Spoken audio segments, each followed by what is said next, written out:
The Kraft Foods Company presents The Great Gildersleeve. Oh.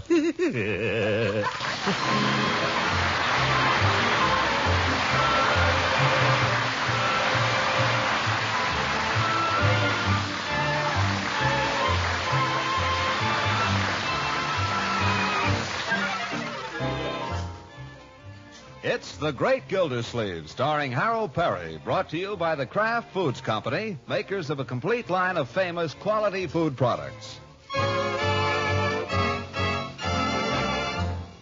For a fat man, Gildersleeve is quite a walker. But on bad days coming home from the office, he sometimes takes the B-line bus. There have been a lot of bad days lately, and this is one of them.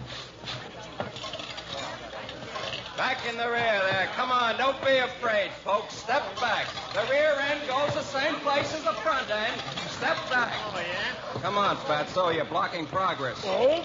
Shove back, will you? What do you think I'm doing? Zoop. Pardon, madam. Well, All clear there. Come on, watch the door.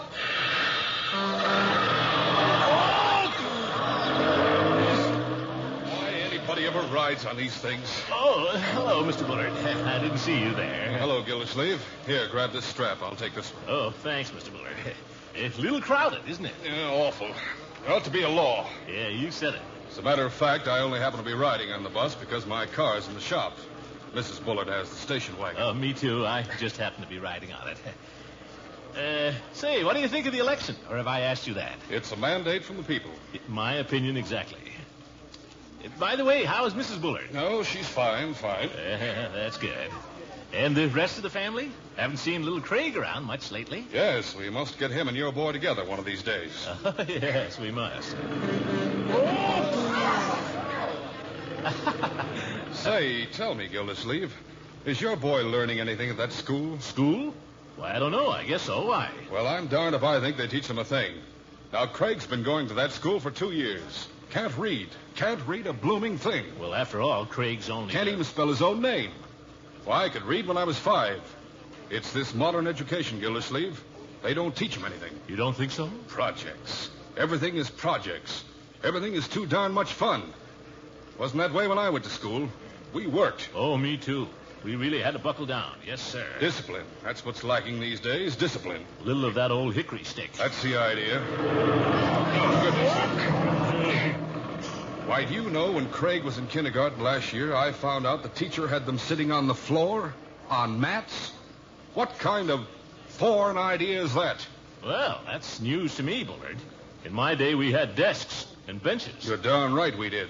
Kept our hands folded, too. We kept them folded or else. Yes, sir. I hated school. I kicked like a steer all the way through. But by Harry, when I got out, I knew something. Me too. These darn kids. All they do is have a good time. What kind of a school is that? I don't know. Why, they don't even teach them manners. Craig comes home and acts rude to his mother. Say, grab that seat before somebody else gets it. No. You take it, Mr. Bullard. oh, out, please. Oh, too late. Darn women, they slide in ahead of you every time. Well, I don't know what you're going to do about it, but I have a good mind to yank Craig out of there and send him to private school like the older boy. Well, to tell the truth, I haven't paid much attention, I guess. There's a lot of monkey business goes on down there, Gildersleeve. You ought to look into it. Yes, sir, I'll do that. Glad you mentioned it. Say, what do you think of the election? Well, I guess I asked you that. It's a mandate from the people. Yeah, I guess I asked you.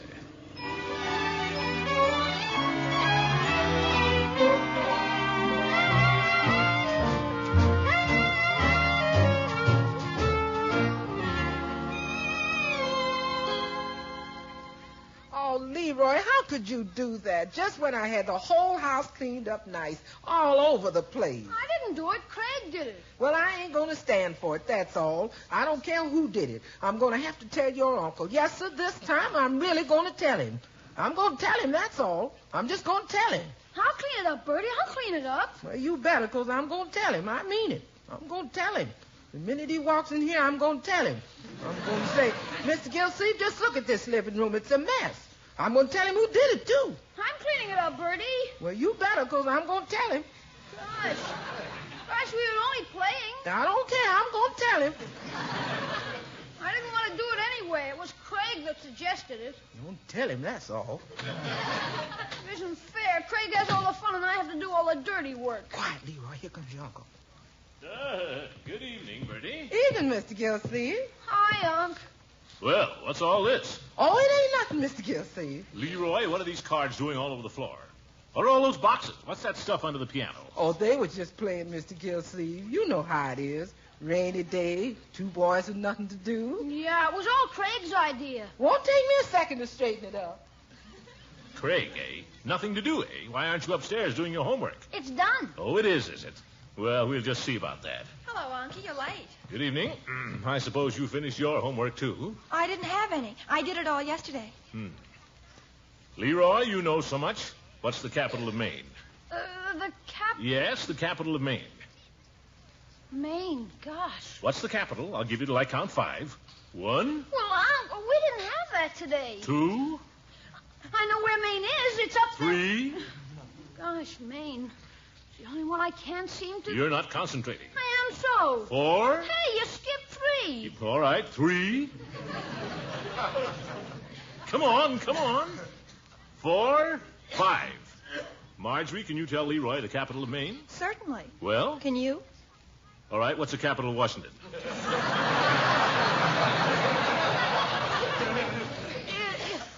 You mean the state of Washington? The state of Washington. Not Washington, D.C. You mean the state. The state, yes. What's the capital? Is it Seattle? I'm asking you. You're not asking me. You're supposed to tell me. Well, I thought it was Seattle, That's but... the trouble, Leroy. You don't really know, do you? You don't really know. Well, you keep hollering at me. Gosh, how can I That's the trouble with these modern schools. They don't teach you anything. I was talking with Mr. Bullard about this on the way home. I don't know whether the fault is yours or your teacher's, Leroy, but by George... Hey, Unc. By George, I mean to find out. Unc. Yes, Leroy, why are you waving your hand? The capital of Maine is Augusta. Did you tell him, Marjorie? Certainly not. Well, you're too late, my boy. I'm going down there to school with you tomorrow morning, and I'm going to have a talk with your teacher. Oh, Unc, you aren't going to do that. Why not? Oh, gosh, I'd die if you walked in there in front of everybody. Unky, I don't think Miss Goodwin is going to like it if you go over her head and start messing around with her teachers. Who said anything about messing around? Well, she's the principal, and after all... All right, I'll have it out with Miss Goodwin. Maybe you're right. Maybe I ought to take it up with her first. After all, I haven't seen Eve in some time. Might just run over to her place after dinner. I know what she'll say, of course, but I know what I'll say. I'm going to get to the bottom of this.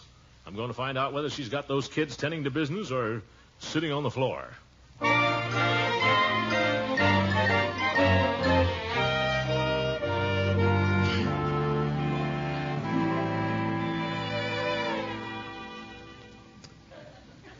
Well, don't get me wrong, Eve. This isn't my idea, but I hear these things. You evidently think it's worth your attention, or you wouldn't come running over here with it. I didn't run. Frankly, Throckmorton, I'm very tired of hearing people complain about the school. We're badly overcrowded. The teachers are overworked and they're underpaid. But they're doing the best they can with the little they have. And I think they deserve great credit for it. Oh, so do I. Yes, indeed. Don't misunderstand me, Eve. I think I understand you very well. You're complaining because Leroy isn't taught exactly the way you were taught. Isn't that so? Well... Are you so perfect? Huh? Are any of us? If we had learned all there was to be learned, would the world be in such a mess today? I guess not. School can't take all the responsibility for a child, you know. If you feel Leroy isn't developing as he should, it's just possible that what is partly to blame is the intellectual atmosphere around the home. What? Tell me, do you ever read? Well, certainly. I read to the children. I read to them, I read the Christmas Carol every year. Once a year. Do you ever discuss things with Leroy? Oh, all the time. I mean, besides his faults. Well, I'm busy, Eve. Gosh. Do you ever read yourself? Now and then, whenever I can. Now and then. Well, I told you, Eve, I'm busy. Busy at what? Well, things. Throckmorton, be honest with yourself. Do you remember any of the things you learned at college? Or have you tried to keep up any of the interests you had then? Gosh, Eve, I came over here to talk to you about Leroy. This has a great deal to do with Leroy. This is very important to Leroy. Because don't you see, you're Leroy's hero. He worships you. He imitates you. You're his hero. And that's a very great responsibility. I guess I'm no good, Eve. I guess I'm just a drifter. Oh, I wouldn't say that. I guess you must hate me, all right. I don't blame you. You're wrong. I like you, Throckmorton, because you're human. And so am I. Yeah? It's Doesn't really seem right. Doesn't really seem right that weakness should be an attraction.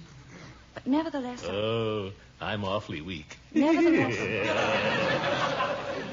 I sometimes think the only thing that makes life tolerable is the little weaknesses we share in common. Why don't you move over here where it's comfortable, Eve? I've got another little weakness we could share. Now, I'm afraid you're making a joke of the whole thing. Oh, no, I'm not. Believe me, Eve. Just the same, why don't you move over? Oh, you want me to come over there? I think we're getting off the subject. Nuts. Have you ever read Plato's Republic, Throckmorton? Phooey, why should I read that? What'd you say? I said, no, I've never read it, Eve. Oh, you should. It's one of the truly great books. In fact, I believe it's included in the 100 great books. The what? The 100 great books of all time. Some universities drawn up a list of them. It's really very worthwhile. All the students are required to read them. Read 100 books? Oh, I think everyone should read them, if he hasn't already. Gosh, even if you join the book of the month, you only have to read 12. You're not suggesting I should... Did you mean what you said, Throckmorton? Do you want to be an example to Leroy? Or do you just want to drift? I want to drift. Only kidding, Eve. I'm only kidding. I never know. I'll do anything you say, Eve. Well, why don't you just try this book, just to begin with? I'd love to lend it to you. Well, The Republic of Plato. 389 pages. I don't know, Eve. This looks kind of heavy. For Leroy, Throckmorton. Yeah, for Leroy. You say there are 99 others? Don't let that frighten you. You read them one at a time. Oh. Say, maybe we could read this together, huh? I think you'd get more out of it if you read it alone. Yeah. But any time you run into trouble with it, why, come over and I'll be glad to help you out. Is that a promise? That's a promise. I'm pretty rusty. It's still a promise. Yeah. By George, the things I'll do for Leroy.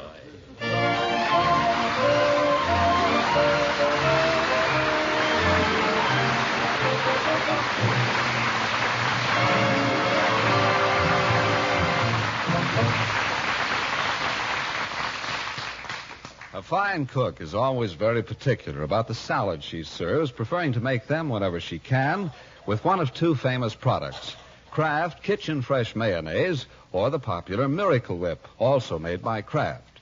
Now, both have been scarce for some time, and Miracle Whip will continue to be fairly hard to get because of the sugar shortage. But I have some wonderful news about Kraft Kitchen Fresh Mayonnaise. Now that the supply of fine salad oil is more plentiful, Kraft mayonnaise is once again available and in reasonable quantity. Your dealer should have some soon, if not already. Kraft mayonnaise, you know, is a truly superior mayonnaise with a delicate flavor that comes from the choice ingredients that go into it. Fine salad oil, selected eggs, fragrant vinegar and spices, and as a final touch of perfection, fresh lemon juice is added. And flavor is not all. Its texture, too, is superb. A special beater patented by Kraft gives this mayonnaise a creamy satin smoothness you could never accomplish in your kitchen. For mayonnaise with a rich, homemade goodness, a texture nothing short of marvelous, choose whenever you see it, Kitchen Fresh Mayonnaise by Kraft.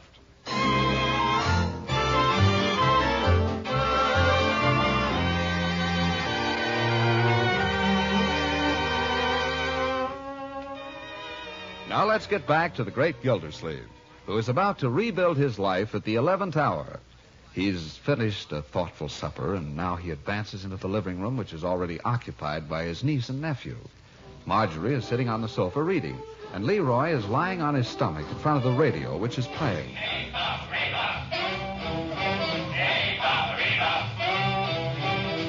Leroy, turn off that radio, please. Oh, get in on me playing. It's Clemmy Cornwell. I have work I wish to do.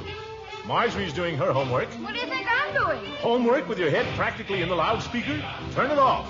Get your books up off the floor. Okay. I must say, Marjorie, what makes you think you can concentrate without music playing? Doesn't bother me. Me either. Now listen to me, both of you. No wonder you're not learning anything in school. I'm doing all right. Well, maybe you are, but Leroy isn't. Anyhow, nobody can possibly study with that radio blatting out that hooray for Bob or whatever it is. You've got to play the radio. Why don't you play symphonic music? Why can't we have a little culture around here? Well? It's okay with me. I'm glad to hear it. What is it? What's what? What's what? Culture? Yeah. Leroy, really? I'll tell you what culture is, young man. It's a love for the finer things of life. Oil painting, symphonies, great books like, where's that book I had before supper? Where? Oh, here. Look at that. Plato. What's it about? It isn't about anything. It's philosophy. 389 pages of it. You gonna read it? Certainly I'm going to read it. And I'm going to enjoy it, too. Well, I am. Plato was one of the greatest thinkers that ever lived. I know, we had him last semester. Oh, you did? He made up a stale thing called platonic love. What's that? Holding hands. It had nothing to do with holding hands. It had nothing to do with physical love. Plato was a very great philosopher, above such things. Some thinker. Marjorie, I'm surprised at you. Leroy doesn't know any better, but you're in high school. Well, from now on, we're going to run this house differently. How? You'll see. I'll get back to your homework, Leroy. I want to read. Okay.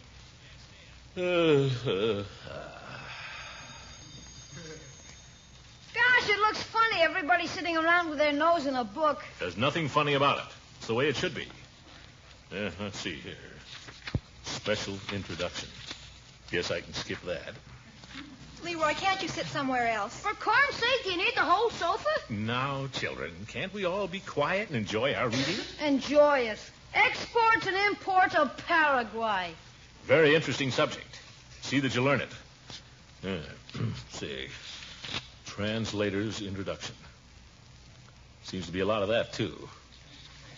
Say, if I skip all this, it won't be so bad. Here. The Republic, Book 1. Must be about page 50. Page 1. Page 1? What the... Oh, they use those darn little Roman numerals for all that introduction. Still 389 pages to go. Well, here goes.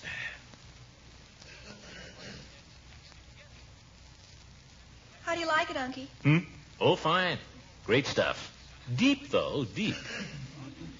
See, if a man love justice, he needs fear no attack from a dishonorable citizen, for the just man cares nothing for possessions, and the dishonorable man loves only wealth. Furthermore, if a man loves justice, the gods are on his side till eternity. Eternity is the companion virtue of truth, and truth is the opposite of dishonor. Thus the wisest man is the eternal man, and the eternal man is the philosopher. Judas. See, maybe I could get a little help on this first part. Where you going? You keep right on with your work, my boy. I'm going out for a little advanced instruction. From Miss Goodwin? Yes. She promised to help me with Plato. I'll see you later. Okay, but keep it platonic, Unky.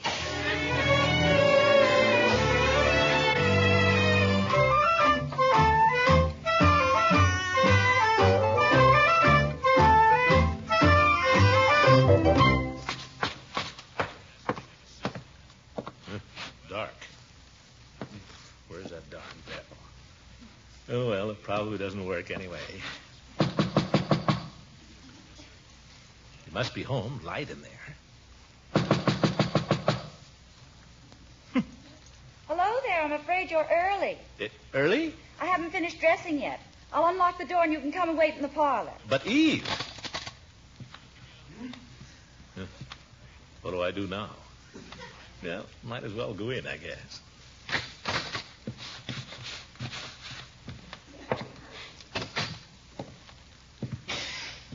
Oh, fire in the fireplace. Cozy for somebody.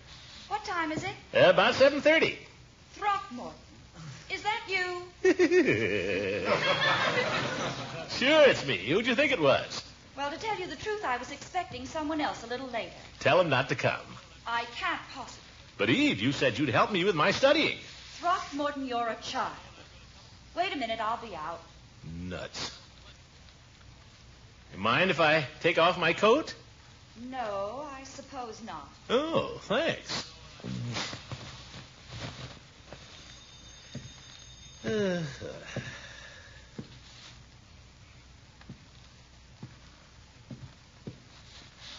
The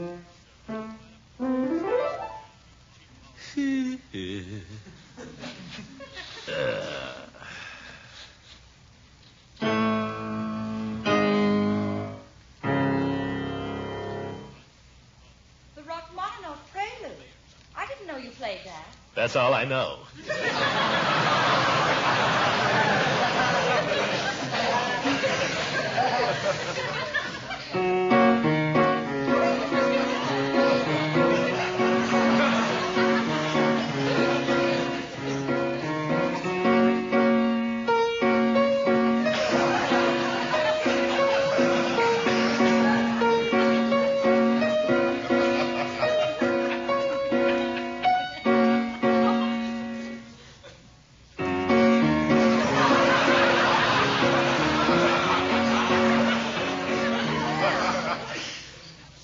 Just what was it you wanted help with, Throckmorton? Say, that's quite an outfit. Oh, do you like it? Well, I don't know. You didn't put it on for me. Silly. What was it you wanted help with? Plato, what do you think? That's deep stuff, Eve. How much of it did you read? How much? Yes. You mean how many pages? Yes. Well, I don't know exactly. That introduction is pretty long. Oh, I'm glad you read that. It's an excellent explanation of the whole book. It is? Well, I sort of skimmed it. And then you started in at the beginning of book 1? Yes. I couldn't make head or tail of it, Eve. A lot of characters with long Greek names running around talking to each other. What's it all about? Throckmorton, look me in the eye. What for? I want you to tell me the truth. Did you read one single page of the book? Why, Eve, sure I... Look me in the eye. I think I read a page. What's so funny? Oh, I'm sorry. I will help you, Throckmorton. But you've got to make a real effort to help yourself first. Now go back and try again. Read the introduction. Don't skim through it. Read it. And then read the first 20 pages. 20 pages? That's a lot. The introduction's long, too. All right, 10 pages. Read the first 10 pages, and if you don't understand it, come over and we'll talk about it. But if you could give me a little idea what it's about, Eve. I mean, right now, before I start. I've got to go out, Throckmorton. Who with? I don't believe you know him. He's a teacher at the normal school. Teacher? Going to some concert, I suppose. No. As a matter of fact, we're going dancing. Eve!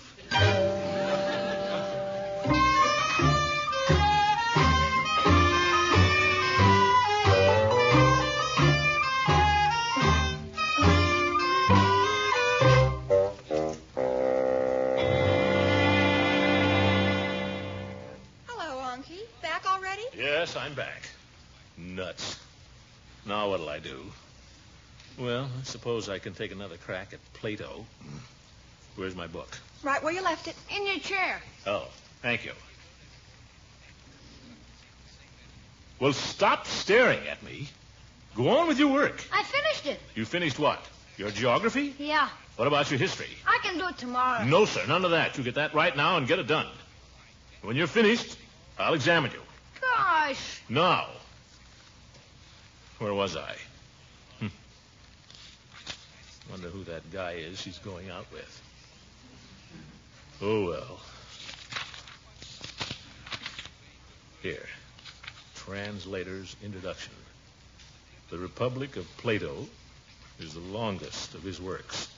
They're telling me. Why the devil does he have to pick the longest one? Doorbell! Keep working, Leroy. I'll answer it. But you're reading. I will answer it. It may be Francie. She told me she might drop over. And she might drop right back where she came from. You don't wish to be disturbed this evening. Well, hello, Judge. Come right in. Glad to see you. Well, I'm just passing by, Gildy. I saw the light in the parlor, but if you're busy... Not at all, not at all. Here, let me have your coat. Oh, thanks, old man. Come in, sit you doing a spell.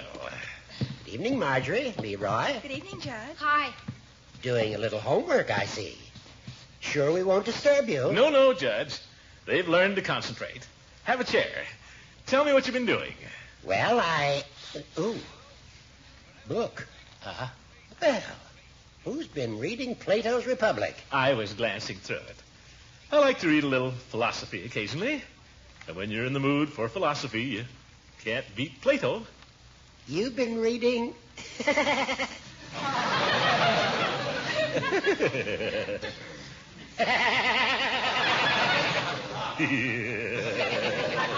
Plato? It's a lot of hot air, isn't it, Judge? Well, I wouldn't go... Don't tell me it's a lot of hot air. No practical value whatever. Why fill your head with a lot of theoretical stuff you're never going to use? Am I right, Horace? You bet I am. How about a game of checkers? Suits me fine. Where's the checkerboard? Here, underneath. Well, Leroy, what do you want? Nothing. I'm just going to watch. What about your history? Oh, I've done enough. You've done practically nothing. You get your nose in that history book and learn it. You understand? Well, no, you said yourself. What's the use of filling your head with a lot of theoretical stuff you're never going to use? Do your homework, you hear?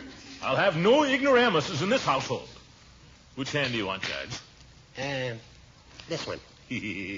I get to move first.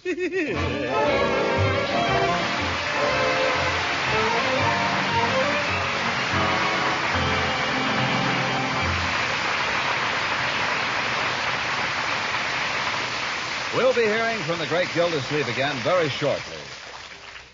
Well, the frost is on the pumpkin and Thanksgiving's almost here. If you're planning a special salad for the big day, top it with real glamour, Kraft Kitchen Fresh Mayonnaise. Yes, this famous and superior mayonnaise is once again available and in reasonable quantity. Now that the supply of fine salad oil is more plentiful, Kraft is making a fair amount of Kraft Kitchen Fresh Mayonnaise, and your dealer should have some soon, if not now. Yes, it's good news, for this is mayonnaise with a delicate flavor, a homemade goodness that only choice ingredients can give. Fine salad oil, selected eggs, fragrant vinegar and spices, and as a final touch of perfection, fresh lemon juice. Its texture, too, is something to be proud of. Kraft Kitchen Fresh Mayonnaise is velvety smooth and creamy. So smooth you'll wonder how it was ever accomplished. Well, a special beater patented by Kraft is the answer. Yes, we're happy to tell you Kraft Kitchen Fresh Mayonnaise is back.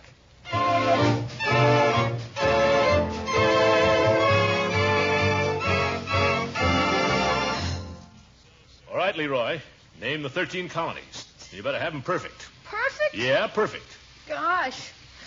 Well, Maine, New Hampshire, Vermont, Connecticut, Rhode Island, Massachusetts, Maryland, Carolina, Virginia, Pennsylvania, New York, New Jersey.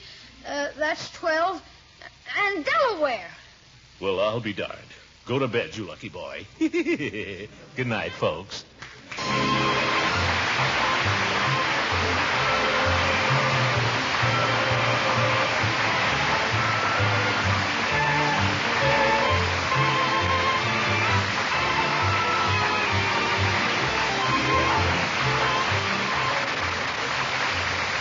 The Great Gildersleeve is played by Harold Perry. It is written by John Whedon and Sam Moore. The music is by Jack Meakin.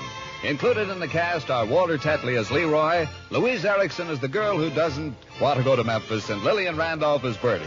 Judge Hooker is Earl Ross. This is John Lang saying goodnight for the Kraft Foods Company and inviting you to listen in again next Wednesday for the further adventures of the Great Gildersleeve.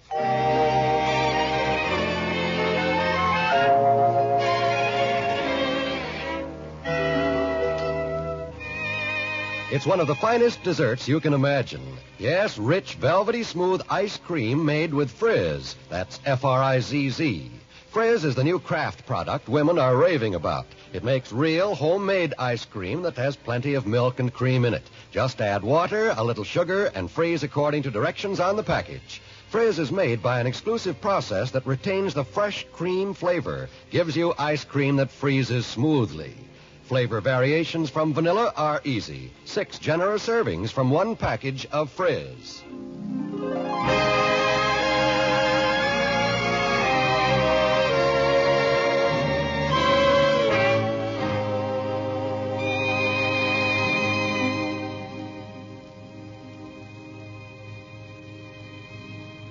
This is NBC, the National Broadcasting Company.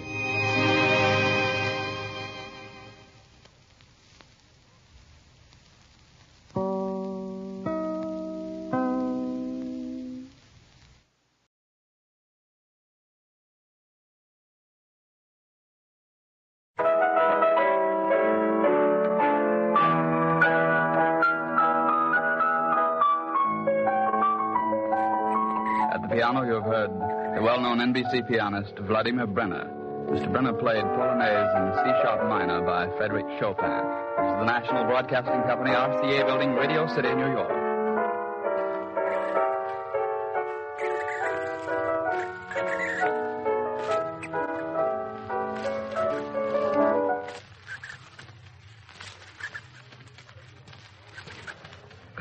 Radio's own show, Behind the Mic.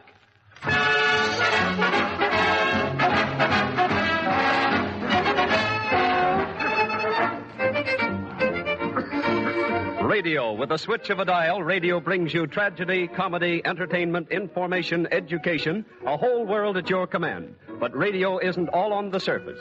There are stories behind radio, stories behind your favorite program, and favorite personalities and radio people you never hear of. Stories as amusing, dramatic, and interesting as any make-believe stories you hear on the air. And that's what we give you. The human interest, the glamour, the tragedy, the comedy, and the information that are Behind the Mic.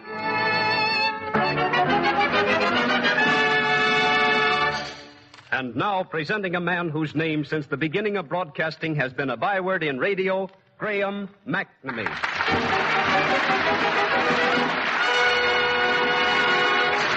Thank you, Gilbert Martin. Good afternoon, ladies and gentlemen of the radio audience. Behind the Mic presents the story behind those radio babies.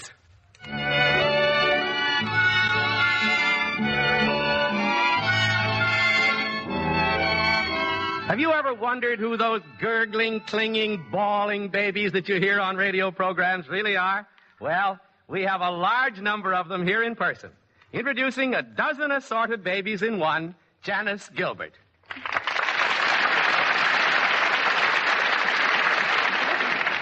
First, I might explain that Janice Gilbert is an 18-year-old, dark-haired young lady and mighty attractive. Oh, thank you, Graham. I ought to say as much for you.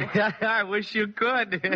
Janice appears in an almost incredible number of day and nighttime serials, in which she specializes in playing baby parts as well as many children and ingenue roles.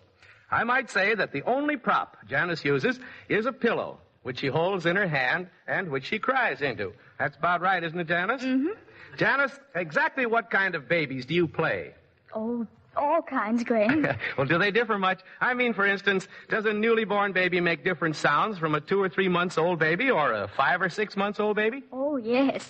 A newborn baby is very weak and can't do anything much but just cry and sputter and cough a little, like this.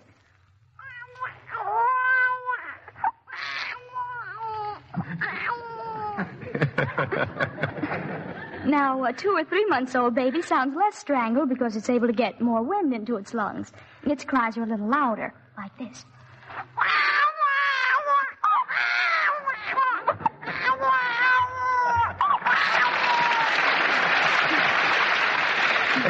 Yes, Janice, the wind is doing much better. Now, how about an 8 or 9 month old baby? Well, about that time they can gurgle and coo. And when they weep, their cries have more volume. And every once in a while, they can work words like dada into it. Now, suppose you help me out on this one, Graham. You make believe you're the baby's proud daddy, and you say things to make it gurgle and coo. You know, make me happy. Right. Come on now, baby. Come to daddy. Come to daddy. Oh, that's a nice baby.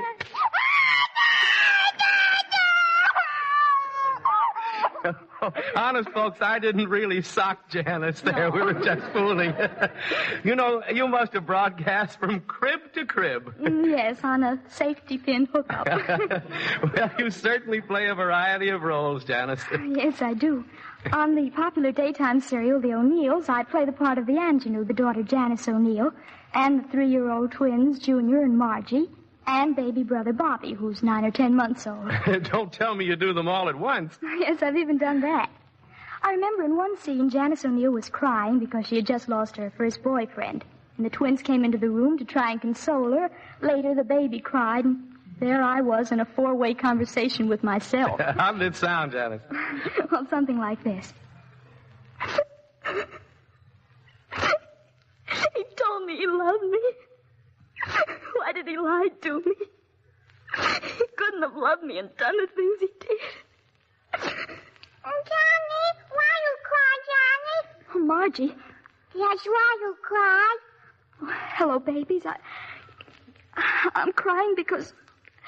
Well, you wouldn't understand anyway. I'll tell Mommy. Me too, tell Mommy. Don't you dare do anything of the kind. I'll be all right. All right, Johnny, I don't care. Oh, there's Bobby. And so on, Graham. It seems easy for you to play several characters all at one time, Janice. You certainly can turn it on. Well, I have a little fear, Graham, that someday I may mix up the characters and talk something like this. Mommy, I want my cereal. Please get out of here, dear, so Mother can finish her ironing. But me hungry, awful hungry. If you wait until I finish reading the Encyclopedia Britannica and run on the Information Please program, I'll feed you myself. Thank you very much, Janice Gilbert. You may do a lot of bawling on your program, but I don't think you will ever have to worry about balling up a script.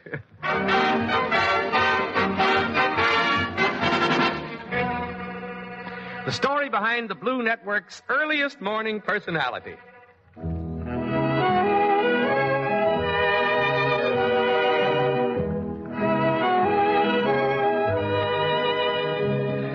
Ladies and gentlemen, long before most of you have risen from your downy cots, a certain young man is standing before a microphone introducing a radio program.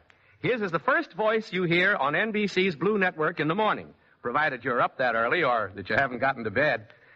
We thought it would be a good idea for you to meet him. So here he is, Don Cordray, announcer of the Morning Patrol.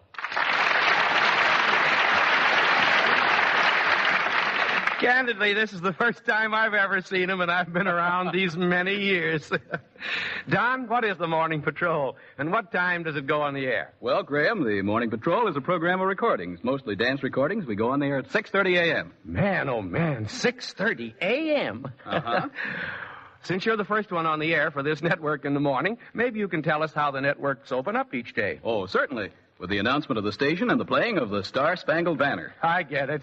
If the alarm clock doesn't get the listener up, that will. That's right. What time do you have to rise to be at the studio for your show, Don? Well, I have to come in from Forest Hill, so I set the alarm for 10 to 5. Oh, 10 to 5. Well, isn't that a little premature? Well, you know what they say, Graham. The early bird catches the worm. Yes, but until you develop feathers and a long beak, that won't interest you. What's your daily living schedule? Well, I get up to 10 to 5, reach studios at 10 past 6, and I'm on call until 4 in the afternoon. Then I go home and sleep until 6, and then I'm fresh for the evening. Go to bed about midnight and then get up at 10 to 5 again. 10 to 5. Not a bad price. And you have to be here at 10 to 6, do you? Well, not always, Graham. You see, they used to have a rule here at NBC that if anybody was late for an early show, they were subject to dismissal. Mm-hmm. So, of course, I'm very careful about setting my alarm clock.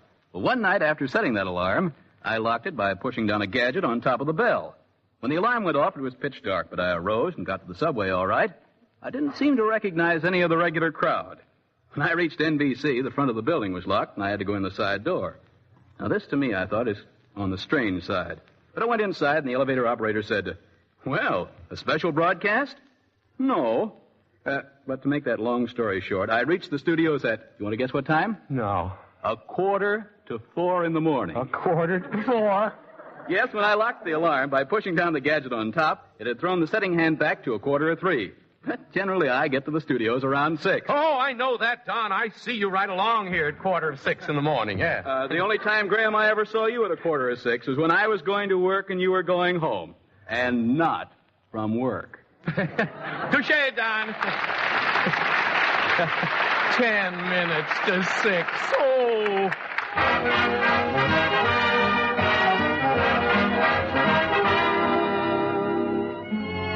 How a lovely singing star of radio got her start.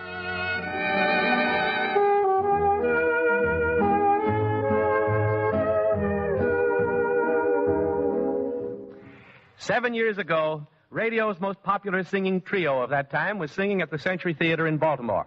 After the show, a little girl came backstage to ask for an autograph. She was admitted to the dressing room and... Gee, thanks awfully. The 3 X sisters, Pearl, Vi, and Jessie. Well, I'm going to keep this just as long as I live. If you keep it half that long, it'll be long enough. So you liked our singing? I think you're wonderful. And the way you took that high note. Gee, and your rhythm singing. You seem to know something about singing. Well, I sing a little myself. You do? Mm-hmm. Well, we sang for you this afternoon. How about you singing for us? Well, all right. And that little girl stood up and sang like an old trooper. My, for a little girl, you have a big voice. You like it? Why, yes. I'd like our manager, Ed Wolf, to hear you. I'll tell you what. You come back to the theater tomorrow at 12 o'clock. Oh, gee, thanks. Bye. The morning following at the theater, after the three ex-sisters had finished rehearsing their new song number. Fine, girls. That'll make a swell number for the act. Well, I'll see you after the first show this afternoon. So long. Oh, Mr. Wolf, before you go. Yes, Jessie? There's a little girl here I'd like you to hear. She's only 11 years old, but we heard her sing, and we think she has a beautiful voice. Oh, another one of those child prodigies. I hear them every day, Jessie. Forget about it. I'll see you after the show. Oh, but she's here now. Won't you please listen to her? I think she's really unusual. Oh, she's here. Where is she? She's sitting right behind you with her father. Here I am, Mr. Wolf. Well, suppose you run up on the stage and let's hear you do a number, You brought your accompanist? Well, no, but... Well... I'll accompany her. Here. Let me have your music, Mary.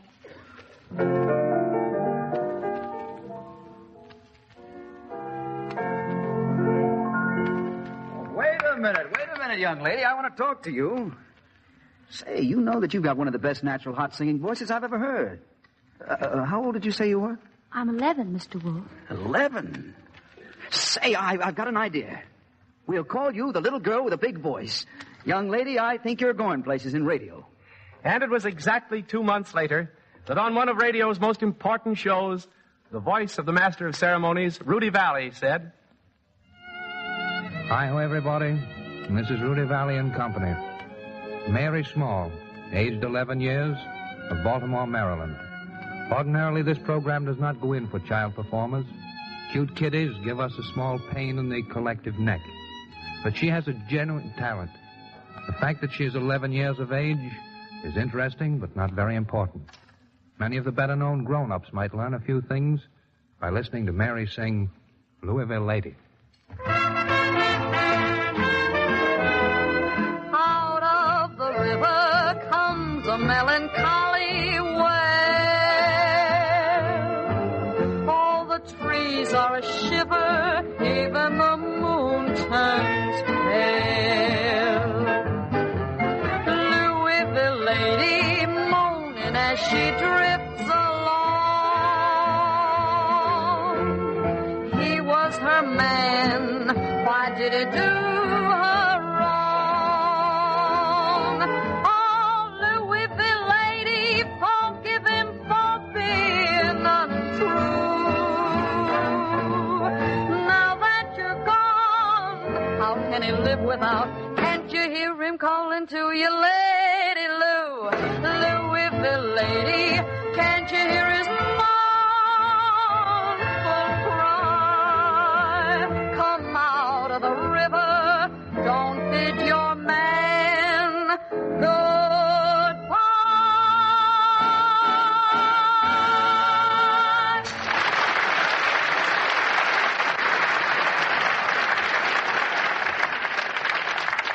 I remember your appearance very well, Mary, because I was announcing the Valley show at the time. Mary, you were a terrific hit, but you were the first act to get 2 successive weeks on that show. From then on, you came along mighty rapidly to your present success. Today, you're recognized as one of the best blues singers in radio. Thank you, Mary. And on the side, I'd like to say that you're still just as nice a girl as you were 7 years ago. That's my compliment. And Mary Small, when you make your appearance in the new Ziegfeld Follies, the very best of luck. Thank you, Graham, and thanks, Ernie Watson, for that very nice accompaniment.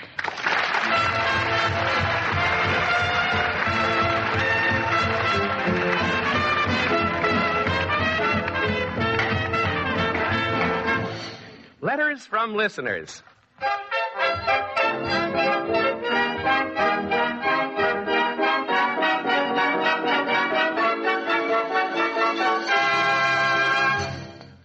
Each week we invite the listeners of Behind the Mic to write us questions about radio, and the 2 or 3 we consider to be the most general interest, we have answered on the air by the radio editor of some outstanding newspaper or magazine.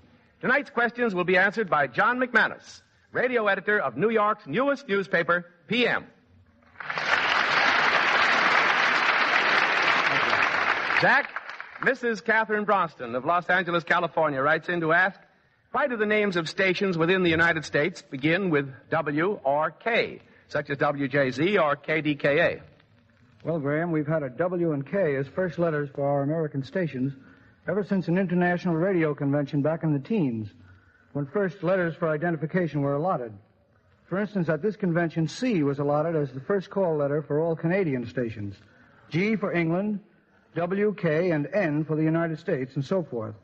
You never see the N stations on your radio program because they're used only for government radio services. Incidentally, you might be interested to know that in the latter part of the 1920s, the old Federal Radio Commission made a ruling that all stations east of the Mississippi must begin with a W, and all stations west of the Mississippi must begin with a K. But stations which already had their call letters need not change. That's why, for example, you have KDKA in Pittsburgh, which is east of the Mississippi by a long shot. Miss Margaret Braun of Brooklyn, Miss Margaret B. Dirker of Los Angeles, Miss Shirley J. Gassner of Upper Montclair, New Jersey, Mr. O.H. Howard of Jackson, Mississippi, and Mr. Benjamin Goldstein of Brooklyn, New York, have all written in to ask, what does newscaster Paul Sullivan mean when at the finish of his broadcast he says, good night and 30? Well, Graham, there are 2 derivations of the expression 30 as used in this connection. When telegraphers telegraph stories for reporters to their newspapers, at the finish of the last story, they used to send 30 or 3 X's, the Roman numerals for 30. This meant that there were no more stories coming that night. This was adopted by newspapers, and on some newspapers right now, finish and 30 is marked at the end of the last word of the last story on the last page of the newspaper when this story is sent down to the composing room to be set up and printed. Finish and 30, that's the legend they sign on it, means that there are no more stories for that edition of the paper. Paul Sullivan simply adopted and 30 to mean that this was the end of his program. Thank you, John McManus, for answering all those questions.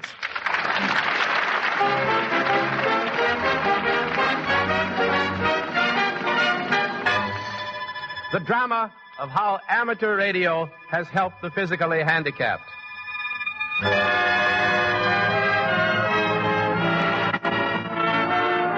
Standing beside me now is a man who helps children to build radio sets and to become amateur radio operators, sending and receiving messages in their own homes.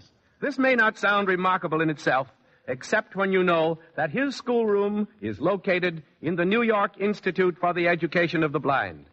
His pupils cannot see, and what is still more remarkable, the man who teaches them cannot see either. He, too, is blind, but a wonderful teacher, as I discovered, watching him teach his pupils. Here he is in person, Robert Gunderson.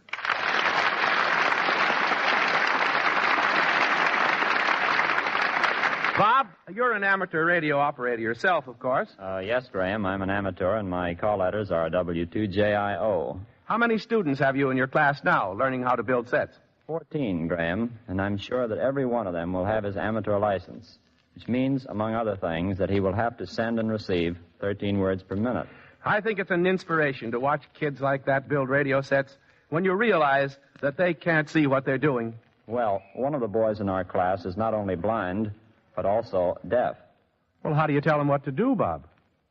Oh, I communicate with him with my hands by writing the Braille alphabet in his, spelling each word letter for letter.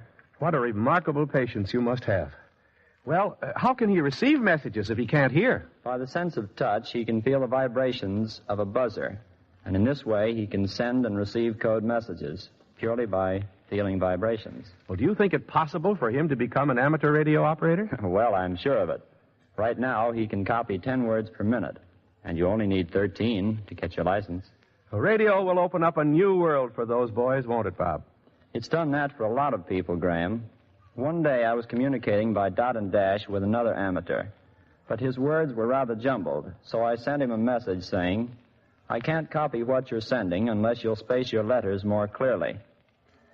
He immediately replied, saying that if I didn't want to talk with him, I didn't have to, and then signed off. Well, what'd you do, Bob? Well, I figured I'd hurt his feelings and went down to apologize to him. Upon entering his room, Graham, I found that the man was almost completely paralyzed. He had to send messages by tapping the sending key with his foot. Yet he was very independent and most cheerful. We never realize how well off we are until we meet someone less fortunate than ourselves. That was a case of radio helping the physically handicapped. Yes, and I can think of another good example of that, Graham. One day I was talking to another amateur in Boston, and we were discussing handicaps, and he said, I've got a friend who's pretty discouraged. Got a bad ticker. Doctor says he can't live much longer. Now, I got an idea that if he had some real interest, he could hang on. Funny thing about that. Well, that gave me an idea. That was on Wednesday. The following Saturday, I took a train for the town where this man was located. And after about half a day's searching, finally located him. At first, his wife refused to allow me to see him. I don't care if you did come from New York, Mr. Gunderson. That won't make any difference to him. He doesn't like strangers. He's very touchy about his sickness. Yes, but I might be able to help him. Please let me see him. Well, I suppose it can't do any harm. Come on, I'll take you to his room.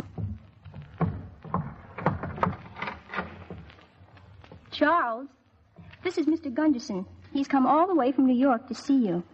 You came from New York to see me? What's the idea? Well, I'll tell you, sir. I'm an amateur radio operator. A friend of yours in Boston, another amateur radio operator, and I were talking over our sets, and he mentioned you. He told me about your case, and I decided to come out to see you. No, I'm not looking for sympathy. Well, I didn't come here to give it to you, but I think I can help you. Help? What help? I don't mean that I can help you myself, but I think I can help you to help yourself. Now, if you were to become an amateur radio operator... A radio operator? Yes, you're pretty lonely, aren't you? I suppose I am. Well, now, look. If you become an amateur radio operator with your own sending and receiving sets, you couldn't be lonely. You'd have friends wherever there are other amateurs with sets, and they're all over the world. Why, radio will stretch the walls of your room just as far as your set can send and you can receive. Yes, but where could I get a set like that? I'll build you one.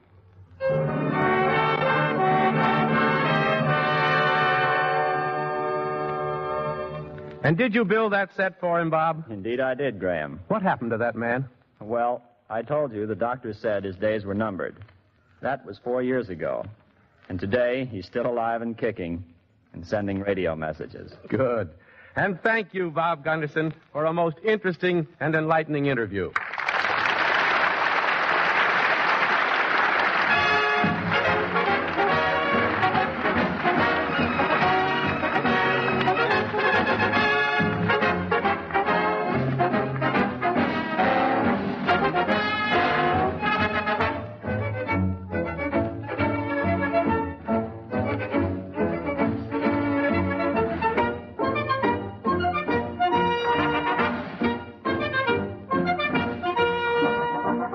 Ladies and gentlemen, if you have any questions about the inside of radio that you wish answered on the air, write a letter to us. Address it to Graham McNamee, Behind the Mic, National Broadcasting Company, New York City. As many questions as possible will be answered by mail. And the 3 or 4 questions we feel to be of most general interest will be answered on this program.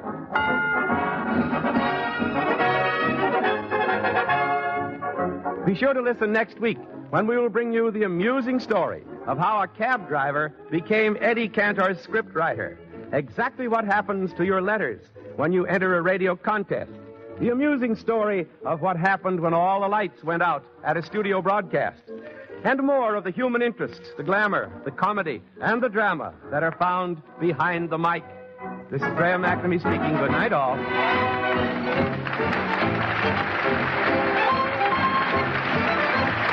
Behind the Mic is written by Mort Lewis. Original music is composed and conducted by Ernie Watson. Next week, Behind the Mic will be heard at our regular time, 5:30 to 6 Eastern Standard Time. This is the National Broadcasting Company.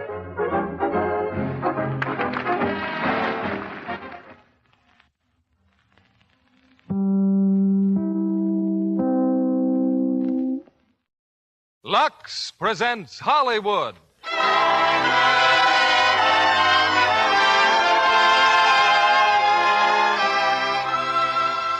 Warner Brothers Company, the makers of Lux Flakes, bring you the Lux Radio Theater, starring Katharine Hepburn and Robert Taylor in Undercurrent. Ladies and gentlemen, your producer, Mr. William Keighley.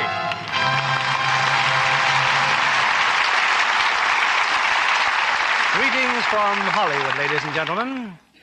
From time to time, as we pass each other on the narrow drive that leads to our respective homes, I scrape fenders with one of my most charming neighbors, Katharine Hepburn. But in spite of our frequent and more friendly contacts, I found Katharine very difficult to lure before a microphone. Her radio appearances are rare indeed, so that it's something of a triumph to present her here tonight, co-starred with another of Hollywood's outstanding stars, Robert Taylor, in his first screen role since serving with the Navy Air Corps. Together, Bob and Katharine bring you Metro-Goldwyn-Mayer's thrilling screen hit, Undercurrent. Last Monday night, when we announced tonight's screenplay and stars, the audience response was, well, to say the least, terrific.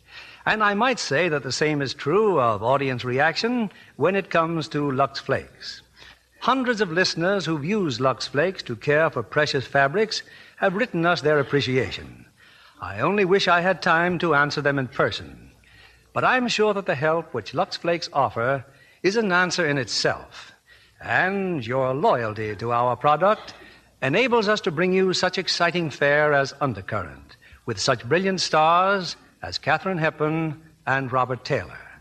They appear, respectively, as Anne Hamilton and Alan Garraway, as the curtain rises on our first act.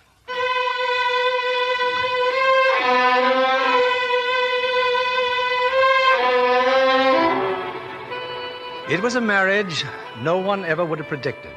Anne Hamilton, reserved, unaspiring, and Alan Garraway, the wealthy, celebrated inventor of the Garraway distance control. Garraway brought his bride to Washington. Their first night there, he displayed her before a large, select group of friends. When the friends had departed... Oh. Anne, darling, what is it? I thought they'd never go, Alan. Oh, you shouldn't have. You shouldn't have. What, darling? I shouldn't have what? You shouldn't have married me. Your friends, ask them. They know it was a mistake. Anne, please. Darling, I can't help it. I didn't even know what they were talking about. They were laughing at me, Alan. I know they were. But I was proud of you. Alan, I was so lost among them. What must they have thought? I mean, well, good grief, I don't even know how to dress. Is that all that's worrying you? I'm going to take this dress off and never see it again. But, darling, it's a perfectly nice dress. Nice dress. It's 8 inches too short and it's only 2 weeks old. Alan, you're stuck with a wife who doesn't know how to dress. She doesn't even know how to behave. We'll go shopping tomorrow, darling. It won't do any good. By tomorrow night, you'll be the best-dressed woman in Washington. You're already the loveliest.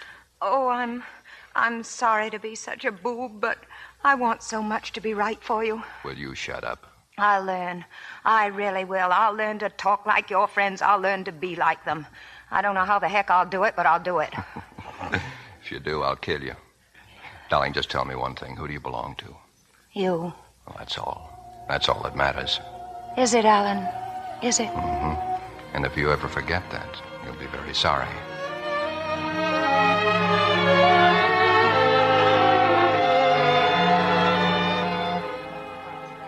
Now, if Madame does not mind waiting, I will arrange to have some hats modeled for her right away. Well, darling? Of course, I just don't believe any part of this. A mink coat, a beaver jacket, 14 gowns, 12 pair of shoes. Relax, will you? If I relax, I'll drop dead. Oh, Alan, how could you have let me wear that brown horror last night? I'm in love with you, darling. I didn't even notice. But you must have. Darling, don't be afraid of hurting me. I don't know much about these things. Alan Garraway. Is that you, Alan? Oh, hello, Mrs. Foster. Anne, this is a neighbor of ours from Virginia, an old friend of my mother's. Mrs. Foster, my wife. How do you do? I'm delighted to meet you, my dear. When are you coming down to Middleburg? Well, if business eases up next month, I hope. Well, Alan, she looks like a fine, honest girl. You, ride, of course. I'm afraid I'm not very good at it. We're raised on horses at Middleburg, aren't we, Alan? Oh, definitely. Alan's not a bad rider, my dear, but his brother Michael's the boy with the light hands. Now, there's a real horseman. By the way, Alan, how is Michael? Michael is always Michael. I hope you'll excuse us, Mrs. Foster. We were just going to... Of course. I'm late for an appointment myself. I'll be looking for you in Middleburg, my dear. Goodbye, Mrs. Foster. Alan, she's nice. You didn't tell me you had a brother. Well, I haven't had time to tell you a lot of things, darling. You pick out your hats, Ann. I'll wait out front and get some air. But I want...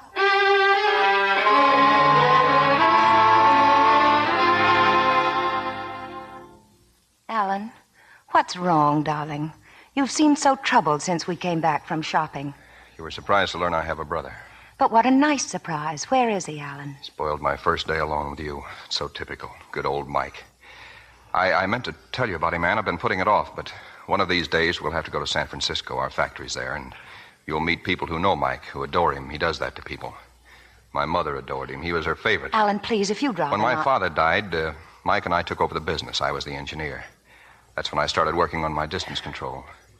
We'd been making plenty of money when suddenly we began to run out of funds. At first, I couldn't figure out why.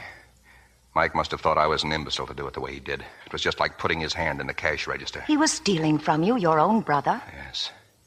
Mike had bought a ranch in the country. He'd spend a lot of time there. Liked to give parties. Anyway, I drove out to see him. Fortunately, he was alone. When I told him what I'd found out, he said that I'd never do anything about it. Not while Mother was alive. And I didn't. Mother was an invalid. She died the next spring. Please don't, Alan. Well, there's not much more to tell. After she died, Mike just disappeared. Last I heard, he was in the Army. That was over 3 years ago. He disappeared because he was afraid of what you might do to him. Well, maybe, but Mike's not afraid of me. I keep thinking he's alive somewhere and hating me the way he must. I even felt I didn't have the right to marry you. Don't say that, Alan. He can't hurt us if we never let him come between us. Why should he? What's Mike got to do with us? Nothing, Alan, nothing. So we'll never think about him or speak about him again. But if anything ever does come up, you'll tell me, Alan. You'll let me know. Nothing ever will. Darling, I'm so deeply sorry for you. But I'm glad you've told me because it means you're not as sure of yourself as I thought you were. You need me even if it's only to help you forget. Yes, I do need you, Ann. You may have a no-good brother, but you're going to have an awful good wife. I'm so grateful to you for so many things. It's as though you'd led me by the hand into a strange and wonderful world, a world to dream of. Why dream? You're here, Ann. You're mine. And I love you.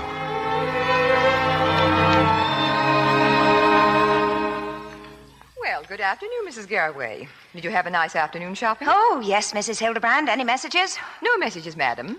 That means all your invitations for tonight have been accepted. Mrs. Hildebrand, I don't know what I'd do without you. The perfect housekeeper. How many dinner parties have we given this month? Is it 210 or 211? This is your 6th, madam. Oh, I beg your pardon. Would you mind looking at the table? I took the liberty of arranging the place cards. You know, a strange thing happened this afternoon at a bookshop. Mr. Garraway left a book there months ago to be rebound. He must have forgotten all about it.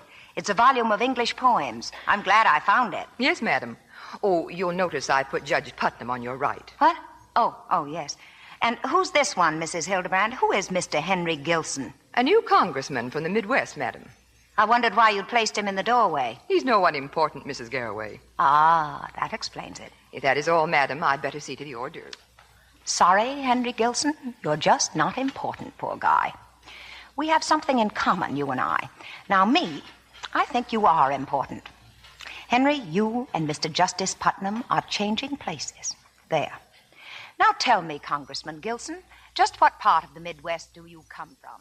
Yes, that's right. Just what part of the Midwest do you come from? Iowa. Oh, I love Iowa. So big and full of corn, isn't it? Yes, ma'am. Yes, it certainly is. Excuse me a moment. Shall we go into the other room for coffee? It was such a lovely dinner, Mrs. Garraway. Thank you, Mrs. Postgate. Oh, ma chérie, your gown. What exquisite taste you have. Thank you, Madame Lefebvre. Oh, Ann, just a minute. Thank you, Mr. Yes, darling, what? Ann, are you trying to be rude to Judge Putnam? Why on earth did you seat him practically in the doorway? I thought the draft might do him good. He seemed so stuffy. I invited him here for a reason. You know that. Oh, I'm sorry, darling. I don't know what got into me. I'll make it up to him right away. I believe your wife's bewitched me, Garraway. Why, I haven't talked so much about myself in years. Please don't stop now, Judge Putnam. Now, when you're telling us about your home, Charleston must be beautiful at this time of year. It is, but I won't see it. Sometimes I feel it really belongs to the people who take care of it, much more than it does to me. Well, that's a very generous attitude, sir. Not only generous, I think, but wise. My father always says how foolish we are to think that we ever really possess anything in life. What do you mean, Anne? Well, I think Judge Putnam understands. No one ever really owns anything. All we have is a temporary use of it. It just isn't true to say my this and my that. Not even my wife? Oh, hey, that's different. No, but you know, I read something today which says what I mean better than anything I've ever heard. I'm ashamed to say I memorized it. I'd love to hear it, my dear. Well, I found it in an old book of poems. This particular poem was marked, and I thought to myself, the man who marked this poem is someone I understand and who understands me. Remember it, Alan? Remember what? My house, I say. But hark to the sunny doves that make my roof the arena of their loves. Our house, they say, and mine, the cat declares and spreads his golden fleece upon the chairs, and mine, the dog, and rises stiff with wrath if any alien foot profane the path. That's charming, Mrs. Garraway. Well, I may have left out a line or two, but that's the general idea. Anne, I think Dr. Fort would like another brandy. Oh, of course. You see, Judge Putnam, poetry is one of Alan's hidden vices. Excuse me. It's a wonderful girl, Garraway. Yes, she is. I'm a very lucky man.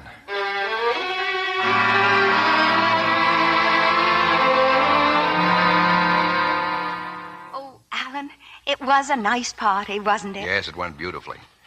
Anne, how about driving down to Middleburg tomorrow for a few days? Alan, could we? The house where you were born, the house where you grew up. Well, we can get an early start. Oh, Alan, here's your book. Book? The book the poem came from. Well, that's not my book. But it is, darling. You sent it in to be rebound, remember? I'm afraid it's a mistake. But they had the name, Garraway, Middleburg, Virginia. No, it's a mistake. We'll leave right after breakfast. Maybe a little isolated for you down there, darling. No telephone. No telephone. Sounds like heaven. Alan, will you hate being cooped up with me for days? Give me a kiss and then tell me why you ask that. Because I love you. And I can't help noticing when we're alone how a lot of the glow you have with people sort of goes out of you. Anne, what's the matter? Oh, I don't know. Nothing. I just want to be reassured, I guess. Well, consider yourself reassured. About this book. If it is a mistake, I suppose I'll have to return it, but I hate to. What's the penalty for stealing books? Will you stop shoving that book at me? Can't you see I don't want to discuss it? Alan. Don't you know by now whose book it is? Even memorized the poem he marked. I told you it wasn't mine. It's his. It's Michael's. He got you, didn't he, Anne? The sweet, gentle boy who loved poetry. He understands you. Isn't that what you said? I only memorized it because I thought it was yours. Yes, of course you did. And that was very unfair of me. I shouldn't take it out on you the way I feel about Mike. Please forgive me. I forgive you, Alan.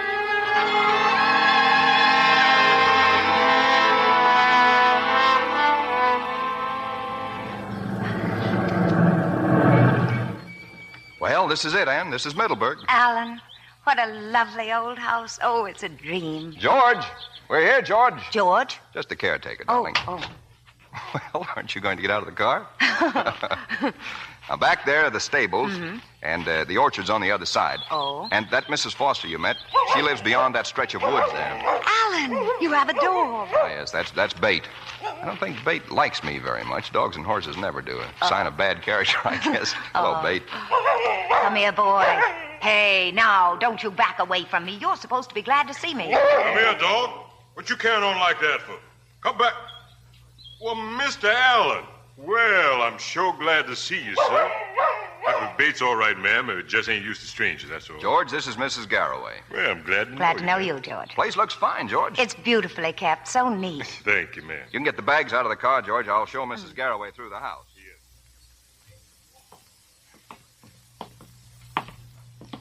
I've saved the living room for the last, Anne. Well, here it is. How charming. I suppose it could be. It's a little grim right now. Not grim, darling. A little lonely, perhaps. A little unused. I'll open a shutter.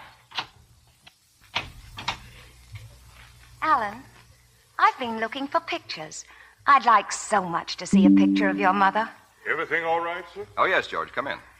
Isn't there a picture of your mother somewhere? Well, there used to be, ma'am. I took them down, Anne. I've stored away most of the personal stuff. Oh, I just... Would you like to drive over to Mrs. Foster's? Now?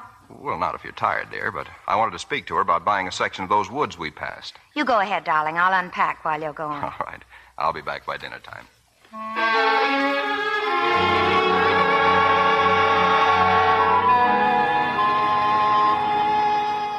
George, Yes, sir? Mr. Garraway hasn't returned yet? No, ma'am. Well, did you have a nice walk? George, I just came from the stables. There was someone there. He just about scared me to death. A colored man, ma'am? Big and fat? Yes. I'll teach that old Ben. No, it's all right, George. He went away. Ben, he's plumb out his head, ma'am. He don't mean no harm. I chase him off, but he just keeps on coming right on back. He kept talking about the horses in the stable. I'll fix you a nice cup of tea, ma'am. No, George, wait. He warned me about the black stallion. Oh, yes, ma'am. He's a devil, that horse. Please don't go near him. He's Mr. Michael's horse, Ben said. Yes, ma'am. He was. I think I will have that cup of tea, George. Good and strong, please.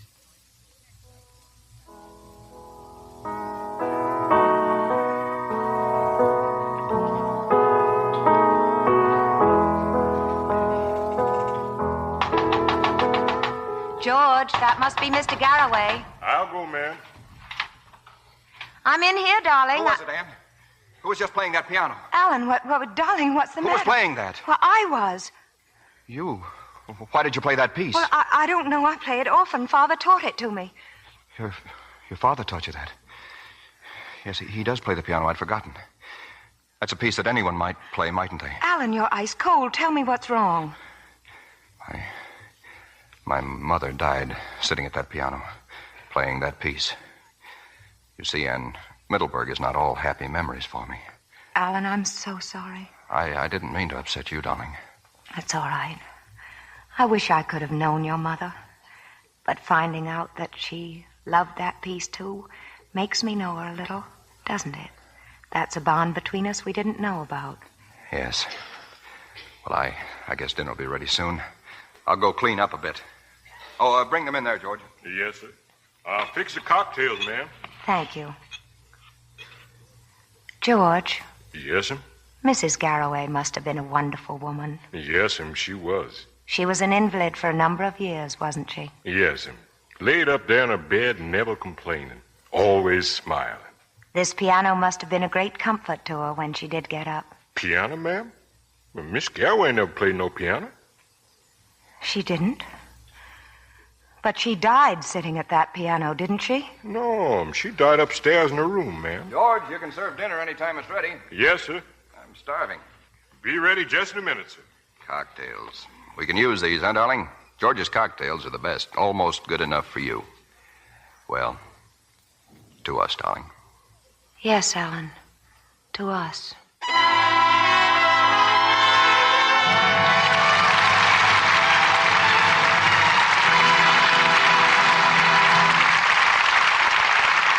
Our stars will return in Act 2 of Undercurrent in a moment. Libby, you look positively dreamy-eyed. What Prince Charming are you thinking about now? Oh, not a prince, but a king. Charles II of England. Hasn't he been dead since 1685? Yes, but Douglas Fairbanks, Jr. makes his romantic and adventurous exile really come alive in Universal International's new picture, The Exile. Douglas not only stars, but he wrote and produced the picture, too.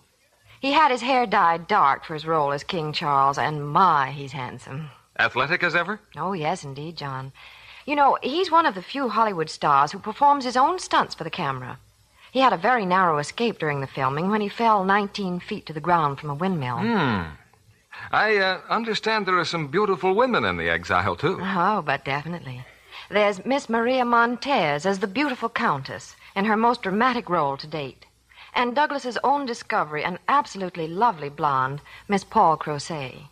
Quite a cosmopolitan pair. Maria Montez was born in the Dominican Republic, wasn't she? Yes, and Paul Crozet in Tahiti. She's also lived all over Europe and the Far East. There was a lot of travel talk the day I was visiting them, and a lot of chatter about one thing, how to live out of a suitcase. You'll be interested in this, John. Paul told Maria and me her favorite traveling trick. She always had her maid tuck a box of Lux Flakes into her suitcase. A tip to any traveler who wants to look fresh from tip to toe. Especially down to her stocking toes. Luxing stockings at night is so easy, and nylons dry so quickly they're ready to put on again in the morning, fresh and smooth fitting. By luxing stockings frequently, a girl doesn't need to carry so many extras or own so many either. That's right, Libby, because scientific strain tests prove that nylons last twice as long with Lux. That's just like getting an extra pair every time you buy a pair of stockings. It was really amazing how much more quickly stockings went into runs when they were washed with a strong soap or rubbed with cake soap. Another thing girls like about Lux is the way it keeps nylon stocking colors fresh-looking longer. That's important with the new dark shades that are so smart now. Right, Libby. It's no wonder that so many girls count on Lux Flakes to keep stockings lovely longer. Here's William Keeley, your producer, at the microphone. Intermission's over, and it's time for Act Two of Undercurrent, starring Katharine Hepburn as Anne Hamilton and Robert Taylor as Alan Garraway.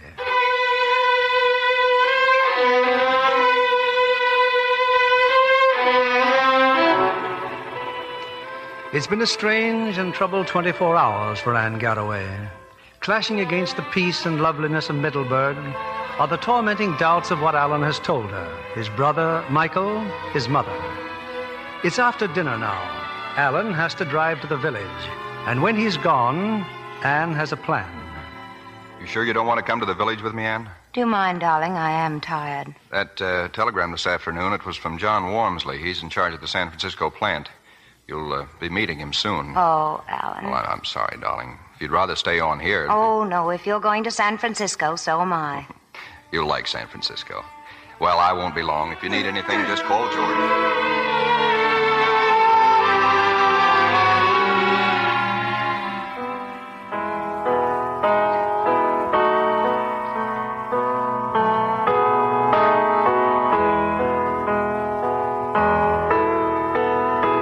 George, what is it? Miss Garraway. I said, what is it, George? Nothing, ma'am. Nothing. What were you afraid of just now? You knew I was in here. No, ma'am. I hear the car drive off, and I thought you'd gone, too. No lights on in the room here. I turned them off. Who did you think was in here, George? Who used to sit at this piano and play that piece? Oh, please, Miss Ma'am.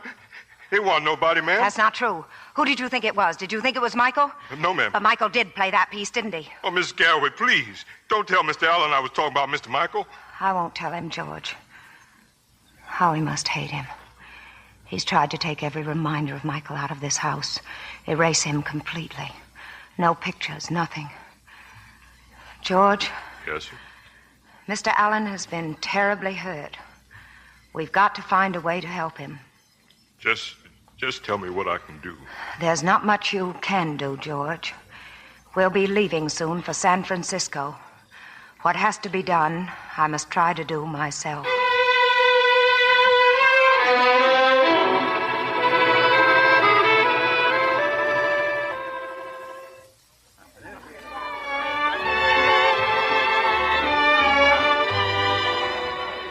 I'm a prize dope, Anne. Of all the places to take you, your first night in San Francisco, another nightclub. But you said Mr. Wormsley was to meet you here. Oh, well, I know. Alan, who is that girl, the girl you spoke to as we came in here? Sylvia Burton, an old friend. Just an old friend? Well, sort of. You jealous? You bet. She's far too lovely for an old friend. You want to know something? Yeah. You've got it all over, Sylvia, in every way. People wouldn't even notice her with you in the room. Darling, you're wonderful. Catty about every other woman. Good evening. Oh, hello, Wormsley. May I present Mrs. Garraway? How do you do? I'm very glad to meet you, Mrs. Garraway. Pull up a chair. How are things going? Very well, sir. Things are really breaking in Seattle. I suggest you fly up there as soon as you can. What's the matter with Henderson? Can't he handle the new business?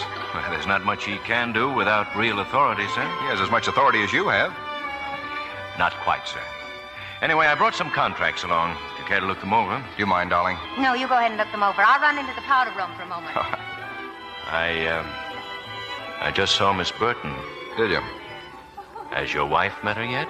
Those contracts, Wormsley. Let me have them.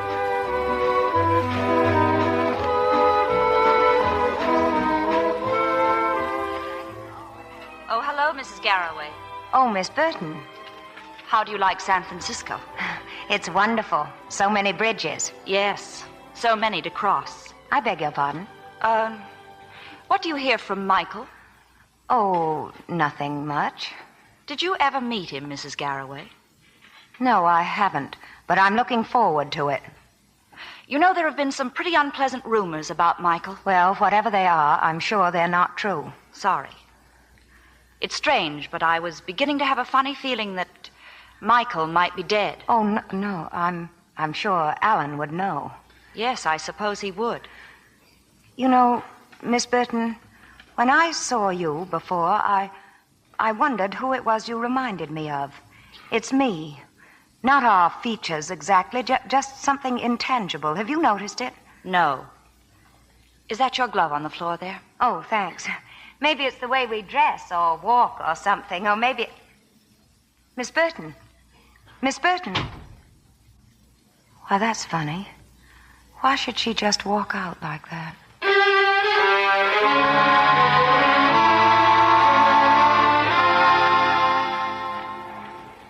Well, what do you think of our plant, Mrs. Garraway? I'm very impressed, Mr. Walmsley. Well, I imagine your husband's in Seattle by now. Is there anything else around here you'd care to see? Yes, I'd like to see some photographs. Photographs? It's silly of me, isn't it? But it's such a big plant now and so impersonal. What was it like when it started, Mr. Walmsley? The plant, the employees. Who was here at the beginning? Well, there's a picture on that wall behind you, Mrs. Garraway. Oh, yeah, that's what I mean. Oh, there's Alan. Alan in overalls. And you, Mr. Walmsley. Yes. But those other three men. Well, two of them are still with us. The other one is dead. Who was he, Mr. Walmsley? His name was Carl Stoyer. Wasn't my husband's brother working here then? Why isn't he in the picture? He was at his ranch the day it was taken. His ranch? Oh, yes. What's happened to the ranch? Well, Mr. Garraway took it over. Alan owns it? You know, I'd like to see that place. I'm afraid that's not very practical. It's quite remote. Fog is bad this time of year. There is a caretaker. But I'd like to spend the day in the country. Could you give me the keys, Mr. Walmsley? I'll send them to your hotel in the morning. And would it be possible to draw me a sort of map as to how to get there? I'll enclose a map with the keys. You've been very kind, Mr. Walmsley. Thank you. Good day, Mrs. Garraway.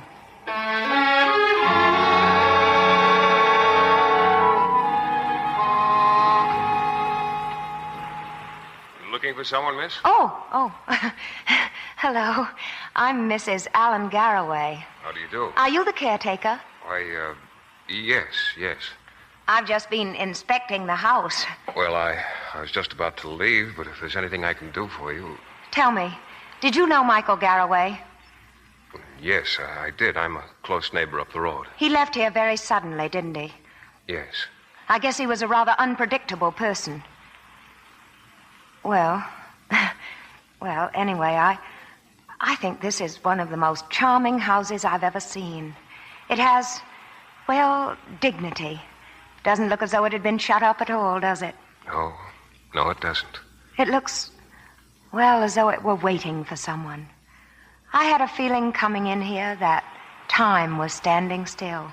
But time doesn't stand still anywhere, does it? Oh, yes, it does. Haven't you ever had a feeling of complete peace and contentment? That's what I felt when I came in here. Nothing to fear, nothing to think about. This was, peaceful, and time stands still. You probably think that's foolish. I suppose it is. No, I don't think so. I agree with you about the house. It is peaceful. Is that surf, I hear? Are we that close to the ocean? Yes, if you like, I'll show it to you. It's none of my business, Mrs. Garraway, but did you have any special reason to come out here? Well, it was such a nice day, and I thought No. I came out here to learn more about Michael Garraway. You better watch the path. It's sort of rocky here. Everyone seems to be so vague about him, except my husband, of course. I don't know why I'm bothering you with all this. There's the ocean, Mrs. Garraway. Golly, it's beautiful, isn't it? You know, it's amazing. Michael had so much. Why do people do the things they do to themselves? Why doesn't someone step in and stop them, help them? What about those people who refuse to be helped? Useless to even try. Oh, no, it's not. It's never useless. Not if your chance of helping them is 1 in a million. You feel quite deeply about it, don't you? You bet I do. My, that sea is near. Is there good swimming? No, there's a riptide. But it looks so calm. You can't always see the undercurrent, but it's there. Like life. Yes, that's right. Well, the fog's starting to roll in. Be getting dark soon. You going back to the house? Yes, in a minute. You go ahead. Thanks for taking me around, and forgive my philosophic outburst. Don't apologize for that. I think it was very well said. Goodbye, Mrs. Galloway.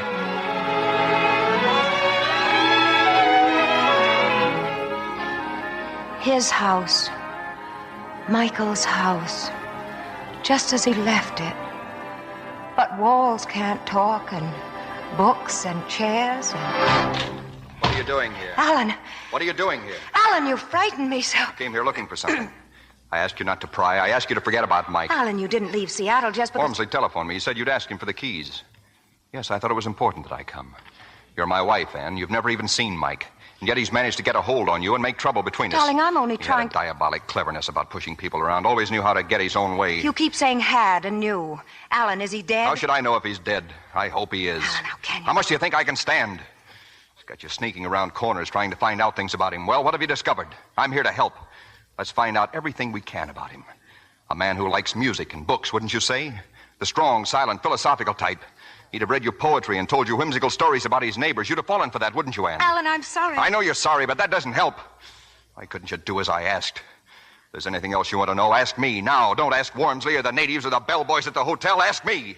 I'll tell you anything if you'll only stop bringing him into our life. I was wrong to come here, Alan, if you didn't want me to. But for you to shout at me and treat me as though I were a criminal. Alan, whatever I did for us.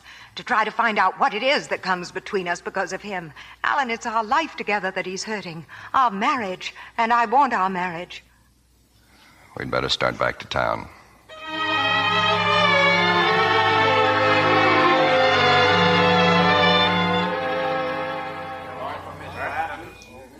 Do you want to go up to our rooms, Anne, or would you rather have dinner first? I'd rather go up if you don't mind. I'd like to... Alan, wait. What's the matter? Listen. Oh, Garraway shrewd, all right. His plant was all set for reconversion. Garraway knows all about reconversion. Did you ever see his wife? Anne, please. No, I want to listen. I saw her in Washington the day they arrived. She couldn't have looked dowdier. Of course, the poor girl had on her Sunday best, but really... We can go up now, Alan.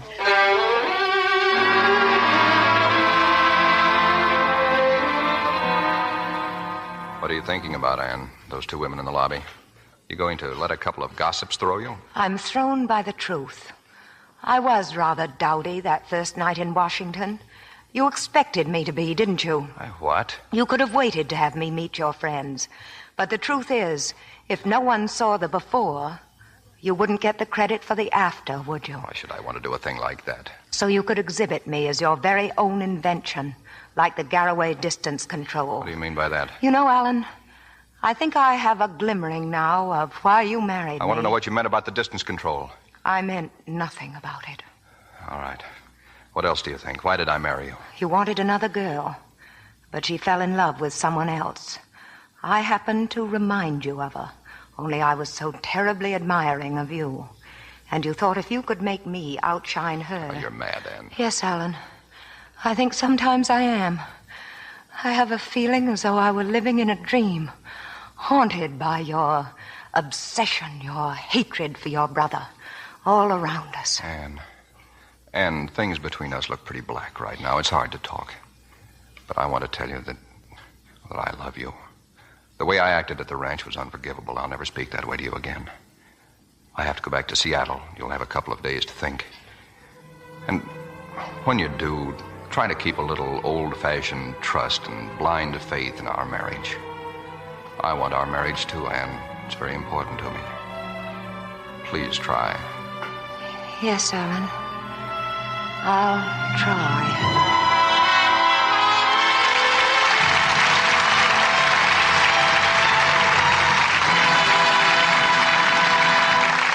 We pause now for station identification. This is CBS, the Columbia Broadcasting System.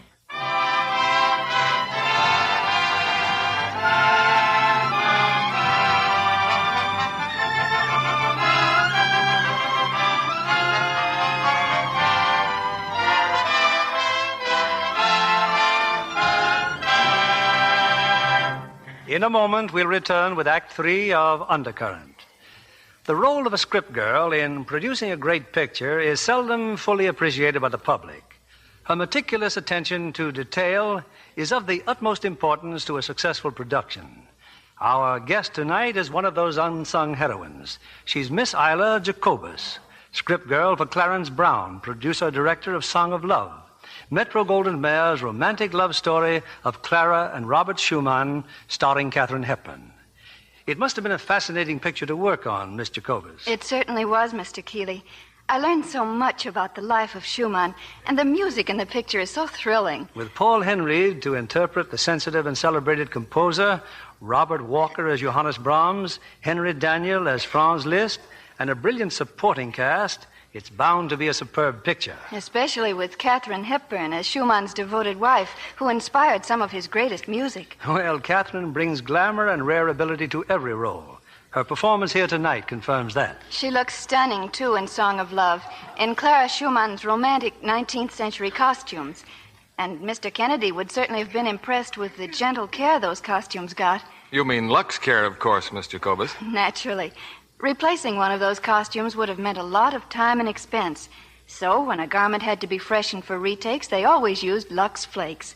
And the studio wardrobe mistress told me that kept replacements down to a minimum. You must learn a lot of interesting things in the course of your work, Miss Jacobus. But none more important than clothes care, Mr. Kennedy. Important to any girl, I mean. I wouldn't trust my own blouses and nice washables to anything but Lux.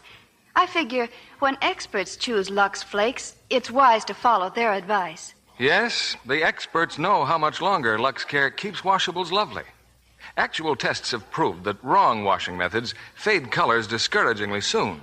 Lux Care kept them lovely up to 3 times as long. That's important to any girl these days when prices of new things are so high. Today, more than ever, Lux Care is thrifty care. Thank you for coming tonight, Miss Isla Jacobus. Back now to our producer, William Keeley. We continue with Act 3 of Undercurrent, starring Katharine Hepburn as Anne and Robert Taylor as Alan.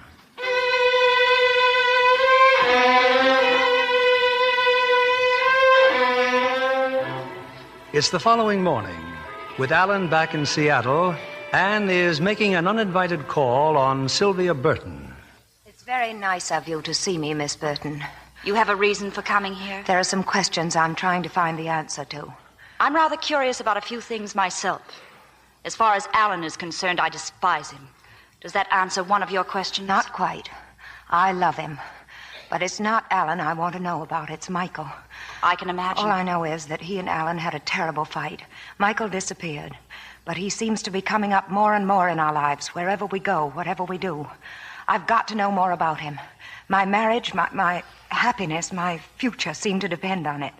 And you'd like to know how close Mike and I were? Well, we weren't. I tried, but Mike wouldn't have it. I used to think it was because he had some sort of funny sense of loyalty since I'd met him through Alan. He was that thing you have to look for with a microscope, a gentleman. And that's the man your husband spread those lies about stealing money. I believe my husband, Miss Burton. Nonsense. You think he's lying. I know he is. Why? Because I've been through this myself. When Mike disappeared, I went crazy trying to find out what had happened to him. And did you find out? Only that he'd been at his ranch. That was the last anyone saw of him except your husband. You see, I still think Mike is dead. You mean he was killed in the war? No, I don't mean he was killed in the war. Why hasn't he written to someone? His friends at the plant, his neighbors at the ranch, or 100 other people he knows. Lots of us would like to know what happened at that last meeting, Mrs. Garraway. Ask your husband. What kind of a fight was it, and what happened to Mike? How dare you speak to me this way, Miss Burton? I should never have come here. Forgive me. It isn't such a shocking idea, Mrs. Garraway. Not when you've lived with it for a while.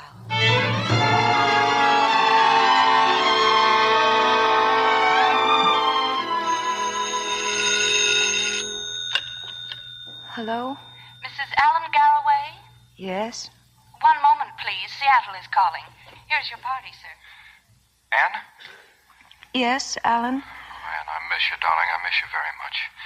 I haven't been able to think or concentrate on anything but you. I'm so glad you said that, Alan.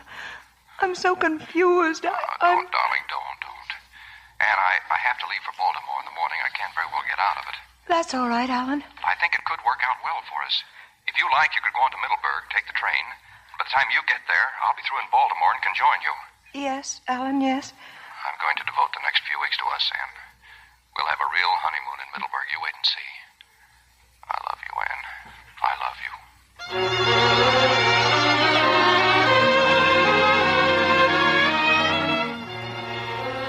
I wish I'd known you was coming to Middleburg, Miss Galway. I wish you'd told me. Why, George, I don't think you're very glad to see me. Oh, no, ma'am. No. I'm real pleased. When will Mr. Allen be here? He'll be here later tonight. George, why do you wish I'd let you know I was coming here? Well, just so I'd have a little time to fix things up. Such as out there, George, out there by the stables? A little time to tell whoever it is out there to go away? Miss Garraway, there's nobody out there, Miss Garraway. I don't mean old Ben either. Just now, when I was walking, the dog saw him. Bate saw him. Bate was all excited, jumping up and down and wagging his tail. But you didn't see nobody, ma'am. No, I didn't. It was too dark, and I was frightened, I suppose. I came straight back here. Oh, let it pass. Please, Miss Galway. Let it pass. I can't, George. I'm not frightened now. I'm going to go back to the stables and look for myself.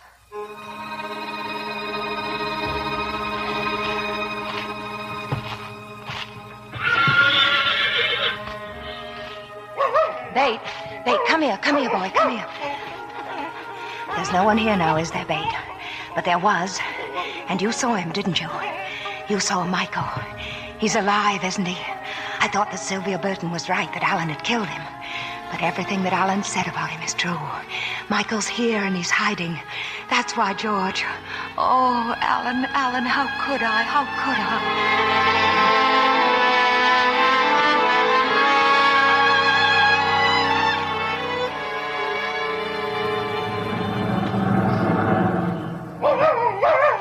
It's all right, Bate. You can stop barking. It's no way to welcome me home. Hello, Alan. Mike. Take it easy. Better keep our voices down. Your wife's in the house. You've seen my wife? Don't worry, she didn't see me. Why did you come back? Wouldn't you rather know why I went away? I didn't steal any money, Alan. You've been a long time denying it. Be kind of tough to prove. You had the books pretty well rigged. But that's not what kept me away. It was Carl Steuer. Steuer's dead. Yes, dead and buried. Just a nice old German refugee who lived for one thing only. To get back at the Nazis. You remember that invention he was working on? Every man at the plant was working on an invention of some kind or other. That's right. But only Steuer died. The coroner said it was an accident. He fell down the cellar steps. What's that got to do with me? It's got a lot to do with you. Steuer had a pet name for that invention of his. His fan, he called it. He used to say, "My fan will fix the Nazis. Your brother and me, we know. Someday my fan will pay them back." Fan. I couldn't figure it out until it dawned on me that fan is a German word. It means distance. Fernsteuerung. Long distance control. That's why Steuer died. He was murdered by somebody who wanted his invention. The distance controller was mine. It was Steuer's, and it's made millions for you. Well, has the money been worth it, Alan? Has it been worth killing for? You can't prove any of this. Maybe not. Is Wormsley the only other one who guessed? Because you're paying him off, aren't you? Anyway, I wanted to get out of the whole mess. That's why I disappeared. But it seems it has to be faced after all. I have met your wife. Here? Today? No, at the ranch. She thought I was the caretaker. She's a fine girl, Alan, but she doesn't know about Steuer, does she? I'm here to make sure she finds out. You think I killed Steuer?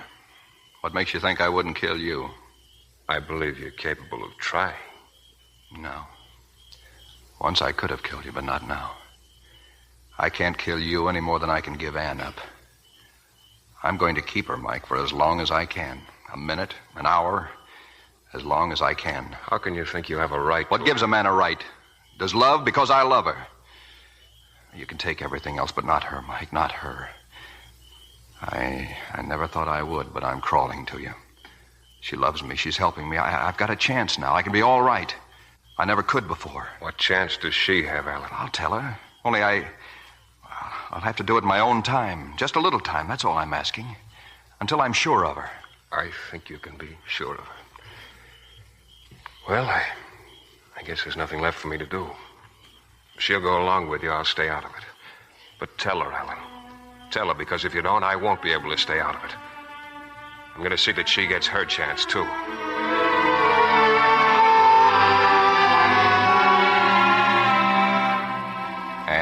Anne, darling. Wake up, dear. I'm back. Alan. Oh, Alan, oh, forgive me, darling, forgive me. Forgive you? I've been so wrong, Alan. I've got to tell you something, and I'm so deeply ashamed. I thought such crazy things about you. I thought you'd killed your brother. No, darling, listen to me. I thought that. And I was going away and never see you again. You were going to leave me? I couldn't have stayed. I couldn't have endured. You couldn't have endured living with a murderer. But it's all over, Alan. I know he's alive. I'm able to breathe again. Yes, Anne, it's over. No one will ever come between us again.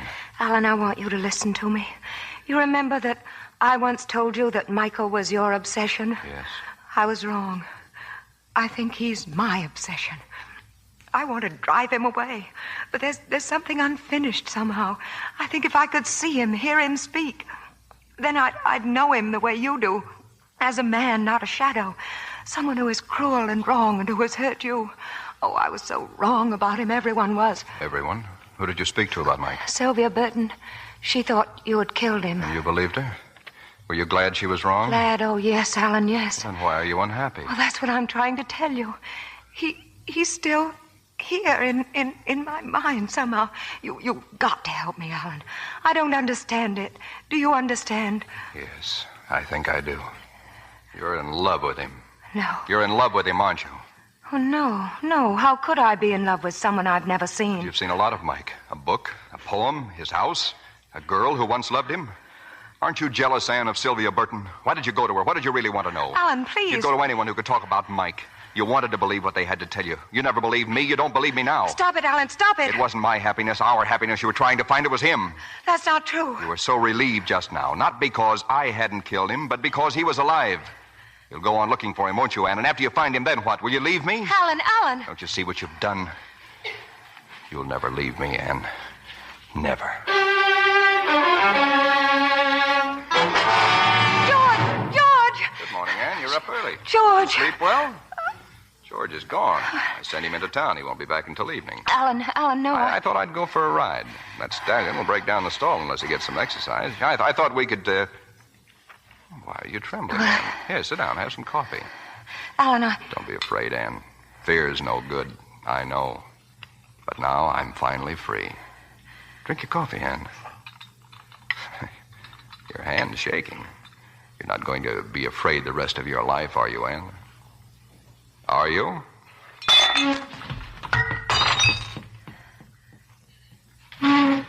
Why run to your room? You can't lock yourself in. I've got the key. Hey there. Anyone up? Oh, hello, Mrs. Foster. Come in. Hello, Alan. Your wife up yet? Yes, I think so. Shall I call her? Well, it's a fine morning for a ride. Yes, it is. You must have had the same idea. You're dressed for it. Yes, I... Oh, there you are. Welcome home, my dear. How about coming over for breakfast and a ride? I'd like to very much. Wonderful. I'll expect you in half an hour. How's that? But I can be ready in just a moment. Well, Biscuits for breakfast, Mrs. Foster? With my own two hands. And just wait till you taste them. There's nothing like them in the whole world. Mrs. Foster, there's something I must tell you. I must speak to you. That's fine, dear. We'll have a leisurely breakfast and all morning to get acquainted in. See you soon, dear. I'll walk along with you, Mrs. Foster. I'll have to saddle up the horses. What's the matter with the bride, Alan? A quarrel? Not a quarrel, exactly. Don't worry. It's natural the first year, getting acquainted.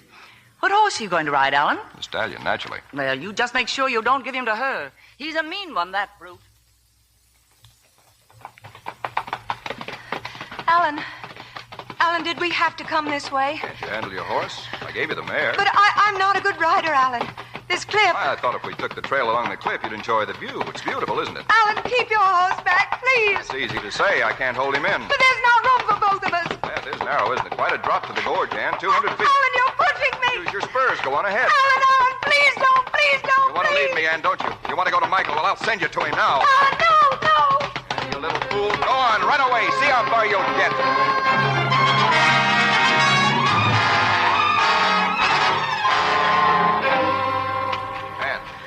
Anne, what happened? Did your horse throw you? It's quite a bruise on your head, or did you hit a low branch? Hurts, doesn't it, Anne? But nothing is going to hurt you anymore. Michael. I'm going to kill you, Anne. They'll think you broke your stupid little neck with your horse.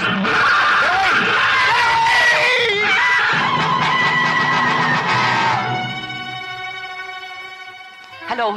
Hello, Doctor. This is Mrs. Foster. There's been a terrible accident. Alan Garraway is dead. That stallion of his must have gone crazy or something. Kicked him to death, it looks like. You better come right out, Doctor. His wife's been badly hurt, too.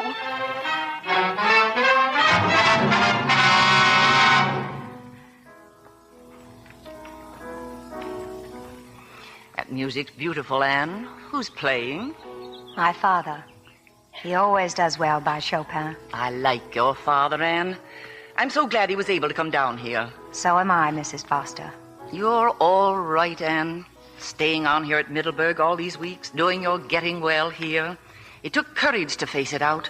Most people would have run away. Hard to run away in a wheelchair. Dr. Hill says by next week you can burn that wheelchair.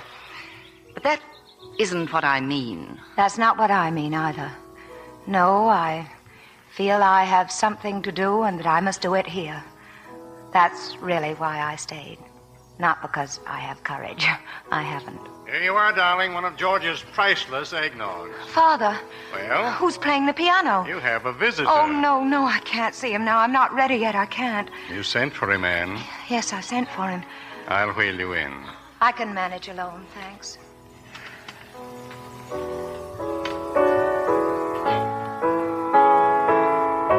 You're Michael, aren't you?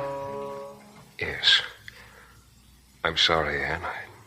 I should have told you that day at the ranch. I think I knew. Not at the ranch, but afterwards. I think I knew. You sent for me. Yes. I think I'd have come in any case.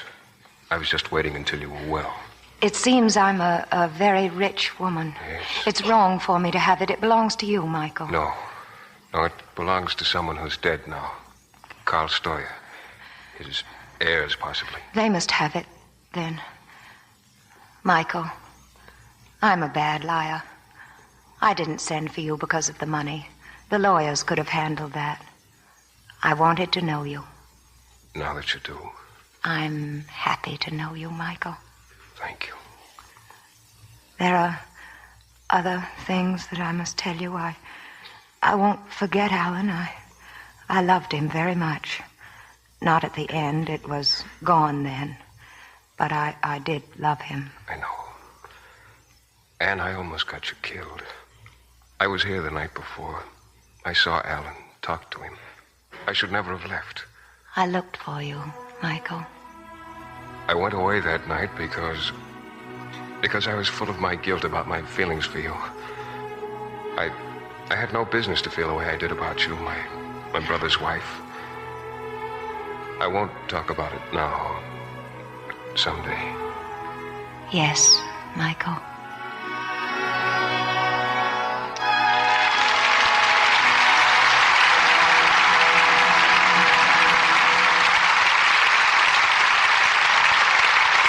Our stars will return for their curtain calls in a moment. Libby, have you any fashion tips for the ladies in our audience tonight? One very important one, Mr. Kennedy.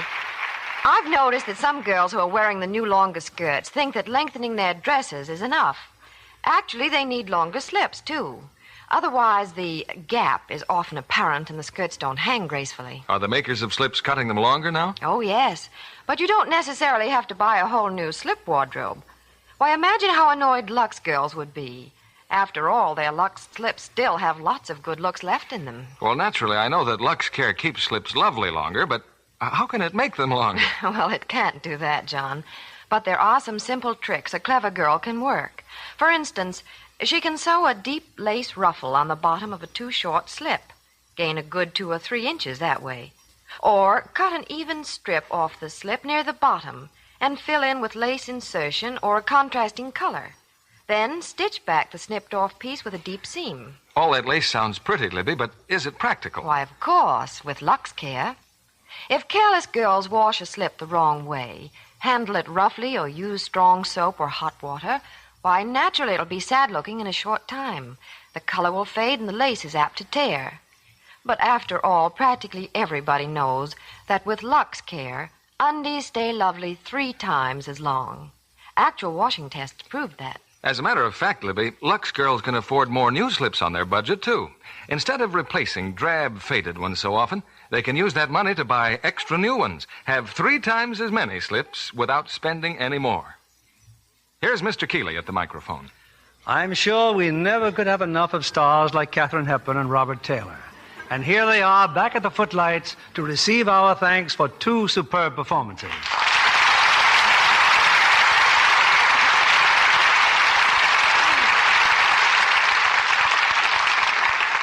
Catherine, I'm happy our efforts to bring you to this stage tonight have been so splendidly rewarded.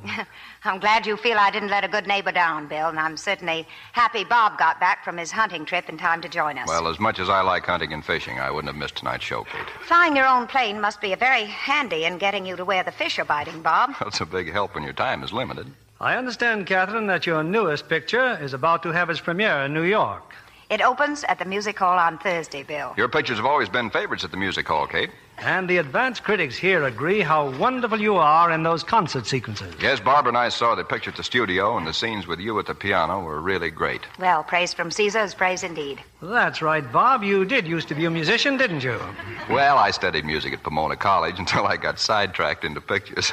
From what the preview fans said about your new Metro-Goldwyn-Mayer picture, The High Wall, you were certainly sidetracked in the right direction. Well, I hope they like it. On the subject of pictures, what's the news for next week, Bill? Next Monday night, we usher in our 14th year on the air. And to celebrate, we're bringing our audience one of the greatest works of an author whose popularity has never been equaled.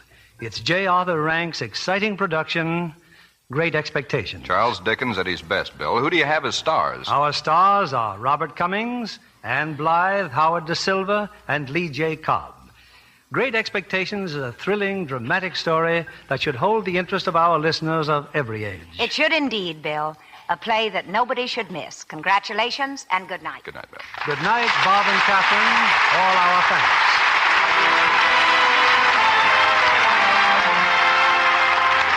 Lever Brothers Company, the makers of Lux Flakes, join me in inviting you to be with us again next Monday evening when the Lux Radio Theater presents Robert Cummings, Anne Blythe, Howard Da Silva, and Lee J. Cobb in Great Expectations.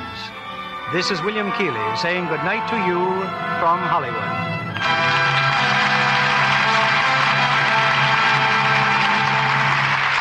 This is Community Chest Time, a time that unites Americans of all faiths and creeds behind the great work of the Community Chest. Experience has proved that this is the best way, the truly American way, of providing help to the unfortunate in your community. Each year, your local Community Chest helps support vital services, such as hospitals, clinics, homes for the aged, aid to the handicapped, and youth organizations. The theme of this year's campaign is Everybody Benefits, Everybody Gives. So give generously, all you can afford, when you're approached by one of your fellow citizens within the next few weeks. A contribution to your local Community Chest is an investment in the future of our nation. Katharine Hepburn and Robert Taylor appeared by arrangement with Metro-Goldwyn-Mayer, producers of Green Dolphin Street, starring Lana Turner and Van Heflin. Heard in our cast tonight were Ira Grossell as Michael and Frances Robinson as Sylvia. This program is rebroadcast to our servicemen and women overseas through the worldwide facilities of the Armed Forces Radio Service. And this is your announcer, John Milton Kennedy, reminding you to join us again next Monday night to hear Great Expectations with Robert Cummings, Anne Blythe, Howard Da Silva, and Lee J. Cobb.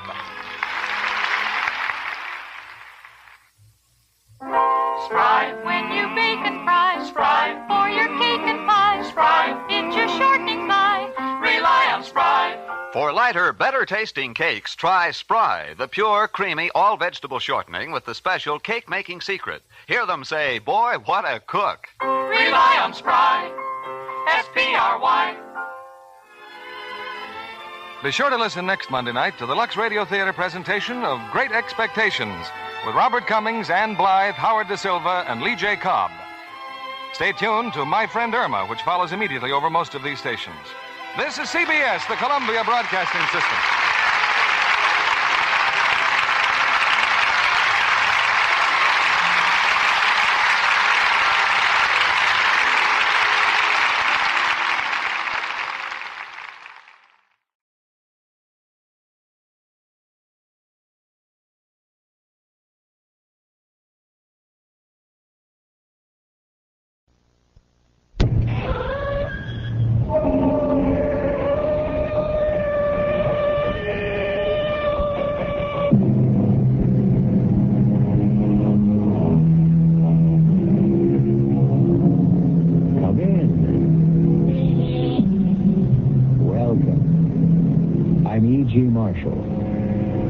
Welcome to the world of terrifying imagination. Make yourself comfortable for the moment. You know, evil has a vitality that defies time. Its power can be curbed, denied, defeated, but only temporarily. And when it returns, its force is more malevolent than ever.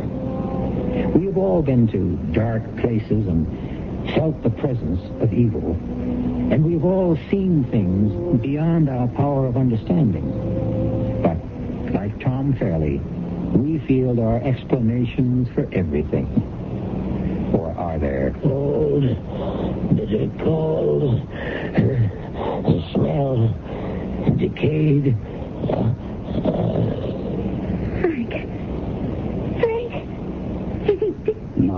No, he's unconscious. We'll talk to him later. Volga, did your men find anything else? Just the glass. It's curious, Tom. I don't see anything, Klaus. Yes, you do, Tom, but it doesn't mean anything to you. We weren't here when we found Flip. The area is flattened. And there's a same strange discoloration. What's all this got to do with Frank here? I don't know. But I promise you, I'll find out.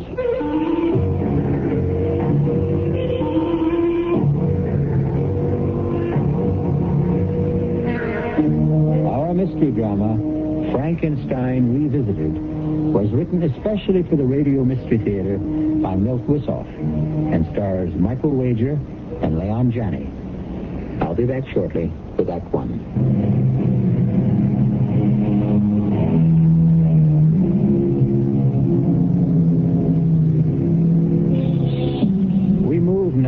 From the friendly people who make these broadcasts possible to the monsters who will make it impossible for you to sleep, I hope.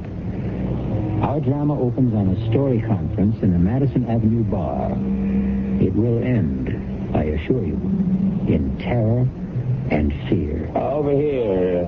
Here, Tom.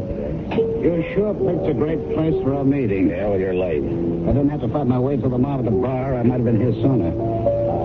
All right, what's on your mind, Frank? Well, I've been looking for a special that we can use as a springboard for our new horror series. And what's more appropriate than the old Frankenstein legend? You mean Boris Karloff and his magic electrodes? No, Tom. Not the hokey monster brought to life by the mad scientist. That was cooked up by Mary Shelley. It doesn't rate with the Gothic tale everyone in Germany knows about the infamous Baron von Frankenstein and his terrible death. It's got all the elements of a superb spook show. What's more, this is the 400th anniversary of the Baron's death. So what? So this, old buddy. The monster is reputed to return every century looking for fresh blood. It won't work, Frank. I was stationed near Darmstadt, only a stone's throw away from the Frankenstein castle after World War I. I've seen the place. It doesn't look like much. Even the burial crypt has been turned into a potato cellar. Well, how about the incidents you mentioned at cocktails the other night? That's what really put me onto the show. Oh, those killings I blabbed about had nothing to do with any monster. The police were satisfied the murders were committed by a fanatical group of neo-Nazis who call themselves the werewolves. Who's going to be interested in a defunct castle on an anniversary nobody celebrates? Well, they will this year. We're going to billboard the 400th anniversary with a gala festival. Well, who's going to show? The peasants used to have a fit when I even mentioned the Baron's name. That was almost 30 years ago. Oh, they'll come.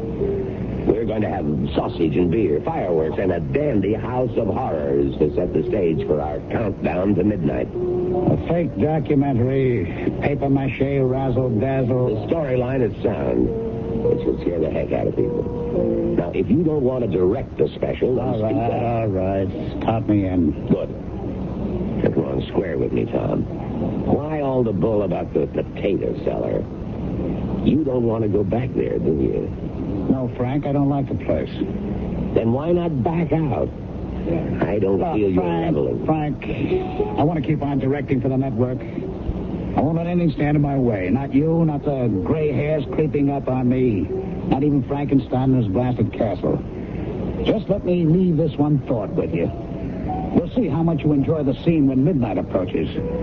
I'd like to hear the tune you whistle when the wind howls.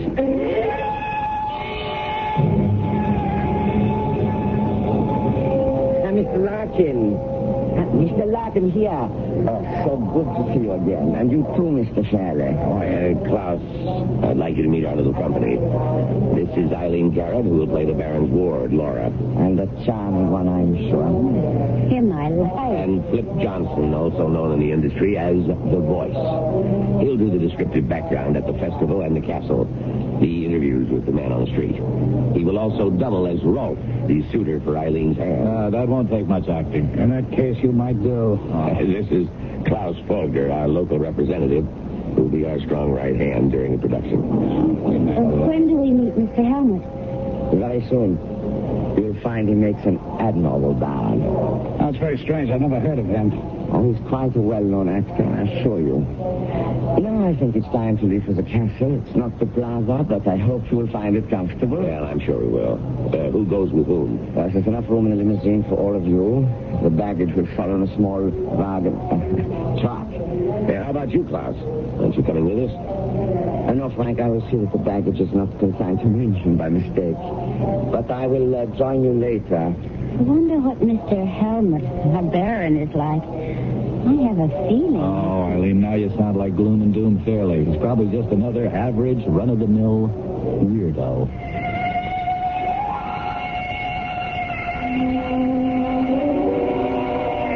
You've done a great job, Klaus. Even the crew's happy in the trailers. I like my room fine. It's a bit drafty when the drapes are open, but the comforters will keep me warm, I'm sure.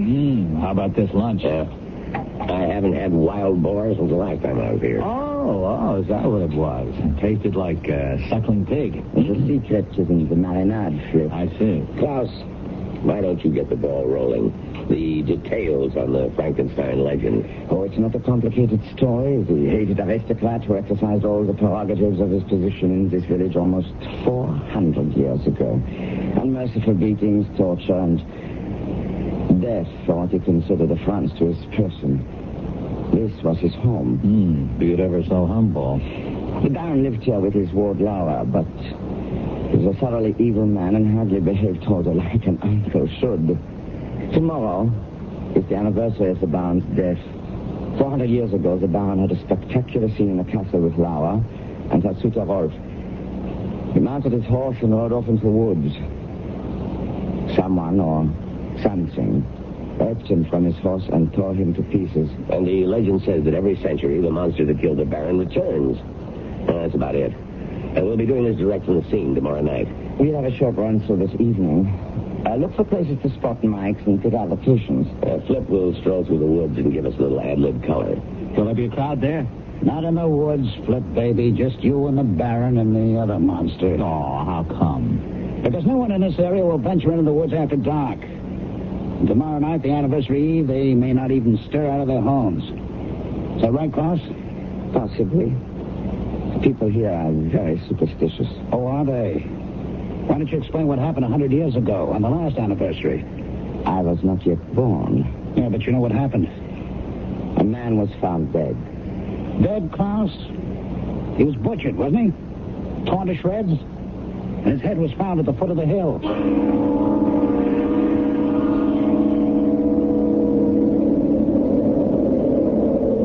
Well, Frank, this is it. Well, I hate to admit it, Klaus, but Tom may have a point about the castle grounds.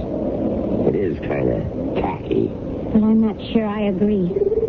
Physically, it's not much, but the decay, the feeling I get, I'm really frightened. Oh, come on now, Princess. You're letting that creep's tail get under your skin.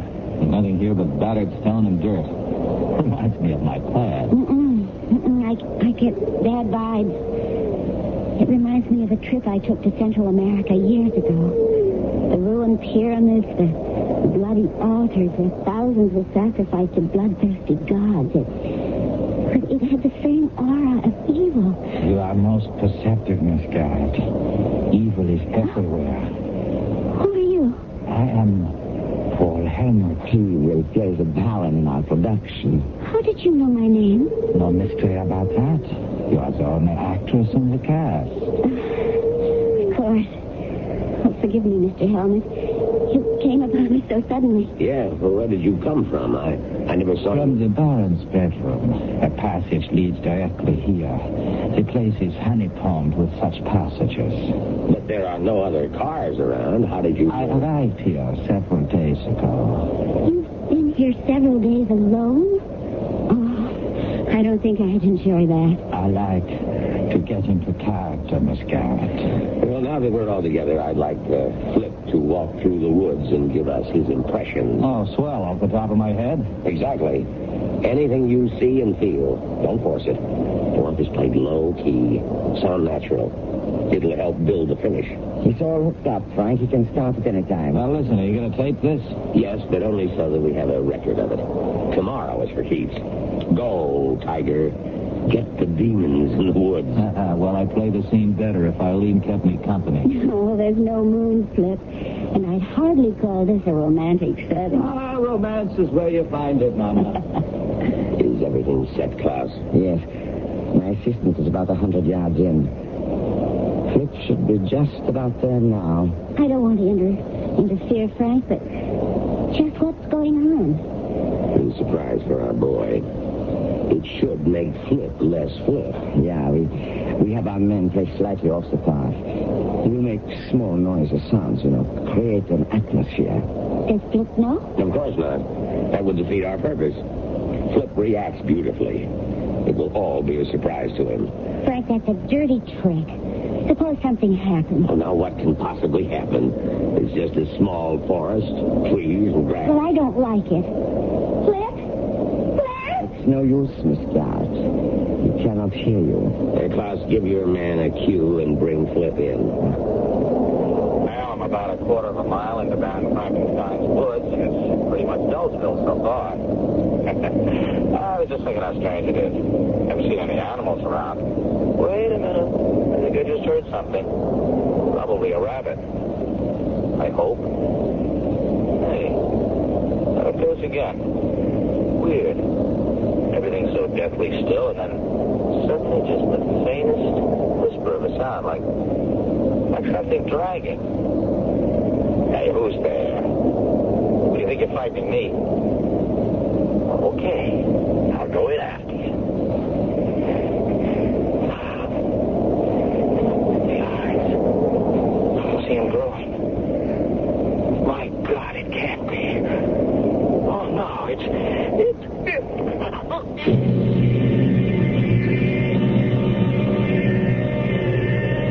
The bard said, some find tongues in trees, books in running brooks, and sermons in stones. Obviously, Flip saw and heard a great deal more in Frankenstein's woods. Or did he? Perhaps we shall know more when I return shortly with Act 2. I'm giving it up.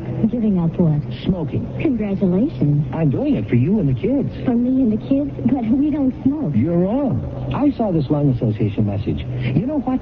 We smokers are making you non-smokers smokers just like us. Whatever are you talking about? I'm talking about secondhand smoking. The lung association says I'm doing myself in, as if I didn't know. But my smoke is trouble for everybody in my neighborhood. Do you realize every puff I smoke, I'm puffing out a smoke screen of carbon monoxide, nicotine, benzopyrene, to say nothing of hydrocarbons. You sound positively poisonous. I feel poisonous. I'm quitting. For me, darling. Yes, and for me, darling, I want to be loved. Your lung association says the smoker who quits for more than one person. He's clearing the air for everybody. You might say it's a matter of love and breath.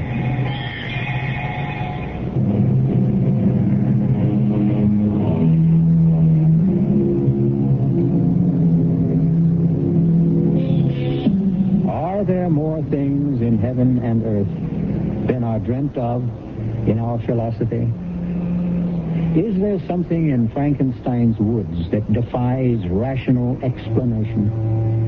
Or was Flip Johnson the victim of his own imagination? Perhaps if we push on with our little tale, we shall have the answer. Flip, are you all right? Wait a minute. Yeah, I think so. I don't know. I was just strolling along, and Wham, the lights went out. What did you see? Nothing. But we heard you, Flip. The eyes, you said. The eyes. Now, wait a minute. What are you talking about? I saw nothing. We have it on tape.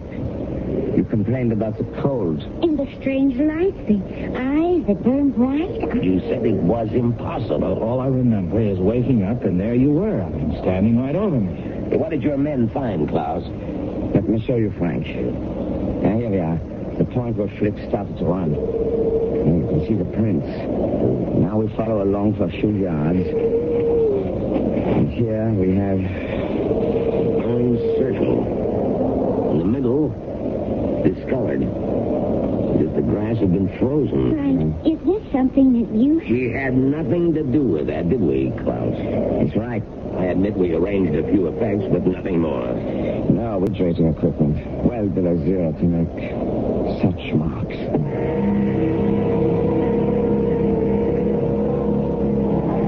Well, how do you like it, folks? It's fantastic. Instant Carnival by Frank Rockin. No, Tom. Give credit where it's due.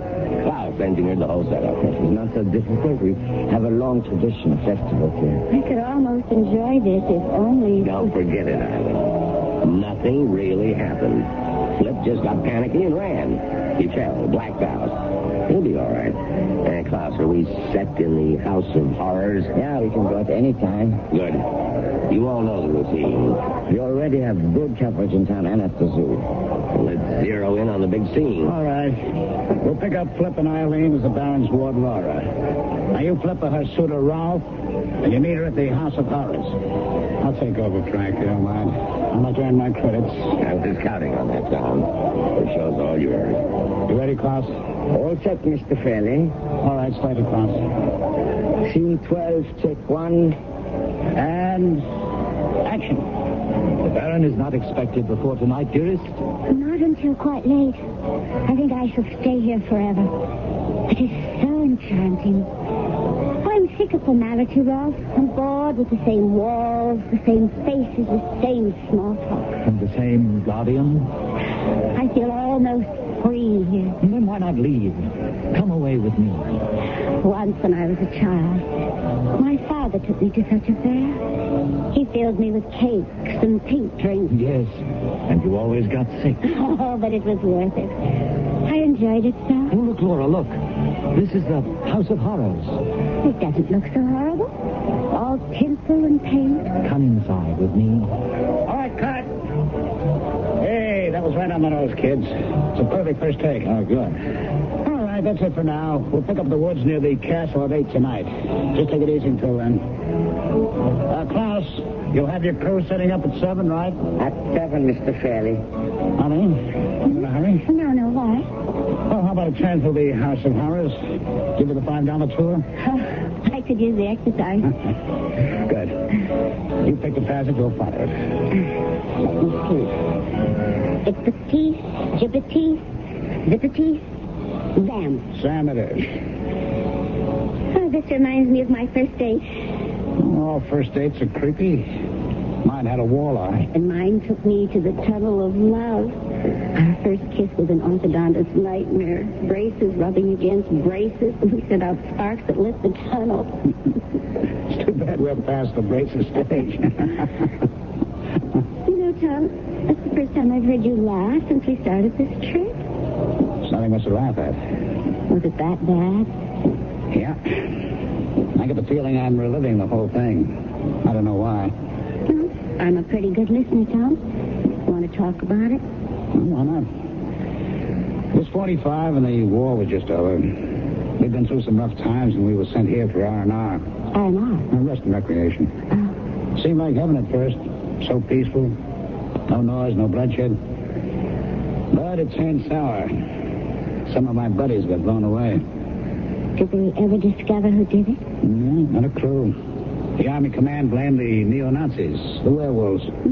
But the townspeople were convinced it had something to do with the Mad Baron. It's a bad scene. And you? I believe what I see. But it did shake me. I'm glad Flip is all right. So am I. But not for the same reason? Oh, look, Tom. Flip and I are just friends. Casual friend. That's the best news I've had in days. What's that up ahead? Looks like a treadle. Well, what are we waiting for? Treadles are for treading. Step on it. Disturbed my slumber. I will have revenge. That's one heck of an effect. The barren and non-living rubber expanding before your very eyes. This would be sensational at Macy's Parade. Cross didn't overlook a thing. It should go over big with the tourists and the people in the village. On the contrary, after the first person sees this, it will keep them away. Helmut, where did you come from? What are you doing here? Just visiting. Oh, you startled us. I know. I seem to have the same effect on the people in town. You look familiar to me. I've seen you before, but I can't remember where. Shadows and half-light make strange impressions. I wonder if you can give me a hand, Mr. Fairley. With what? Something I found in a recess back there. Okay, lead the way. What is it? I don't know. Signs of digging. I was about to see what it was when I heard your voices. Here. Hey, you're right, Helmut. Those are fresh marks. Don't come any closer, Irene. What is it? A wild boar, I think. What's left of it? It's not a pretty sight. It's literally been ripped apart.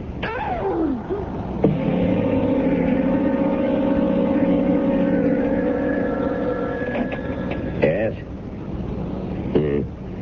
I understand. It will be all over tonight. No, we'll finish the rest back in the States. You can count on that. What was that all about? The town council. They want us out as soon as possible. They were polite but firm. Too many things been happening. Flip and then the dead boar. The word's getting around and it's becoming amplified in each telling. Did your visit to town pay off? I think so. It was tough getting permission to go through the old records. The clerk of the city hall was the perfect bureaucrat. He insisted on an application countersigned by his boss. I threatened to go to the burgomaster, and he caved in.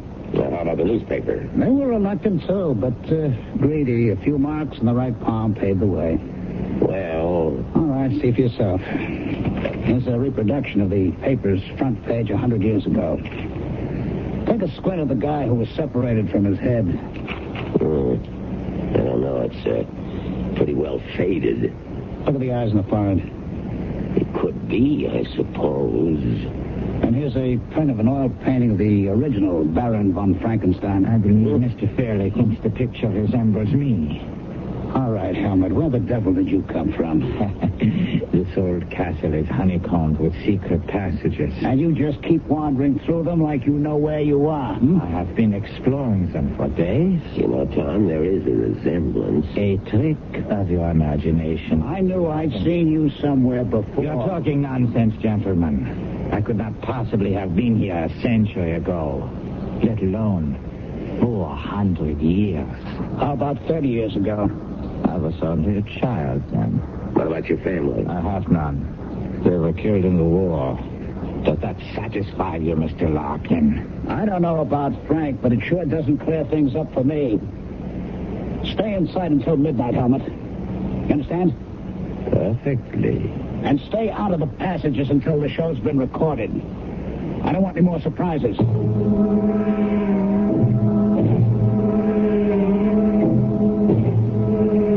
This place is beginning to get me. I'll be glad to get it over with. Dinner is ready. We'll eat in here tonight. Just as long as it isn't boar. Hey, where's Eileen? She has a headache. Well, I'd better go up and see if I can do anything for her. It's not necessary. I've sent some food up to her. I have some bad news. 3 members of the crew quit. They were all as frightened as the townspeople. Bad news?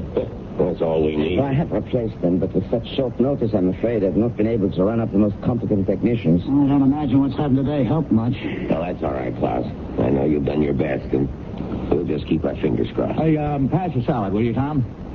Nothing stops your appetite, does it, Fred? No, I'm just a growing boy, Tom. I need fuel for my engines. What's that? Arlene.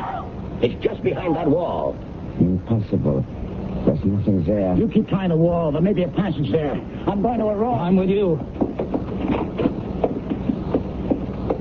Look, the place is a mess. Everything's happened to Eileen. I know, Tom. Look, footsteps in blood. They lead up to the panel. All right, let's knock a hole in it. It's no use. That's oak, several inches thick. Here. Press this calm. Where did you come from, Helmut? All right, we'll talk about that later. Hey, look, it's moving. And here she is. Eileen. Eileen. Honey. Here. That's good. She's coming around.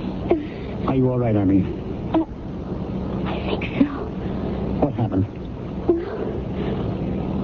I was lying in bed, trying to pull myself together. It was dark and cool. Suddenly I felt something in the room. I sat upright, but I couldn't see anything. I knew it was there. I stepped off the bed, felt something warm and sticky. I panicked and ran. Next thing I knew, I was being held. And then... nothing. You fainted. I suppose so. Just as I was going out, I heard my name. Who was it? I don't know. It was just a whisper. A nightmare, perhaps? A nightmare? With a German accent.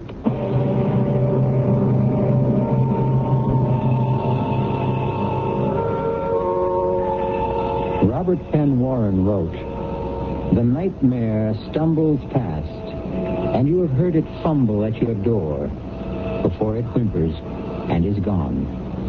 It acts like the old hound that used to snuffle your door and moan. But who, your host inquires, has heard it speak with accent foreign?" We shall return shortly with more on the Castle of Bad Dreams in Act 3. This is Mel Blanc, and voices are my business. In Warner Brother cartoons, you probably know me as the crazy little character... Daffy Duck. or, Porky Pig. Or... Bugs Bunny Duck.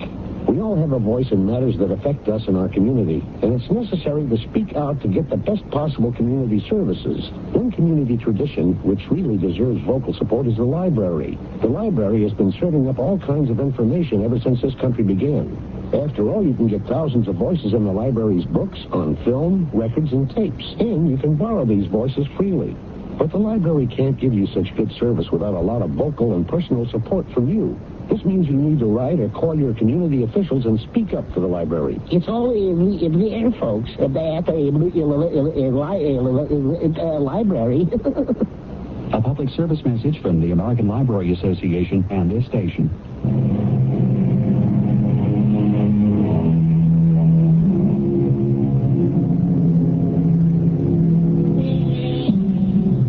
Ever ridden a nightmare, you know what a hellish mount it can make. It carries you unwillingly beyond anguish and terror, through deadly whispers and pools of blood. But oh, the relief when it's over. Let's return now to Act 3 and the end of the ride. How's Eileen doing, Tom? Physically fine, but she's as tight as a drum. Now, look, why don't we get the police in, Frank? No way. We've got 2 strikes against us in town now.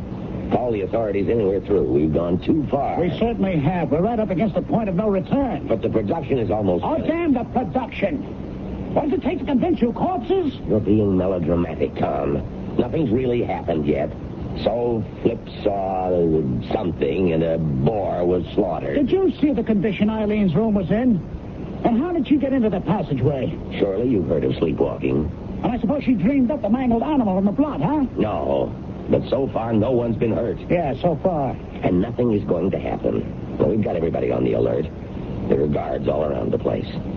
Klaus has brought some extra men in. We've taken every precaution. Every precaution except the most obvious one. Now, let's get out of here, Frank, before it's too late. Not until the show's wrapped up. Come in. What is it, Helmut? Volker says we're ready. Oh, you used the door this time, Helmut. What happened? The passageway blocked? Why the get-up? You won't be on camera, you know. Just a few replicas of the Baron's wardrobe to help me get into character. Authentic, I can assure you. You're taking this role quite seriously. I take all my roles that way. And only one way to act. If that's all, I'll be going. Okay, tell them Mr. Fairley will be right there. All right, what's up, Frank? I should be splitting too. Now, look, Tom, I don't feel there are any grounds for your suspicions, but I've had some checks made on Helmut's past. What he's done, where he comes from. I expect a report any moment now. That should clear the air. Well, I hope so. Now, all I ask is let's get the job done. Don't let your feelings get in the way. I won't. But if the news is sour, don't keep it from me, will you? In this case, ignorance can be disaster.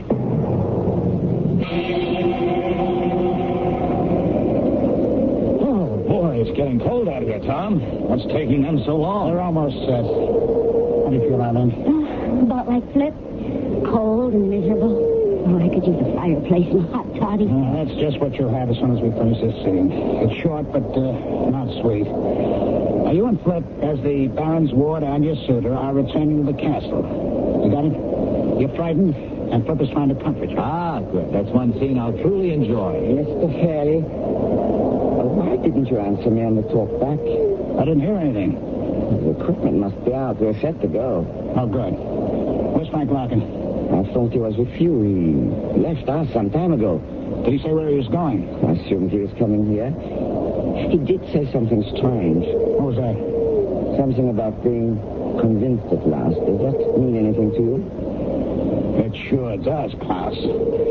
Send your men through the woods and the castle grounds.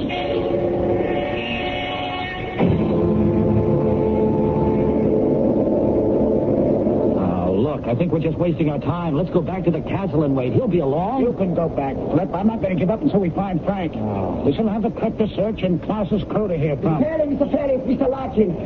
We found him. Come quickly. This way, Mr. Fairley, in the clearing. Is he hurt? Yes. I think badly. There.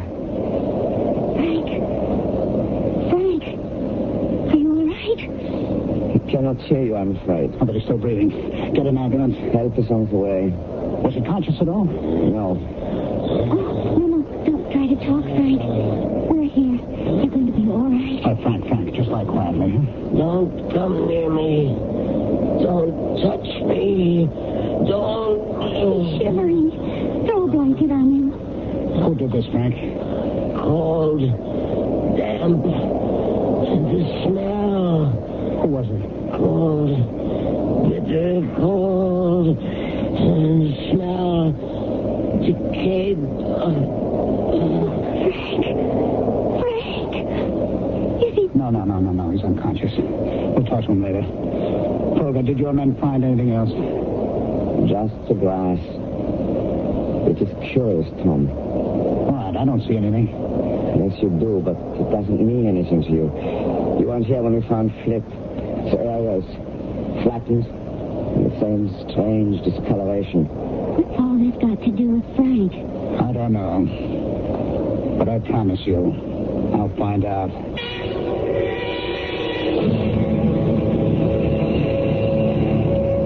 Hello? Listen, I'm calling about Mr. Frank Larkin. The patient in room 305. You understand me? Oh. I'm sorry, I didn't mean to shout. I see. Thank you. Tom, what did they say? His condition is stable. That's what every hospital says unless you're dying. Do they expect him to be there long? Just a few days. You know, it's all so strange. So many things have happened. Flip, you, and now Frank. And nobody's been really hurt badly. There are a few mangled animals. Yes, well, that's what's bugging me. The animals get slaughtered, but people are more frightened than hurt. Except for Frank's close shave. Well, why? It doesn't make any sense. Anything powerful enough to mash some poor defenseless creature surely could do more damage than that. Well, maybe there's no connection between any of the things that have happened. Oh, that'd be piling coincidence on coincidence. I don't believe it, and I don't think Frank did either. After he got that phone call he was waiting for. Well, then why don't you call the police? For the same reason that Frank didn't. But you kept begging Frank to delay the production. Oh, not now. I'm going to finish it tonight, for Frank's sake. But I'm going to be sure that whoever's behind this pays the price. And how will you do that, Mr. Fairley? Oh. I guess you tried the door once and didn't care for it, huh? It is easier to use the passageway. You didn't answer my question? I know I didn't. The reason is simple. I don't know yet. But I will before tonight's over. You mentioned a phone call Mr. Larkin received. Yes. If only I knew what it was. Perhaps I can help you. How? The telephone lines into the castle were of special installation. An exact record is kept at the company of every call made from and into the building. Well, then all we have to do is call the company and find out. Not exactly. They will give it to the police, however. That's out. Why? Please, Tom, call them in. And the next time, whoever's doing this may forget the difference between man and beast. She's right, Mr. Fairley. You do not know whom you are dealing with. Do you? I'll be the same. I will see you shortly, when the fun begins. Okay, Klaus, let's get some levels. Get Flick to say a few lines. We need some levels. Okay. This is Flip Johnson in the burial crypt underneath the Frankenstein castle. That's enough, fine. Thank you. Now stand by. See if you can sharpen up the sound, Klaus. Yeah, I will try. All right, Eileen. You get to the Baron's room in the castle. Helmet's there already. We'll do your scene first. Are you all right? Oh, I'm fine. Don't worry about a thing. We've got everything under control. I'll see you later. Klaus, pick up Helmet. Tell him Eileen's on her way. Yeah. Helmut? Mr. Fairley would like to speak with you. Get on the talk back. Helmut? Are you there, Helmut? Get to the talk back. Give me that, will you? Helmut, this is Tom Fairley. I'm here, Tom, but no sign of Helmut. Where the devil is he? I don't know. Oh, damn. Ask one of the men outside the door to check. You stay put. He says he saw Helmut heading for the crypt some time ago. Klaus, see if you can find him. I'll handle things here. Yeah. Flip, do you hear me? Yeah, loud and clear, Tom. You ready for me now? Have you seen Helmut? Nope. He's supposed to be here? Just stand by. Eileen, have they found Helmut yet? No. What's going on? I don't know. I think we had better go to the crypt scene first. I've seen him through the passageway, but there are no signs of Helmut. I guess you're right. Flip? Yeah, what now? Start your narration, and if you spot Helmut, let me know, huh? Okay.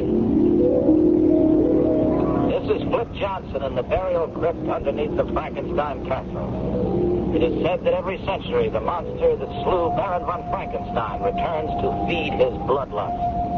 And every century the Baron returns from his grave to meet his fate again. We are less than a minute from the hour of midnight, when all this is supposed to take place. The question is, what will happen here tonight? In just a few seconds we shall know. This burial crypt is one solid room cut out of deep rock. Behind the crypt is a tunnel leading to other burial vaults and to passages that have never been truly explored. It is reputed that 1,000 years of Frankenstein lie buried here. But, wait a minute, cut it, Tom. I have to stop. Listen, are you picking up any sounds? Yes, something that sounds like dragging. Do you see anything? Oh, no, but the sounds are getting louder. Tom, are you trying to pull something? Well, no, Flip, believe me. Why would I try to pull it? Something seems to be dragging. I hear breathing. At least that's where I think it is. It's getting cold and damp in here. Oh, I smell something horrible. Get out, Flip. Get out as fast as you can. All right, close in, men. Get into the crypt as fast as you can. I want every man in there. I can see them now. Eyes. Evil. Bright as cat's eyes. Glowing. And enormous. Oh, God, help me. I can't move. It's here. It's here. Who are you? This is the crypt, Tom. Someone's heading into the passageway. Over there, I think it's Helmut. What about Flip? It's not good. His throat's been crushed. He's not breathing. Somebody stay with Flip. The rest of you go after... Whatever is in that passageway. There. Stop! Stop, Helmut! Don't move. He's gone. What do you mean he's gone? He's disappeared. Vanished. Into thin air.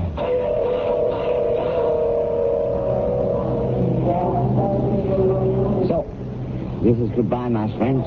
Yes, and I can't say I'm sorry to go. Tell me, what will you do with the tapes? We'll make a show out of them. Add a few scenes, and we'll be ready to send some shivers down our listeners' spines. The publicity should help. I suppose so.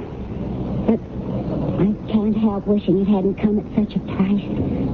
Poor Flip. It was a costly show. Klaus, we've been sparring around for quite a while now. Let's stop avoiding the subject. Who was Helmut? An actor. That is all I know. But without a past. The report I received was completely blank except for his acting credits. Nothing. He was just an actor. Obsessed with a role. Do you really think so, Klaus? What else can I think? Then how do you explain what happened in the crypts? After he attacked and killed Flip, you and your men closed in on him? And he vanished. Right before your eyes. But there must be an explanation. You know, every inch of the castle and the grounds, every secret passageway. Then you don't think he met the fate of the Mad Baron? There were no signs of his remains. Just some flattened, burned-out blades of grass. It's an unbelievable climax for a legend. Legends have no climax. They go on and on. Drop us a line when you find out what really happened. I promise.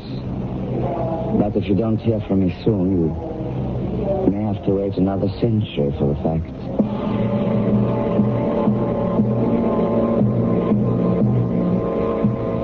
Since we don't have 100 years to spare, we'll just have to make up our own minds about Paul Helmut. Was he the infamous Baron von Frankenstein brought back to life? Or was he, and I don't mean to be redundant, merely a crazed actor? I'll be back shortly.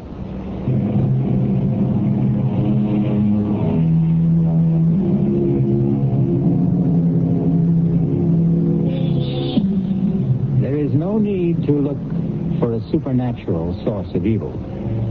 Man has shown himself capable of every wickedness. But regardless of where it arises, evil has a vitality beyond time. Its power can be stemmed, but it will return. Our cast included Michael Wager, Leon Janney, Ralph Bell, E.V. Juster, and William Redfield. The entire production was under the direction of Hyman Brown. Now, a preview of our next tale. She ran out into the moor without a cloak. But Heathcliff's horse was not in the stable, and no one knew where he had gone. Catherine returned after midnight in the midst of a thunderstorm, soaked to the skin, and coming down with a severe chill. Oh, Miss Catherine, you must let me help you to bed. He's gone, Nellie. He's gone. And my nightmares are coming true. You'll feel better when you've had some sleep. I'll never sleep again. I've been abandoned. Oh, it's just like my dreams. I saw myself tapping on the window, begging, "Let me in, let me in." Oh, hush, child. And no one answered. And my hand broke through the glass, so the blood was running down my arm. Oh, get the blood stains off, Nellie. Get the blood stains off. This is E.G. Marshall inviting you to return to our Mystery Theater for another adventure in the macabre. Until next time, pleasant dreams.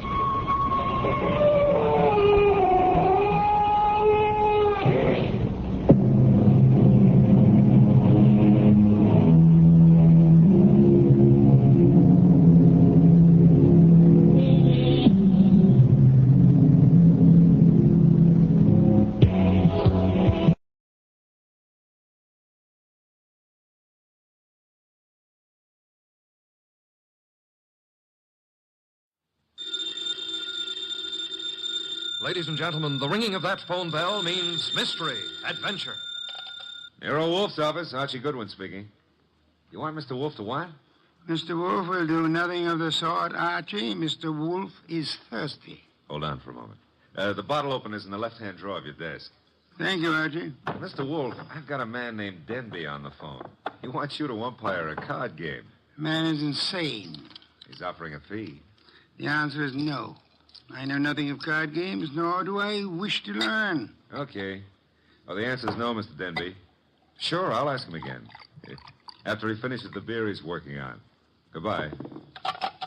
People appall me. The fantasies they indulge in. Bah, what on earth made that maniac think I might consent to preside at a card game? Well, it seems he expects one of the players to be death.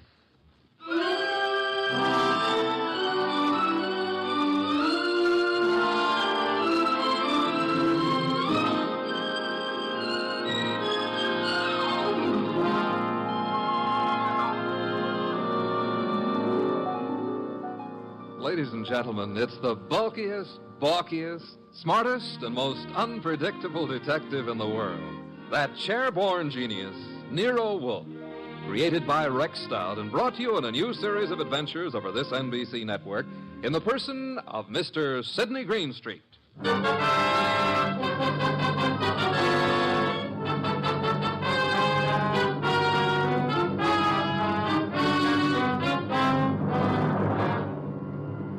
Mr. Wolfe would not attend, but the card game went on anyway.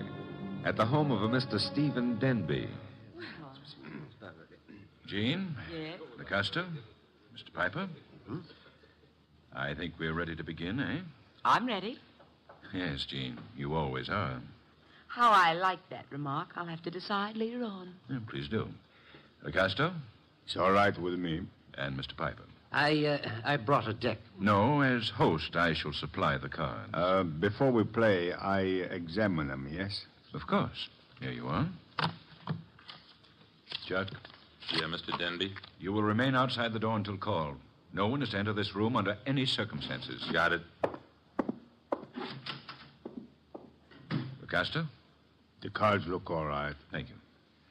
Now then, shall we make things absolutely clear? You mean, should you make a speech? I don't mind. But make it short, huh? I shall. The four of us seated at this table are joint owners of the Candy Club, a rather successful institution devoted to the sale of food, liquor, entertainment... And the gambling. And games of chance. For some time now, we have all resented sharing the profits. Some of us have attempted to buy out the others. Denby, you needn't babble on. No one wants to sell. We know that. True, Mr. Piper. Which is the reason for this little game of cards. One hand shall be dealt to each of us. A hand at poker. Whoever wins gets the club. The others retire as gracefully as they can. Agreed? That's why yes, we're agreed. Very well. The cards are shuffled. I'll place them in the center of the table. LaCosta, would you like to... I cut. Good. If nobody minds, I'll cut them too. After Mr. LaCosta. Nobody minds? Happy now, Mr. Piper? Let's get going, huh? Very well, unless Jean would care to... Oh, thanks. We're all crooks here, which sort of cancels out any funny business with a card. Very well. We shall all draw a card in turn until 5 cards are drawn by each player. Shall we start, Jean? Sure. LaCosta? Okay. Mr. Piper? Yes, of course. And myself. We just keep going in rotation. This is fun. Fun? No. There's too much money which rides on these cards. That's what makes it fun. Would you mind keeping quiet? I'm nervous. We all are, one way or another. I think we all have our 5 cards now. We all got them. Very well, then. In the same order that the cards were dealt. Jean? A pair of 3s. LaCosta? Nothing. Mr. Piper? Kings. 2. The light! Piper. Well, what?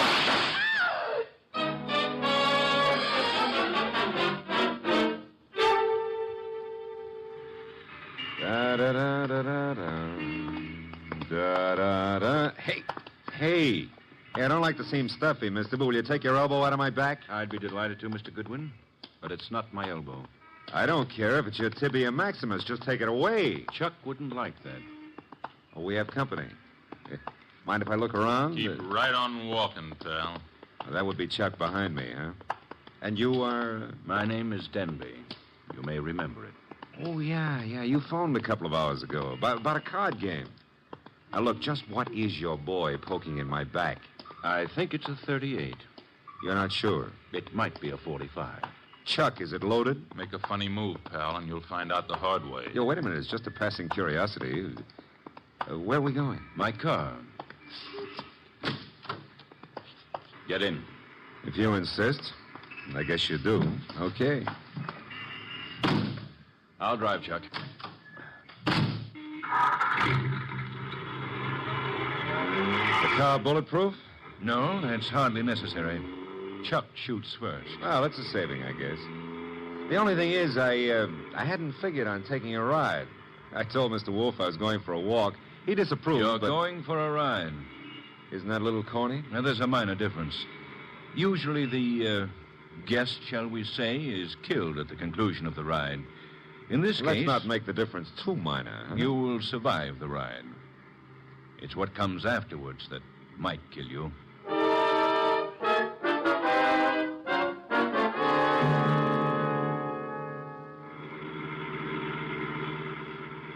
You see, Mr. Goodwin, my friends and I have a little mystery to solve. You want me to solve it? No.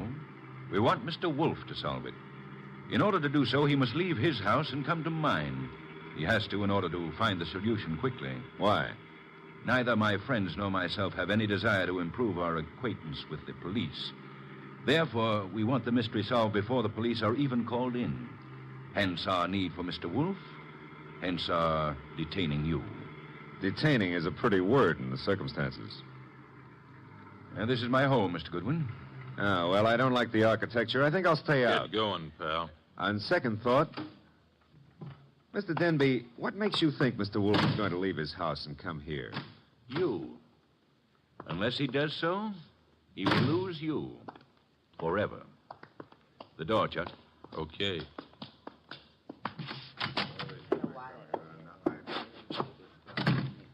Mr. Goodwin, may I introduce you to my associates in business and in poker? To your right, Mr. Locasto, a charming but impulsive fellow. Hello. He's only the stooge. Where's the fat fellow? In time, Locasto. The lovely lady whose back is to you is Jean. Jean something or other. She's always changing her name.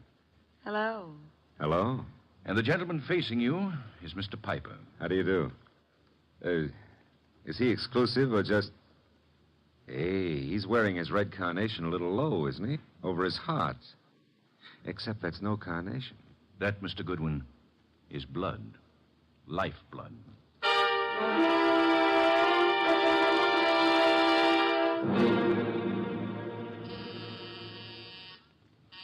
Archie. Oh, Pa, he's always taking walks.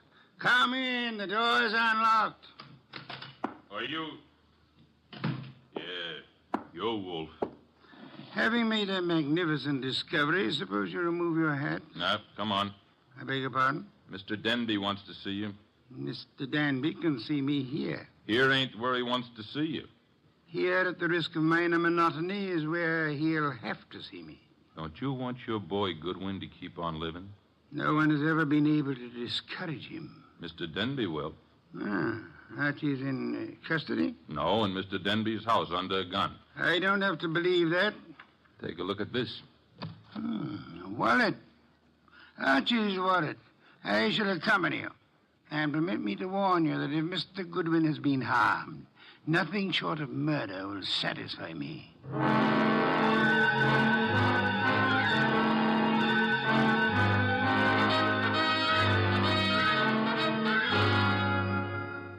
It's getting late. Wolf isn't here yet. Maybe he doesn't worry about you, Goodwin. Well, he could have been delayed. Maybe an orchid needed a pollen transfusion or something. Besides, only the good die young. Then you must be very, very good, Archie. That remark I didn't care for. We sit here and wait for the fat one, but in the meanwhile, the police... The police will come when we notify them. But they will not like the delay we make to notify them. I say we waste time. I say the fat one will not risk coming. You say entirely too much. Is that so? Maybe I kill you myself. Picasso, put that gun away. Yes, darling Archie should have a chance to live. Not long if Wolf doesn't come. Stop looking so pleased. Are you afraid to die, Archie? Yeah, well, I'm not looking forward to it. It's so final. Besides, I didn't eat a hearty dinner. And oh, the Marines have landed. Who is it? Chuck, with Nero Wolf. Let him in. Shut the door, Chuck. Stay outside. Archie? Hello, Mr. Wolf. Oh, am I glad to see you. I regret I cannot say the same thing. But I asked you, why couldn't you stay at home instead of taking those confounded walks? I warned you it'd be dangerous. Yeah, but Mr. Wolf, it wasn't the fresh air that got me. It was Denby. Mr. Wolf, I knew you wouldn't come here without some sort of pressure. I thought the method I used would be most effective. Would you really have killed Archie if I hadn't come? I would have had no choice. I would have been stuck with a witness to an unsolved murder. Suppose I cannot solve it. I should be forced to apply the same logic to two witnesses. Mm-hmm. Mr. Wolf, you really came here to save my life, huh? Nonsense. I came here for a fee, Mr. Denby. I have a check for $1,000 already made out. Clear it up. You forget. I left my home. I traveled unprotected through the streets of the city, exposed to motor accidents, to fresh air, too. You offer me $1,000. Will $2,500 do? Barely. Archie, will you take the check? Now, I presume you want me to find who killed the gentleman at the table, the one facing me, huh? His name is Mr. Piper. The name is no importance. Will you all sit at the table in the same position you were at the time of the shooting? Of course. Jean? Picasso? Good.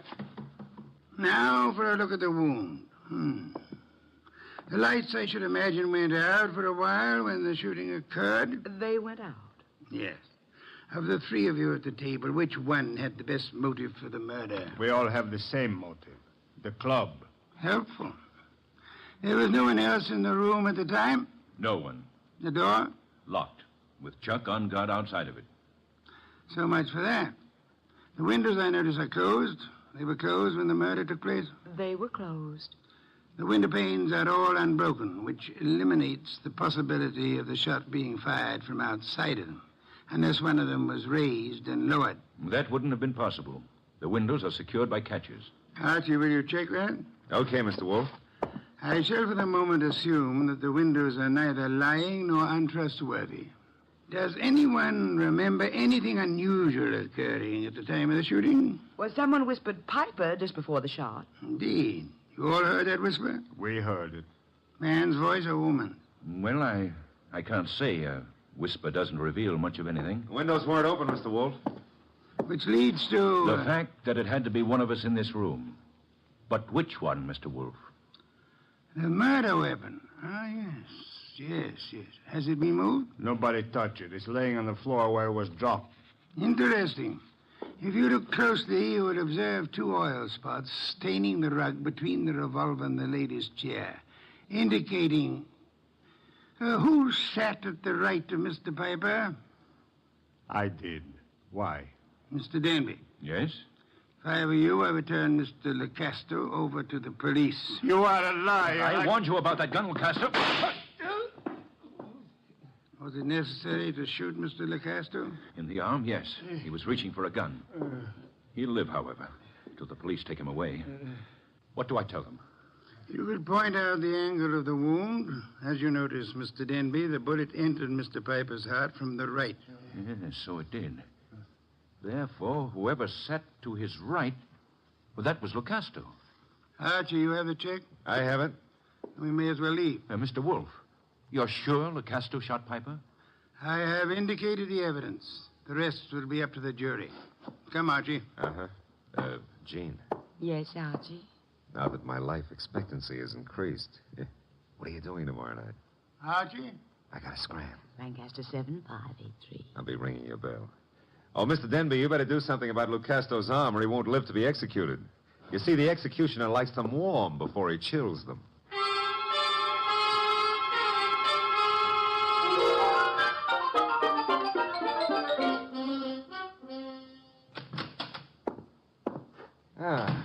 The old homestead looks very nice, Mr. Wolf. Yes, Archie, you should stay in it more often. Yeah, but you never get to meet babes like Jean that way. You never get kidnapped either. Nor would I have had to leave my home in order to rescue you. Yeah, well, you earned a nice fee, fast. Indeed? You seem doubtful about it. I'm positive, Archie. I know. I have not as yet earned my fee. Huh? You mean Denby might not turn Lucasto over to the cops? Of course he will. The trouble is, you see, Lucasto did not murder Piper. No? He just thought a bullet in the heart might be good for Piper's rheumatism, huh? As it happens, Piper suffered from asthma. That's beside the point. Fine. Mr. Wolf, I'm going to take it for granted that you know who did kill Piper. I'm also going to take it for granted that you won't tell me until you're ready. But why turn Lucasto over to the police? 2 reasons, Archie. First, I had no proof against the real killer. Secondly, we had to supply a scapegoat in order to be permitted to leave the Danby home. You were unarmed, helpless. Go ahead, rub it in. Nonsense. It was an interesting problem. I enjoyed it. It was, huh? Well, to me, it's still in the present tenses. Which reminds me, as old Dr. Tidmouse said, there's always a future tense. And in that future tense, Jean. No, Archie. Oh, Mr. Wolf, stop. That girl's got a love for blood that appeals to the ghoul in me. Besides, did you notice what she does to her dress? Archie, I was merely about to say that I have no objections to your dallying with the girl. Oh, I don't believe it. My ears need overhauling. I objected only to the future tense. Why not call her now? Yeah, well, I won't pretend I understand this sudden enthusiasm on your part about my love life. Probably there's some foul, scheming motive at the bottom of it. But who am I to look a gift horse in the mouth? Now, let's see. Her number was, Lancaster 7583, of course.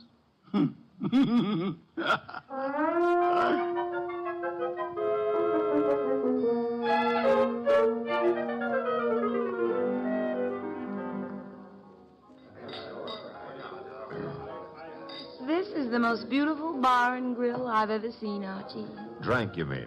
What? Never mind. All right. Archie, did anybody tell you you were beautiful, too? Well, a girl here and there has mentioned it. Oh, were they liars? Tell me, Jean, how did you ever get into the gambling den racket? Because I'm a crook? Well, I suspected that, but, I want another drink. You've had enough.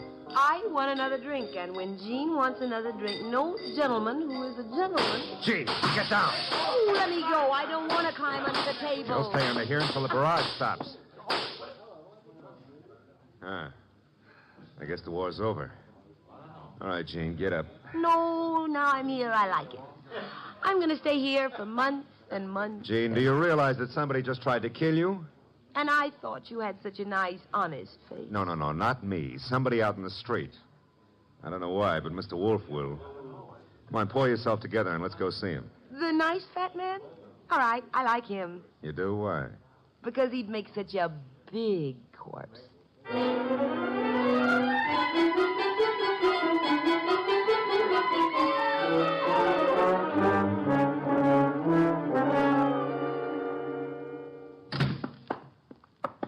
Is that you, Archie? Plus Jean. What made you think I wanted her here? Oh, she's one of your fans. She thinks you'd make a lovely corpse. What was the reason for bringing her here? She was shot at. Did you expect her to be? I expected her to be killed. That's why I sent you to her. It didn't occur to you I might be killed, too? It did. I was willing to take the chance. You were willing? Oh, Mr. Wolf, Jean's a little under the weather. Splendid. In vino veritas. Watch your language. I mean that people in their cups often tell the truth, a proverb of some antiquity. Who shot at you tonight, Jean? Oh, I don't know. I didn't see. Has it occurred to you that you might just as easily have murdered Piper as not? But Lucasto killed Piper. You said so yourself. I lied. Furthermore, why the attack on you if Lucasto was the murderer? Well, I don't know. Did you also not know that Lucasto escaped from jail earlier this evening? You're making that up. Why should I? Mr. Denby turned him over to the police, but Lucasto managed to get away before being jailed. That's not cricket. Incidentally, Mr. Denby will be joining us at any moment. I expected you to bring Jean, Archie. Therefore, with the exception of Mr. Piper, who is resting in the morgue, and Mr. Lucasto, who is at large, we shall have all the participants in the card game. With them, perhaps we can deal a new hand, Archie? Okay. Maybe it's the morgue to tell us Piper escaped. Oh, wrong again. Come in, Mr. Denby. Mr. Wolf, I'm upset. I heard over the radio about Lucasto's escape. He'll try to kill us all. Why? Well, because we can testify that he murdered Piper. True. I beg your pardon? Lucasto did not kill Piper. But you said that he did. The only evidence against Lucasto was the angle of the entrance of the bullet that lodged in his heart. May I remind you of the whisper you all heard in the darkness preceding Piper's death? The whisper that said Piper? Precisely. We must assume, then, that Piper turned his body in the direction of the whisper. Therefore, the angle of the wound would be wrong for Lucasto, but the correct one for... Whoever sat opposite Piper. I sat opposite him, but that doesn't mean I killed him. Wait, you must have. Once he turned, the bullet must have come from opposite him. Only possible way. That means you, Jean. No, it's a frame. May I interrupt for a moment? Mr. Denby, if our present analysis is correct, it must have been you who whispered to Piper. Did you? I hadn't thought about it before, but... Denby, you're lying. No, he's not lying. Continue, Mr. Denby. Well, when the lights went out, I wanted to tell Piper something. He turned to me, and that's when he was shot. Archie, you've taken all this down. In my prettiest shorthand, Mr. Wolf. Good. I don't know why you're doing this, Denby. Maybe you think if I take the rap, you'll get the club. But remember, Lucasto's still free. He's gunning for all of us. But it'll be you. Especially you he'll want. Maybe you can talk a jury into sending me up for something I didn't do, but you won't live to gloat about it. Oh, shut up, Jean. You killed Piper and... Who's that? This is, of course, the murderer of Mr. Piper. No comments? Archie, the door, if you please. But you said I was the one who... What kind of idiocy is this?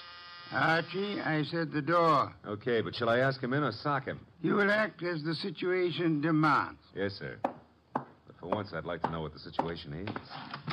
Raise him, Goodwin, and keep him that way. Now back up into the living room. I don't back up good. My gears... You want it here? Never mind. I'll strip a gear. Archie, what are you doing? Just what the situation demands, backing up. In case your knowledge of armaments has failed you, our little friend Chuck here is pointing a .38 revolver at me. You won't save him from the chair. Maybe not. But it could give me quite a pain in the stomach. Chuck, what do you think you're doing? You double-crossing louse. Gentlemen, if you please. So you thought you'd run to the fat dick and pin it all on me, huh, Denby? You don't know what you're talking about. We haven't even mentioned you. You sure of that, huh? Then why did Wolf phone me and tell me you were about to sing? Wolf phoned you? Yeah. Said you were getting ready to feed me to the electrician up the river. Oh, he was making a stab in the dark, Chuck. Trying to start something. That's so, Wolf? Archie, will you read Chuck your notes about Mr. Denby's statement regarding the whisper? Well, that doesn't mean... It could be misunderstood. Shut up. Read me the notes, Goodwin. Here it is, I quote. When the lights went out, I wanted to tell Piper something. He turned to me and... That's all I need to hear. Chuck. You were selling me out after hiring me to knock off Piper. You dumb gunman. Now you've given Wolf what he wants, a confession. I was trying to pin it on Jean. That's what you say now. It's kind of late, though. Too late for you. No. Goodbye, Mr. Denby. Nice shooting, Chuck. Stay put, Goodwin. The rest of you, I'm leaving. Police wouldn't approve. But let me have your gun. Huh? Wise guy. You know something? I've been thinking. Can you think?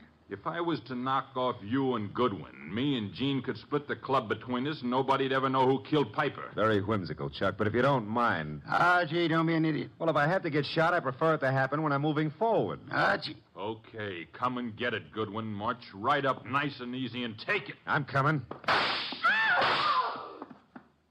Would somebody mind telling me why I don't fall down? Fool. I've been shot. Well, that's not the way to talk to a man who's just been... Hey, Chuck is lying down. Is he dead? Well, there's been a mistake. I didn't shoot him. He shot me. Archie, stop blabbering. Neither of you shot the other. As a matter of fact... I shot the Chuck. Lucasto. Lucasto, Archie? Well, I thought he escaped. No, I'm not crazy. I do not escape. The fat one, he phones the police to tell them how I'm innocent. Yes, I had the police announce the escape, however, for reasons of should I say strategy? Well, on account of there are no bullet holes in me, you can say whatever you like, Mr. Wolf. Thank you, Archie. That announcement helped heighten the tension our murderers were under. And then they explode. The fat one, he says to me, "Look, Astor, wait in the next room. Watch careful.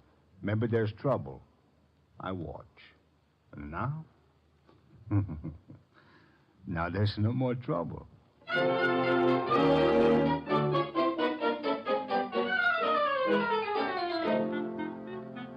Well, place looks a lot tidier now with all those bodies removed, huh? Indeed. Archie, I'll get you the bottle of beer. But first, make with an explanation. The case was crystal clear, Archie. Maybe, but I'm no crystal gazer.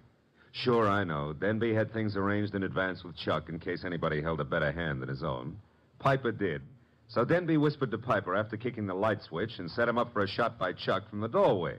The angle would provide evidence against Lucasto. True. However, we had only Denby's word for it and Chuck's that the door was locked. All right. We know, but you knew before Denby and Chuck blew up. How? The oil spots on the rug, Archie? Well, they only showed the gun had bounced when the murderer threw it away. Spattered oil, very well-kept gun. They showed more than that. Where were those spots in relation to the gun? Think back, Archie. Spots in relation to... Oh, sure. They were between the gun and the door. Therefore, the gun must have been thrown from the door. Bounced twice, staining the rug before reaching its final destination. I get it now. That told you who'd fired the gun. But there wasn't proof enough, so you set up a nice atmosphere of suspicion and had the boys give each other away. All right, Mr. Wolf, you're a genius, and you may have your beer. Thank you, Archie. As for me, I'm not a genius, but I remember a phone number. So if you'll excuse me, Mr. Wolf. You're excused, Archie. Thanks. But before you call that number, may I remind you that Jean is a girl of macabre tastes who appeals to the ghoul in you. Sure you may, but why bother? In order to be able to warn you that a ghoul and his money are soon parted. Good night, Archie.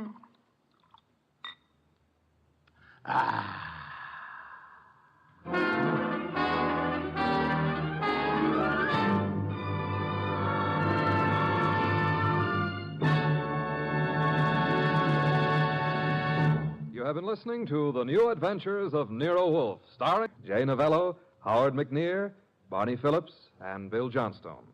Next week at this same time, Nero Wolfe and Archie will bring you The Case of the Calculated Risk. Don Stanley speaking. 3 chimes mean good times on NBC.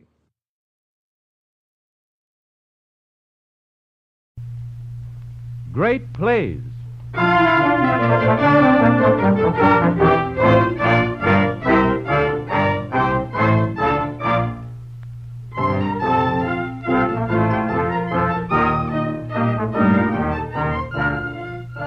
The National Broadcasting Company presents The School for Scandal by Richard Brinsley Sheridan, another great play in the development of the history of drama. It was in Wren's Drury Lane Theatre 161 years ago in London, England, that the premiere performance of Sheridan's The School for Scandal was presented before a brilliant audience. Throughout the years, the greatest men and women in the history of the stage wove their magic spells within those walls. John Phillips Kemble, Thomas Betterton, Peg Woffington, David Garrick, and Sarah Siddons were among the immortals who glorified that stage. After the retirement of David Garrick in the year 1776, Sheridan, the author of this afternoon's play, took over the duties of managing the Drury Lane with his father-in-law Thomas Lenty, the composer, and Dr. Ford. From the outset, Sheridan's first season was remarkable, due in large part to the production of his School for Scandal. Once again, we invite you to be our guest at a great play, The School for Scandal, which was first presented on Saturday afternoon, May 8th, 1777, at the Drury Lane Theatre, London, England.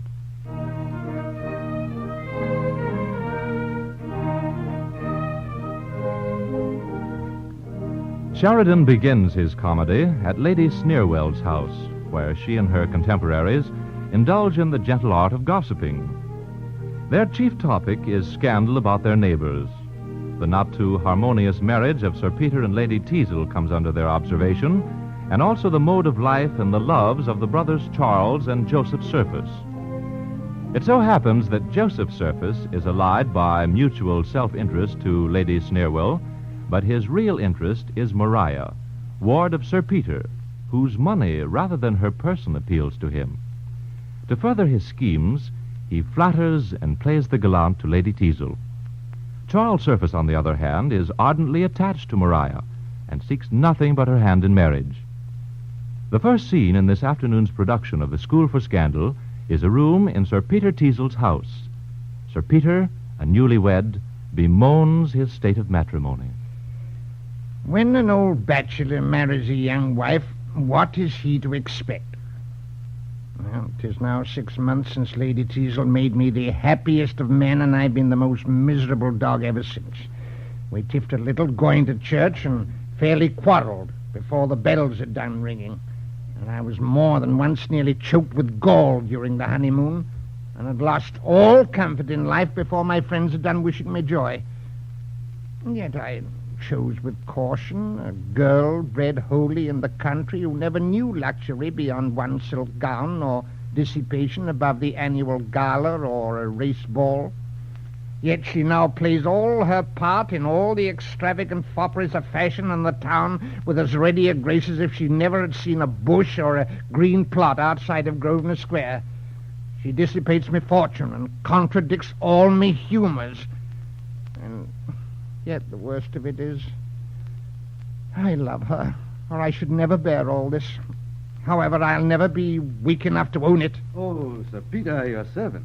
How is it with you, sir? Oh, very bad, Master Rowley, very bad. Nay, I'm sure, Sir Peter, your lady can't be the cause of your uneasiness. Why, has anybody told you she was dead? Come, Sir Peter, you love her, notwithstanding your tempers don't exactly agree. But the fault is entirely hers, Master Rowley. I am myself the sweetest-tempered man alive and hate a teasing temper, and so I tell her 100 times a day. Indeed. And what is very extraordinary, in all our disputes, she is always in the wrong. Then, to complete my vexation, Maria, my ward, whom I ought to have the power of a father over, is determined to turn rebel too, and absolutely refuses Joseph, the man I've long resolved on her for a husband, meaning, I suppose, to bestow herself on his profligate brother Charles. You know, Sir Peter, I have always taken the liberty to differ with you on the subject of these two young gentlemen. I only wish you may not be deceived in your opinion of the elder. For Charles, my life on't, he will retrieve his errors, yes. You're wrong, Master Rowley. In their father's death, you know I acted as a kind of guardian to them both. Joseph is indeed a model for the young men of the age, but for the other, take my word for it, if he had any grain of virtue by descent, he's dissipated it with the rest of his inheritance. I'm sorry to find you so violent against the young man. I came hither with news that will surprise you. Sir Oliver is arrived and at this moment in town. How? You astonish me. Sir Oliver arrived? It is 16 years since we met. Pray, does he know that I'm married? Yes, and will soon wish you joy. What? As we drink health to a friend in consumption. No, Oliver will laugh at me. But, Master Rowley, don't drop a word that Lady Teazle and I ever disagree. Oh, by no means.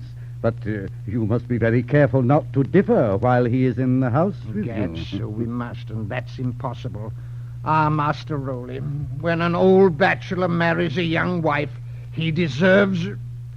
No, the crime carries its punishment along with it.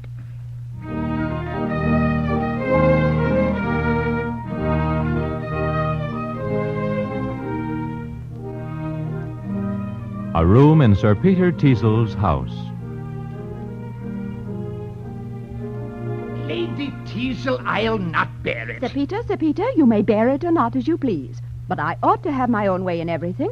And what's more, I will, too. Very well, ma'am, very well. So as a husband is to have no influence, no authority. Authority? No, to be sure. If you wanted authority over me, you should have adopted me and not married me. I'm sure you were old enough. Old enough? Aye, there it is. Well, Lady Teazle, though my life may be made unhappy by your temper, I'll not be ruined by your extravagance. My extravagance?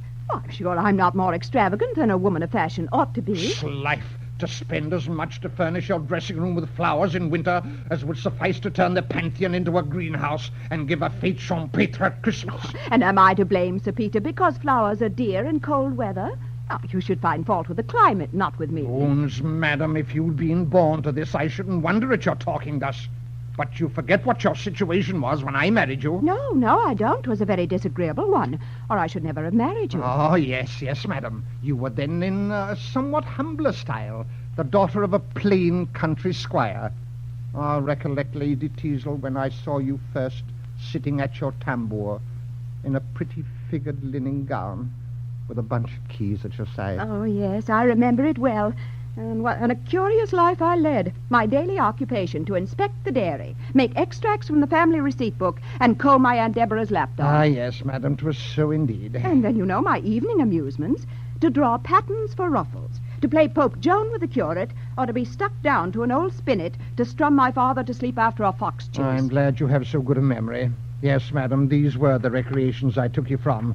But now you must have your coach vis-a-vis and 3-parted footman before your chair, with no recollection, I suppose, that you were content to ride double behind the butler on a docked coach horse. No, I swear I never did that. Yes, you did. I did not. You did. I did not. I deny the butler and the coach horse. Yes, you did, madam, and what's more, his name was Dobbin, and he was blind in one eye. This, madam, was your situation, and what have I done for you?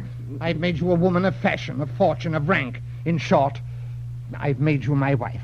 Well, then, and there's but one thing more you can make me to add to the obligation. That is... My widow, I suppose. Mm-hmm. I thank you, madam, but don't flatter yourself, for though your ill conduct may disturb my peace of mind, it shall never break my heart, I promise you. However, I'm equally obliged to you for the hint. Oh, then why will you endeavor to make yourself so disagreeable to me and thwart me in every little elegant expense? Life, madam, I say, had you any of these little elegant expenses when you married me? Lord, Sir Peter, would you have me to be out of the fashion? Oh, fashion, indeed. What had you to do with fashion before you married me? For my part, I should think you'd like to have your wife thought a woman of taste. Aye, there it is again, taste. Zounds, madam, you had no taste when you married me. That's very true indeed, Sir Peter. And after having married you, I should never pretend to taste again, I allow. Oh, but now, Sir Peter, since we finished our daily jangle, I presume I may go to my engagement at Lady Sneerwell's. Aye, a charming set of acquaintances you've made there. No, Sir Peter, they're all people of rank and fortune, and remarkably tenacious of reputation. Yes, egad, they're tenacious of reputation with a vengeance. For they don't choose anybody should have a character but themselves. Oh, what, would you restrain the freedom of speech? No, they've made you just as bad as any of the society. Oh, I believe I do bear a part with a tolerable grace. Grace, indeed. But, Sir Peter, you know you promised to come to Lady Sneerwell's, too. Well, I'll call in just to look after my own character. Well, then, indeed, you must make haste after me, or you'll be too late. So goodbye to you. So I've gained much by my intended expostulation. Yet with what a charming air she contradicts everything I say, and how pleasantly she shows her contempt for my authority. Well, though I can't make her love me, there's a great satisfaction in quarreling with her. And I think she never appears to such advantage as when she's doing everything in her power to plague me.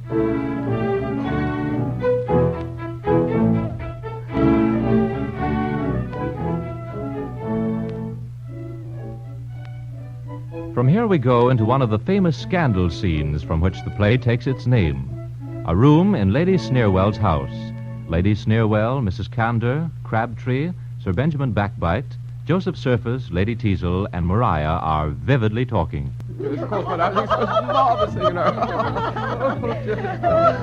Now I'll die. But you're so scandalous, I'll forswear your society. What's the matter, Mrs. Cantor? They'll not allow our friend, Miss Vermillion, to be handsome. Oh, surely she's a pretty woman. I'm very glad you think so, Mom. She has charming fresh color. Yes, when it's fresh put on. Oh, fie. I'll swear her color is natural. I have seen it come and go. Oh, I dare swear you have, ma'am. It goes off at night and comes again in the morning. Oh, true, ma'am. It not only comes and goes, but what's more again, her maid can fetch and carry it. Sir Peter Teasel.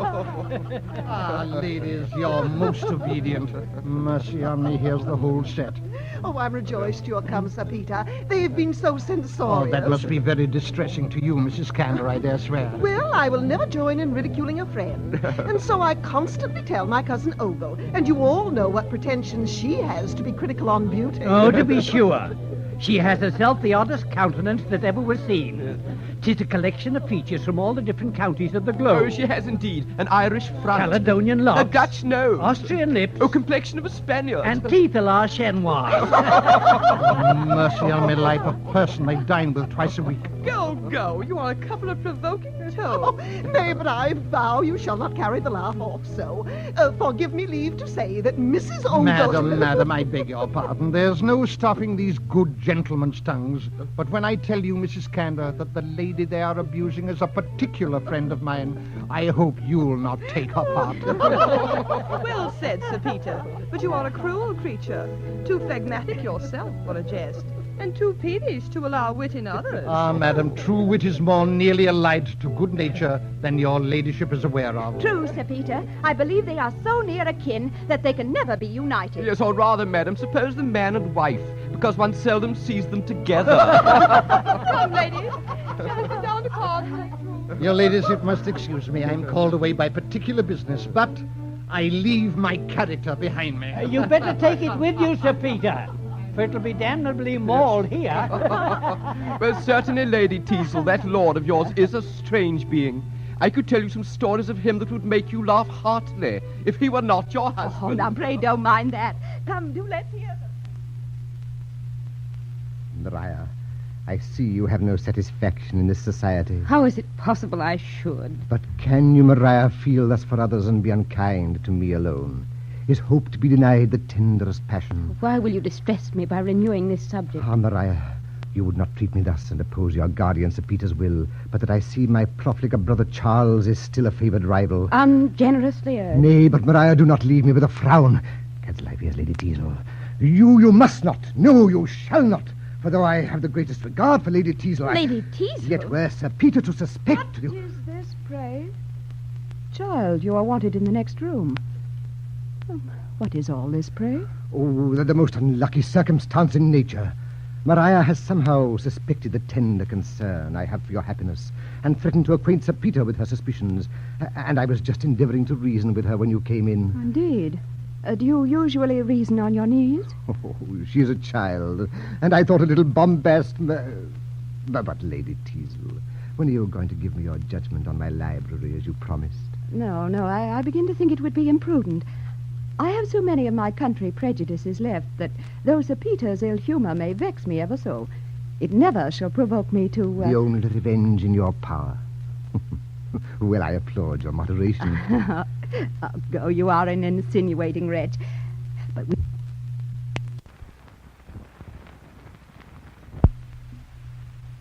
we shall be missed. Let us join the company. But we had best not return together. Well, don't stay, for Maria shan't come to hear any more of your reasoning, I promise you.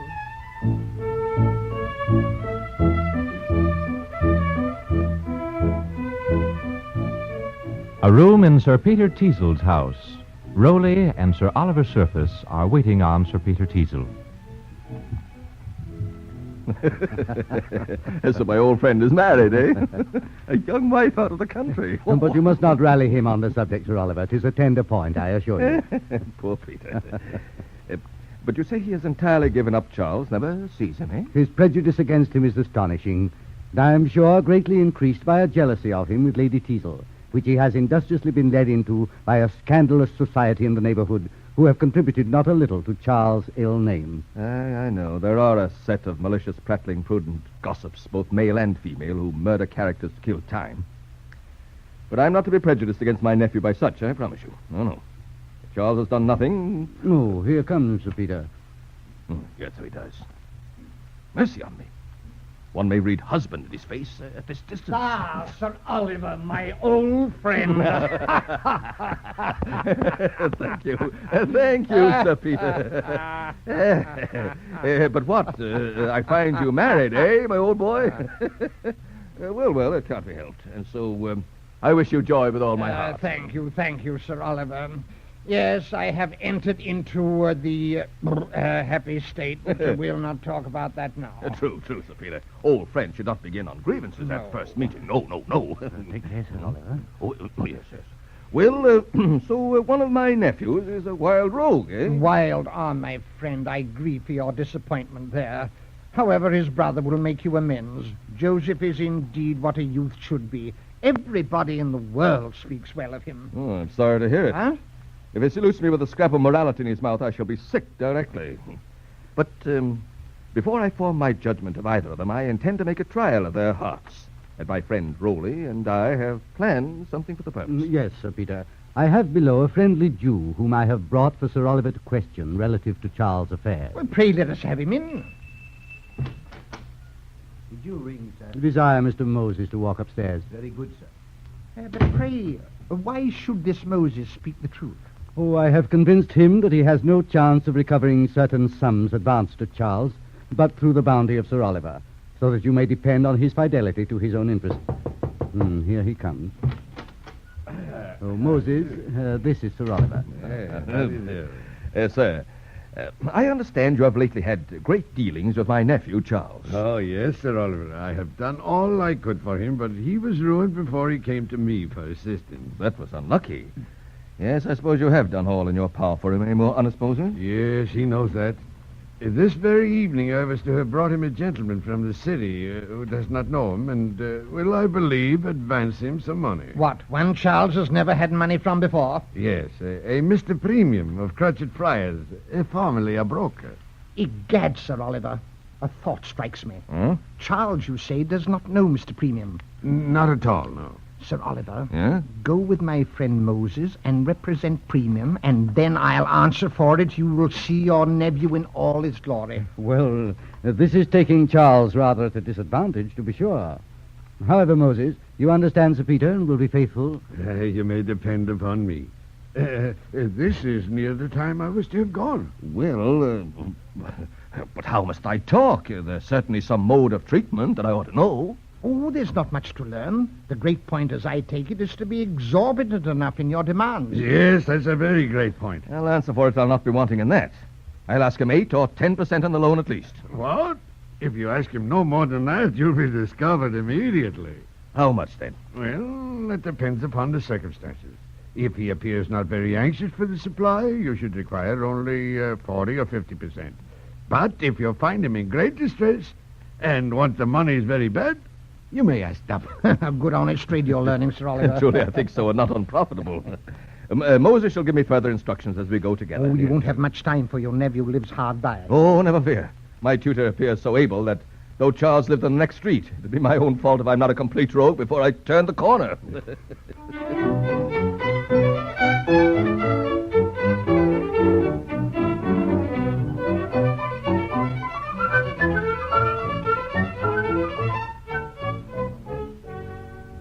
A room in Sir Peter's house. Lud, Sir Peter, I hope you haven't been quarreling with Maria. It's not using me well to be so ill-humored when I'm not by. Ah, Lady Teasel, you might have the power to make me good-humored at all times. I'm sure I wish I had. But I want you to be in a charming sweet temper at this moment. And let me have £200. £200? What? Aren't I to be in a good humor without paying for it? You shall have it. But seal me a bond for the repayment. Oh, no, there. My note of hand will do as well. And you shall not longer reproach me with not giving you an independent settlement. I mean shortly to surprise you. But shall we live always thus? If you please. I'm sure I don't care how soon we leave off quarreling. Provided you were tired first. Well, then let our future contest be who shall be most obliging. I assure you, Sir Peter, good nature becomes you. You look now as you did before we were married, when you used to walk with me under the elms and tell me stories of what a gallant you were in your youth. And chuck me under the chin. Yes, and you were as kind and attentive as... So I was, and would always take your part when my acquaintance used to abuse you and turn you into ridicule. Indeed? Aye, and when my cousin Sophie has called you a stiff, peevish old bachelor, laughed at me for thinking of marrying one who might be my father, I've always defended you and said that you'd make a very good sort of a husband. And you prophesied right, and we shall now be the happiest couple in... And never differ again. Never differ again. No, never. Though at the same time, my dear Lady Teasel, you must watch your temper very seriously. For in all our little quarrels, my dear, if you recollect, my love, you always began first. I beg your pardon, my dear Sir Peter. Indeed, you always gave the provocation. Now, see, my little angel, take care. Contradicting isn't the way to keep friends. Then don't you begin it, my love. There, now, you're going on. You don't perceive, my life, that you're just doing the very thing which you know always makes me angry. Well, you know, if you will be angry without any reason... There, now, you want to quarrel again. No, I'm sure I don't, but if you will be so peevish... There, now, who begins first? Why, you, to be sure. I said nothing, and there's no bearing your No, temper. no, madam, there's the fault's in your own temper. Aye, you're just what my cousin Sophie said you would Your cousin Sophie is a forward, impertinent gypsy. You're a great big bear, I'm sure, to abuse my relation. Now may all the plagues of marriage be doubled on me if I ever try to be friends with you anymore. So much the better. No, madam, 'tis evident you never cared a pin for me, and I was a madman to marry you. And I'm sure I was a fool to marry you, an old dangling bachelor who was single at 50, only because he never could meet with anyone who'd have him. Aye, madam, but you were pleased enough to listen to me. You never had such an offer before. No? Didn't I refuse the Tivy Terrier, who everybody said would have been a better match, for his estate is just as good as yours, and he's broke his neck since we've been married. Now I've done with you, madam. You're an unfeeling, ungrateful... But there's an end of everything. I believe you capable of everything that is bad. Yes, madam, I now believe the reports relative to you and Charles, madam. Take care, Sir Peter. I'll not be suspected without cause, I promise you. Very well, madam. Very well. A separate maintenance as soon as you please. Yes, madam, or a divorce. I'll make an example of myself for the benefit of all old bachelors. Let us separate, madam. Agreed. And now, my dear Sir Peter, we're of a mind once more. We may be the happiest couple and never differ again. You know. Well, you're going to be in a passion, I see, and I shall only interrupt you, so bye-bye. Oh, plagues and tortures. Can't I make her angry either? Oh, I'm the most miserable fellow. But I'll not bear her presuming to keep her temper. No. She may break my heart, but she shan't keep her temper.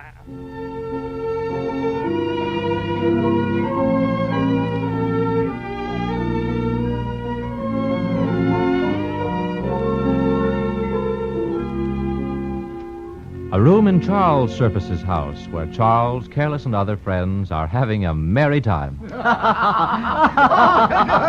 heavens, it's true. There's the great degeneracy of the age. Many of our acquaintance have taste, spirit, and politeness, but plague on it, they won't drink. So indeed, Charles. They give in to all the substantial luxuries of the table and abstain from nothing but wine and wit. Now then, Charles, be honest and give us your real favorite. Why, I have withheld her only in compassion to you. If I toast her, you must give a round of her peers, which is impossible on earth. Oh, then we'll find some canonized vestals or heathen goddesses that will do, I warrant. Here then, bumpers, your rogues, bumpers. Maria!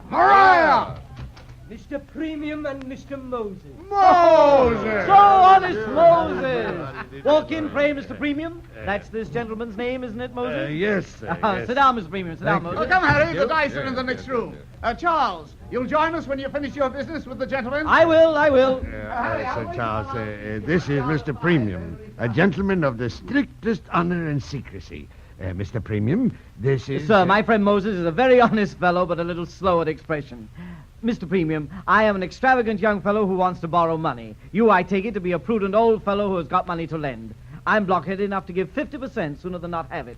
And you, I presume, are rogue enough to take 100 if you can get it. Exceeding frank, upon my word. I see, sir, you're not a man of many compliments. However, you're mistaken in one thing. I have no money to lend, but I believe I could procure some from a friend. Mr. Premium, these are trifles. I know money isn't to be bought without paying for it. Well, but what security could you give? You have no land, I suppose? Not a molehill nor a twig. Nor any stock, I presume. Nothing but livestock.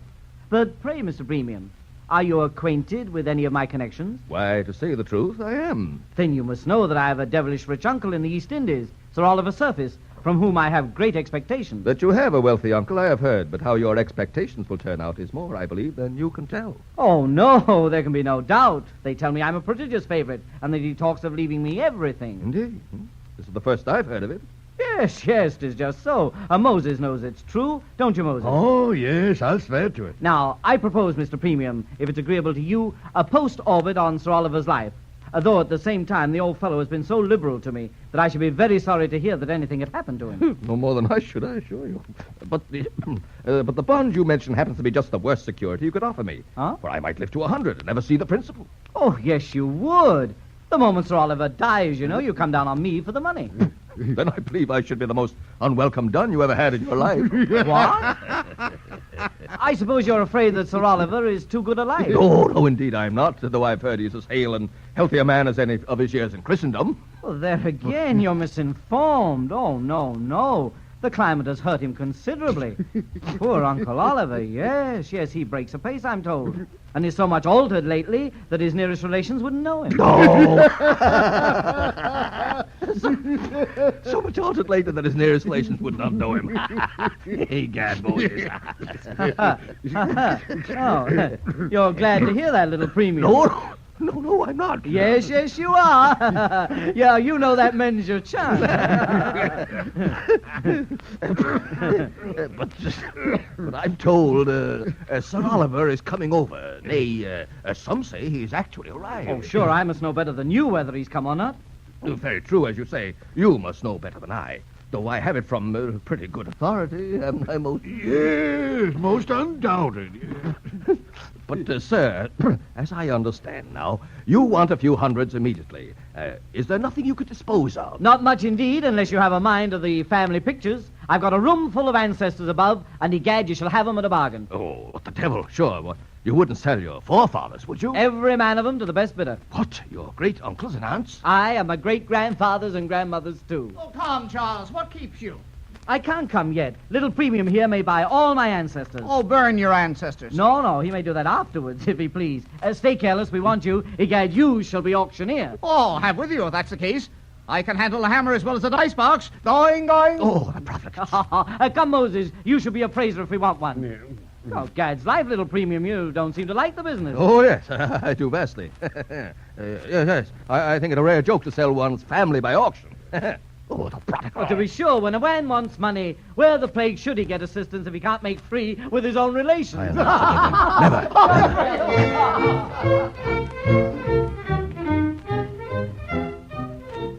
A picture room in Charles Surface's house. Walk in, gentlemen, pray walk in. Here they are, the family of the Surfaces up to the conquest. And in my opinion, a goodly collection. Aye, these are done in the true spirit of portrait painting. All stiff and awkward as the originals, and like nothing in human nature besides. Yes, we shall never see such figures of men again. I hope not. But come, get your pulpit, Mr. Auctioneer. Oh, yeah. Here's an old gouty chair of my grandfather that will answer the purpose. This will do. Oh, but Charles, I haven't a hammer. And what's an auctioneer without his hammer? Oh, gad, that's true. Well, what parchment have we here? Oh, our genealogy in full. Oh. Here, careless, you shall have no common bit of mahogany. Here's a family tree for you, you rogue. This shall be a hammer. What an unnatural rogue, an ex post facto parasite. Yes. Here's a list of your generation, indeed. Oh, faith, Charles, this is the most convenient thing you could have found for the business. For 'twill not only serve as a hammer, but a catalogue into the bargain. Come, begin. Going. Bravo, careless. Well, here's my great-uncle, Sir Richard Revelin, a marvelous good general in his day, I assure you. He served in all the Duke of Marlborough's wars and got that cut over his eye at the Battle of Malplaquet. Bid him speak. Well, what do you bid? Bid him speak. Bid him speak. Mr. Premium would have you speak. Well, then, he shall have him for £10. Heaven deliver me his famous Uncle Richard for £10. Very well, sir. I take him at that. Careless, knock down Uncle Richard. Going. Uncle Richard, £10. Here now is a maiden sister of his, my great-aunt Deborah, and esteemed a very formidable likeness. There she is, you see, a shepherdess feeding her flock. You shall have her for £5.10. The sheep are worth the money. Oh, poor Deborah, a woman who set such a value on herself. £5.10, she's mine. Knock down Aunt Deborah. Going. Aunt Deborah and a flock of sheep, £5.10. This now is the grandfather of my mother's, a learned judge. What do you rate him at, Moses? 4 guineas. 4 guineas. Gad's life, you don't give him the price of his wig. Mr. Premium, do let us knock his lordship down at 15. Oh, by all means. Gone. And there are 2 brothers of his, William and Walter Blunt Esquires, both members of Parliament. I'll take them at your own price for the honor of Parliament, sir. Well said, little premium. I'll knock them down at 40. Here's a jolly fellow. I don't know what his relations were, but he was mayor of Norwich. Take him at £8. No. 6 will do for the mayor. Oh, come, make it guineas. And I'll throw you the 2 aldermen there into the bargain. They're mine. Careless, knock down the mayor and the alderman. Gone. Oh, but plague on it, we'll be all day retailing in this manner. Do let us deal wholesale. What say you, little premium? Give me £300 for the rest of the family in the lump. Aye, that'll be the best way. Well, anything to accommodate you. They are mine. But there is one portrait which you have always passed over. Oh, what? That ill-looking little fellow over the settee? Yes, sir, I mean that.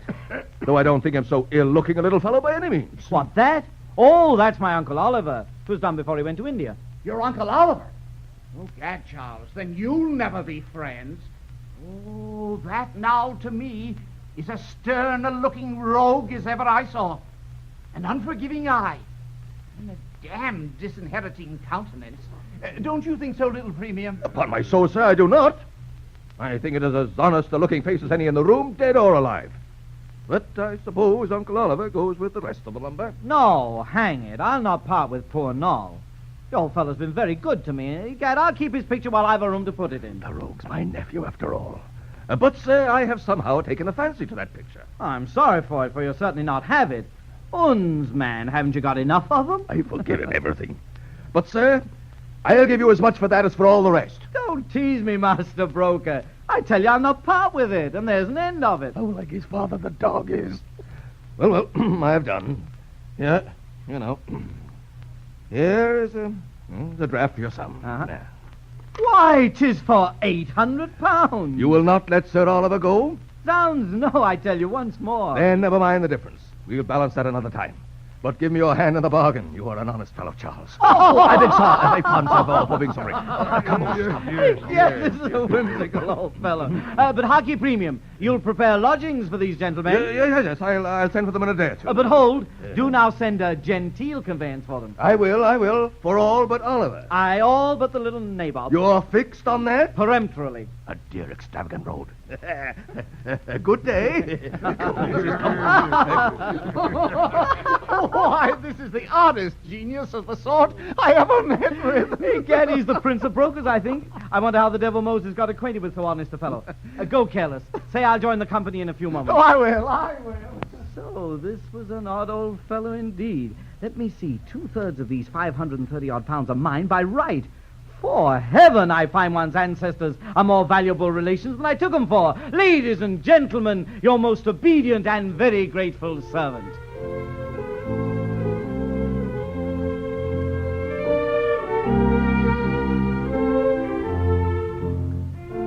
A library in Joseph Surface's house. The walls are lined with books. In one corner of the room, slightly beyond the closet door, stands a screen hung with maps. Joseph Surface is looking through one of the windows when a servant enters. No letter from Lady Teazle? No, sir. I'm surprised she has not sent if she is prevented from coming. Sir Peter certainly does not suspect me. Yet I wish I may not lose the heiress Maria through the scrape I've drawn myself into with a wife. Sir, I believe that must be Lady Teazle. Hold, look out of the window, see whether it is or not before you go to the door. It is her ladyship, sir. She always leaves the chair at the milliner's in the next street. Stay. Draw that screen before the window. Yes, sir. That will do. I have a difficult hand to play in this affair. Lady Teazle has lately suspected my views on Maria, but she must by no means be let into that secret. At least till I have her more in my power. What sentiment and soliloquy now. Lady Teazle. Have you been very impatient? Oh, Lord, I vow I couldn't come before. Oh, madam, punctuality is a species of constancy very unfashionable in a lady of quality. Upon my word, you ought to pity me. Do you know Sir Peter is grown so ill-natured to me of late, and so jealous of Charles, too. Oh, I'm sure I wish he would let Maria marry him, and then perhaps he'd be convinced, don't you, Mr. Surface? Indeed, I do not. Oh, certainly I do. For then my dear Lady Teazle would also be convinced how wrong her suspicions were of my having any design on the silly girl. Well, I'm inclined to believe you. But isn't it provoking to have the most ill-natured things said of one, and all without any foundation, too? That's what vexes me. Ah, madam, to be sure, that is the provoking circumstance, without foundation. For when a scandalous story is believed against one, there certainly is no comfort like the consciousness of having deserved it. No, to be sure, then, I'd forgive their malice. But to attack me, who am really so innocent, and then Sir Peter, too, to have him so peevish and so suspicious. But, my dear Lady Teazle, 'tis your own fault if you suffer it. When a husband entertains a groundless suspicion of his wife, she owes it to the honor of her sex to endeavor to outwit him. Oh, indeed. So that if he suspects me without cause, it follows that the best way of curing his jealousy is to give him reason for it. Undoubtedly, for your husband should never be deceived in you.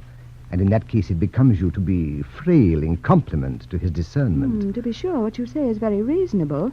And when the consciousness of my innocence... Ah, my dear madam, there is the great mistake. Why, what makes you thoughtless in your conduct? The consciousness of your own innocence. What makes you impatient of Sir Peter's suspicions? Why, the consciousness of your own innocence. It is very true. Now, my dear Lady Teazle, if you would but once make a trifling faux pas, you can't conceive how cautious you would grow. Do you think so? Oh, I'm sure on't. And then you would find all scandal would cease at once. For, in short, your character at present is like a person in a plethora, absolutely dying from too much health. So then I perceive your prescription is that I must sin in my own defense and part with my virtue to preserve my reputation. Exactly so, upon my credit, ma'am. Well, certainly this is the oddest doctrine and the newest receipt for avoiding calumny. An infallible one, believe me. Prudence, like experience, must be paid for. Why, if my understanding were once convinced... Oh, certainly, madam, your understanding should be convinced. Oh, yes. Heaven forbid I should persuade you to do anything you thought wrong. No, I have too much honor to desire it. Don't you think we may as well leave honor out of the argument? Oh, the ill effects of your country education, I see, still remain with you. I doubt they do, indeed. And I will fairly own to you that if I could be persuaded to do wrong, it would be by Sir Peter's ill usage, sooner than your honorable logic, after all. Then by this hand, which he is unworthy of, I... Death, William, you blockhead, what do you want? I beg your pardon, sir, but I thought you would not choose Sir Peter to come up without announcing him. Sir Peter! Where's the devil? I'm ruined. Sir, wasn't I'm I who let him undone. in? What will become of me? Now, Mr. Logic... Oh, mercy, sir, he's on the stairs. I'll get behind the screen. Yes, and if I'm ever so improved... Give me that book. Yes, sir. And leave me.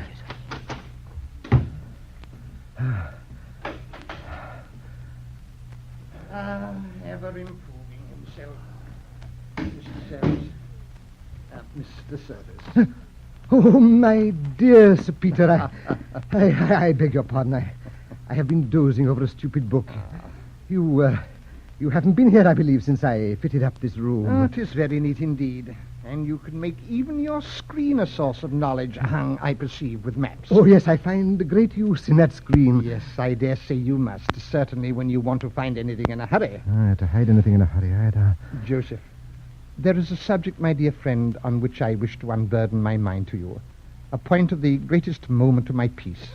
In short, my good friend, Lady Teazle's conduct of late has made me very unhappy. Indeed, I'm very sorry to hear it. And what's worse, I've pretty good authority to suppose she has formed an attachment to another. Indeed, you astonish me. And between ourselves, I think I've discovered the person. How you alarm me exceedingly. Oh, my dear friend, I knew you would sympathize with me. Yes, believe me, Sir Peter, such a discovery would hurt me just as much as it would you. I'm convinced of it, but have you no guess who I mean? I haven't the most distant idea. Then what say you to Charles? My brother? Impossible. Oh, my dear friend, you judge others by yourself. Yet I can't think but Lady Teazle herself has too much principle. Aye, but what is principle against the flattery of a handsome, lively young man? Aye, that's very true. And then you know the difference of our ages makes it very improbable that she should have any great affection for me. And if she were to be frail and I were to make it public, why, the town would only laugh at me. That's true, to be sure. They would laugh. No, you must never make it public. But then again, that the nephew of my old friend Sir Oliver should be the person to attempt such a wrong. Oh, 'tis not to be credited. There may be a man capable of such baseness, to be sure. But for my part, till you can give me more positive proofs, I cannot but doubt it. However, if it should be proved on him, He is no longer a brother of mine. Oh, what a difference there is between you. Yet I cannot suspect Lady Teasel's honor. I'm sure I wish to think well of her and to remove all ground of quarrel between us. She has lately reproached me for more than once having made no settlement on her. And now we seem to differ on our ideas of expense. I have resolved that she shall have her own way and be her own mistress in that respect. And here, my friend, are the drafts of 2 deeds. By one, she will enjoy 800 a year, independent, while I live, and by the other, the bulk of my fortune at my death. Oh, this conduct, Sir Peter, is indeed truly generous. I wish it may not corrupt my pupil. And now, my dear friend, if you please, we will talk over the situation of your hopes with Maria. Oh, pray, Sir Peter, now oblige me. I am really too much affected by the subject we have been speaking of to bestow a thought on my own concerns. Well, sir. Your brother, sir, is speaking to a gentleman in the street and says he knows you are within. Death, blockhead, I'm out for the day. Stay, hold. A thought has struck me. You shall be at home. Oh, well, let him up. Yes, sir. Then, Sir Peter, however. Now, my good friend, oblige me, I entreat you. Before Charles comes, let me conceal myself somewhere. Then do you tax him on the point we've been talking, and his answer may satisfy me at once. Oh, fie, Sir Peter, would you have me join in so mean a trick? Nay, you tell me you are sure he is innocent. Come, you shall not refuse me. But here, behind the screen will be... But hey, what the devil? There seems to be one listener here already. I'll swear I stole a petticoat. Well, this is ridiculous enough. I'll tell you, Sir Peter, though I hold a man of intrigue to be a most despicable character, it does not follow that one has to be an absolute Joseph either. Harky, 'tis a little French milliner, a silly rogue that plagues me. Gad, she's overheard all I've been saying of my wife. Oh, 'twill never go no any farther, you may depend upon it. She can't speak a word of English. No, then faith, let her hear it out. Here's a closet will do as well. Well, go in there. Sly rogue. Sly rogue. Oh, a narrow escape indeed, and a curious situation I'm in to part man and wife in this manner. Good night, dear Lord. Keep close, my angel. Joseph, tax him home. Back, my dear friend. Couldn't you lock the Peter in? Be still, my life. I saw the little man in the woolen rib. In, my dear Sir Peter. Oh, forget, I wish I had a key to the door. Hello, brother. Joseph. Hello, brother. What has been the matter? What, have you had a Jew or a wench with you? Neither, brother, I assure you. Well, what made Sir Peter steal off? I thought he'd been with you. He was, brother, but hearing you were coming, he did not choose to stay. What, was the old gentleman afraid I want to borrow money from him? No, sir. But I'm sorry to find, Charles, you have lately given that worthy man grounds for great uneasiness. How so, pray? To be plain with you, brother, he thinks you are endeavoring to gain Lady Teasel's affections from him. Who? I? Oh, Lord. Oh, not I, upon my word. So the old fellow's found out that he's got a young wife, has he? This is no subject to jest on, brother. He who can laugh... Then seriously, I never had the least idea of what you charge me with, upon my honor. Well, it will give Sir Peter great satisfaction to hear this. Brother, do you know now that you surprise me exceedingly by naming me with Lady Teasel? For in faith I always understood you were her favorite. For shame, Charles, this is no jest. Egad, I'm serious. But don't you remember one day when I called here... Hey, prithee, Charles. And...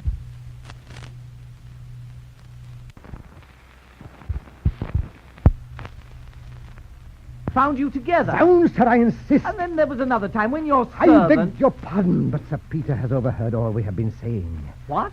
I knew you would clear yourself, or I should not have consented. How, Sir Peter? Where is he? Softly. There. Oh, for heaven, I'll have him out. Sir Peter, come forth. No. I say, Sir Peter, come into court. What, my old guardian? What, turned inquisitor and take evidence incog? Oh, fie. Give me your hand, Charles. I believe I've suspected you wrongly. What I've heard has given me great satisfaction. Egad, then, it was lucky you didn't hear any more, wasn't it, Joseph? You would have retorted on him? Aye, that was a joke. Yes, I know his honor too well. But you might as well have suspected him as me in this matter, for all that. Sir, Lady Sneerwell is below and says she will come up. Gentlemen, here's a person come on particular business. Well, you can see him in another room. They must not be left together. I'll send Lady Sneerwell away and return directly. Sir Peter, Not a word of the French milliner. Aye, no, not for the world. Oh, Charles, if you'd associated more with your brother, one might indeed hope for your reformation. He is a man of sentiment. Oh, sure.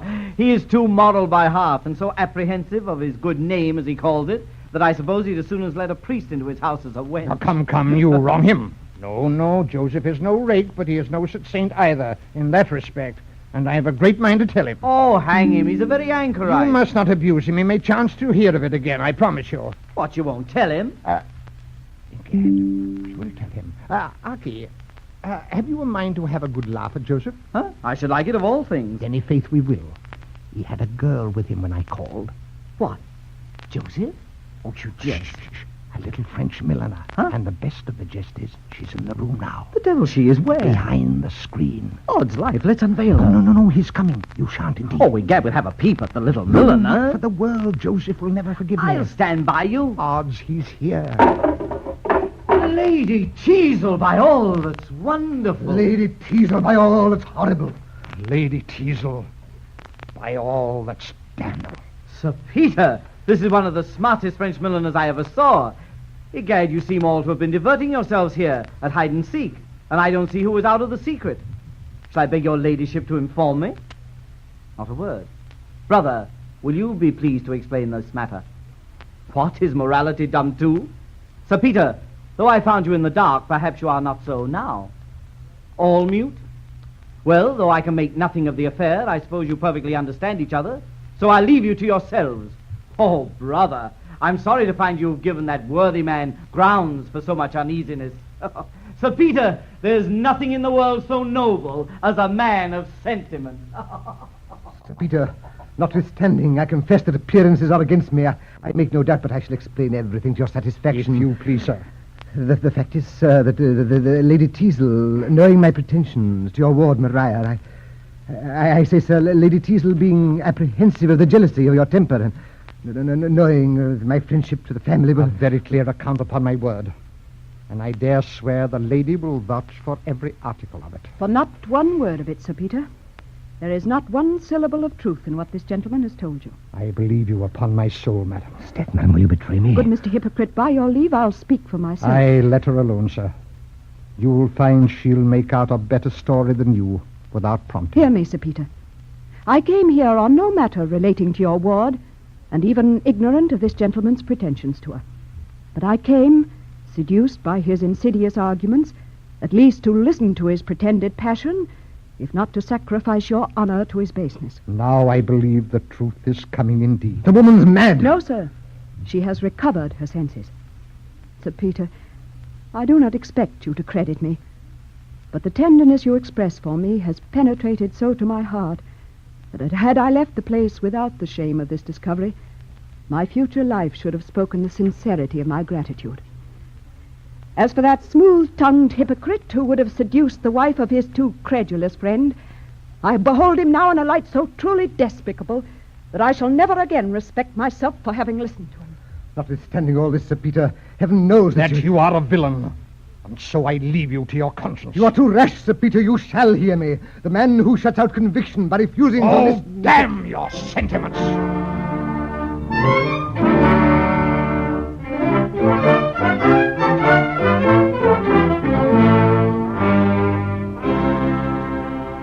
The last act opens in Sir Peter Teazle's house, where Sir Benjamin Backbite and Mrs. Candor are waiting to see Lady Teazle. Oh, dear Sir Benjamin, you've heard, I suppose. Oh, yes, of Lady Teazle and Mr. Surface. And Sir Peter's discovery. Mm-hmm. Well, I never was so surprised in my life. I'm sorry for all parties indeed. Oh, no. I really don't pity Sir Peter at all. He was so extravagantly partial to Mr. Surface. Mr. Surface? Yes. Why, it was with Charles Lady Teazle was detected. Oh, no, I tell you. Oh, but here comes Lady Sneerwell. So, my dear Mrs. Candor, here's a sad affair of our friend Lady Teazle. Aye, my friend. Who would have thought? No, but everybody says that Mr. Surface... Ah, there, you see, I told you that Mr. Surface was the man. No, indeed, the assignation was with Charles. With Charles? You alarm me, Mrs. Candor. Yes, he was the lover. Well, I'll not dispute with you, Mrs. Candor, but I hope that Sir Peter's wound will not... Sir Peter's wound? I didn't hear a word of their fighting. Nor I a syllable. Oh, no, what? No mention of the duel? Sir, says Sir Peter, You are a most ungrateful fellow. Aye, to Charles. No, to Mr. Surface. A most ungrateful fellow. And I insist on immediate satisfaction. Aye, that must have been to Charles. Oh, gad's life, ma'am, not at all. Giving me immediate satisfaction. Then, madam, they began to fight with swords. With pistols, nephew, pistols. I have it from undoubted authority. Oh, Mr. Crabtree, then it is all true. Too true indeed, madam. And Sir Peter is dangerously wounded. Oh, by a thrust in second, quite through his left side. By a bullet lodged in the thorax. Oh, who comes here? The physician, depend on it. It must be the physician, and now we shall know. Well, Doctor, what hopes? How's your patient? Now, Doctor, isn't it a wound with a small sword? A bullet lodged in the thorax. Doctor, a wound with a small sword and a bullet in the thorax. Oh, are you mad, good people? Then you are not the doctor? I am, sir. I must thank you for the degree. But really, sir, you must have heard of his accident. His wound. On my word, for a person in that situation, he's the most imprudent man alive, for here he comes. Why, man, what do you out of bed with a small sword through your body and a bullet lodged in your thorax? Why, what is all this? Well. We rejoice, Sir Peter, that the story of the duel was not true, and sincerely sorry for your other misfortune. I insist on your leaving my house directly. Oh, well, we are going, and depend on it, we'll make the best report of it we can. Leave my house. And tell how hardly you've been treated. Leave my house. And how patiently you bear it. Fiends, vipers, and furies. Oh, that their own venom would choke them. They are very provoking indeed, Sir Peter. I heard high words. What has ruffled you, sir? Oh, what signifies asking? Do I ever pass a day without my vexations? Well, Sir Peter, I've seen both my nephews in the manner we proposed. Yes, a precious scuffle they are. Yes, and Sir Oliver is convinced that your judgment was right, Sir Peter. Yes, I find Joseph is indeed the man. Oh, he's a model for the young men of the age. But how's this, Sir Peter? You don't join us in Joseph's praise, as I expected. Sir Oliver, we live in a damned wicked world, and the fewer we praise, the better. What? Do you say so, Sir Peter, who were never mistaken in your life? Oh, plague on you both. I see by your sneering you've heard of the whole affair. Oh, I shall go mad among you. Then to fret you no longer, Sir Peter. We are indeed acquainted with it all. And does Sir Oliver know all this? Every circumstance. What, of the closet and the screen, huh? Yes, and the little French milliner. Oh. Oh, egad, Sir Peter, I should like to have seen your face when the screen was thrown down. Yes, my face when the screen was thrown down. Ha, ha, ha. I must never show my head again. Without affectation, Sir Peter, you may despise the ridicule of fools. But I see Lady Teazle going towards the next room. Perhaps my being here prevents her coming to you. Well, I'll leave honest Rowley to mediate between you. Yes, she looks this way. What a remarkably elegant turn of the head she has. Rowley, I'll go to her. Certainly. Though when it's known that we are reconciled, people will laugh at me 10 times more. Let them laugh and retort their malice only by showing them you are happy in spite of it. In faith, so I will. And if I'm not mistaken, we may yet be the happiest couple in the country. Nay, Sir Peter. He who once lays aside suspicion... Old Master Rowley, if you have any regard for me, never let me hear you utter anything like a sentiment. I've had enough of them to serve me for the rest of my life.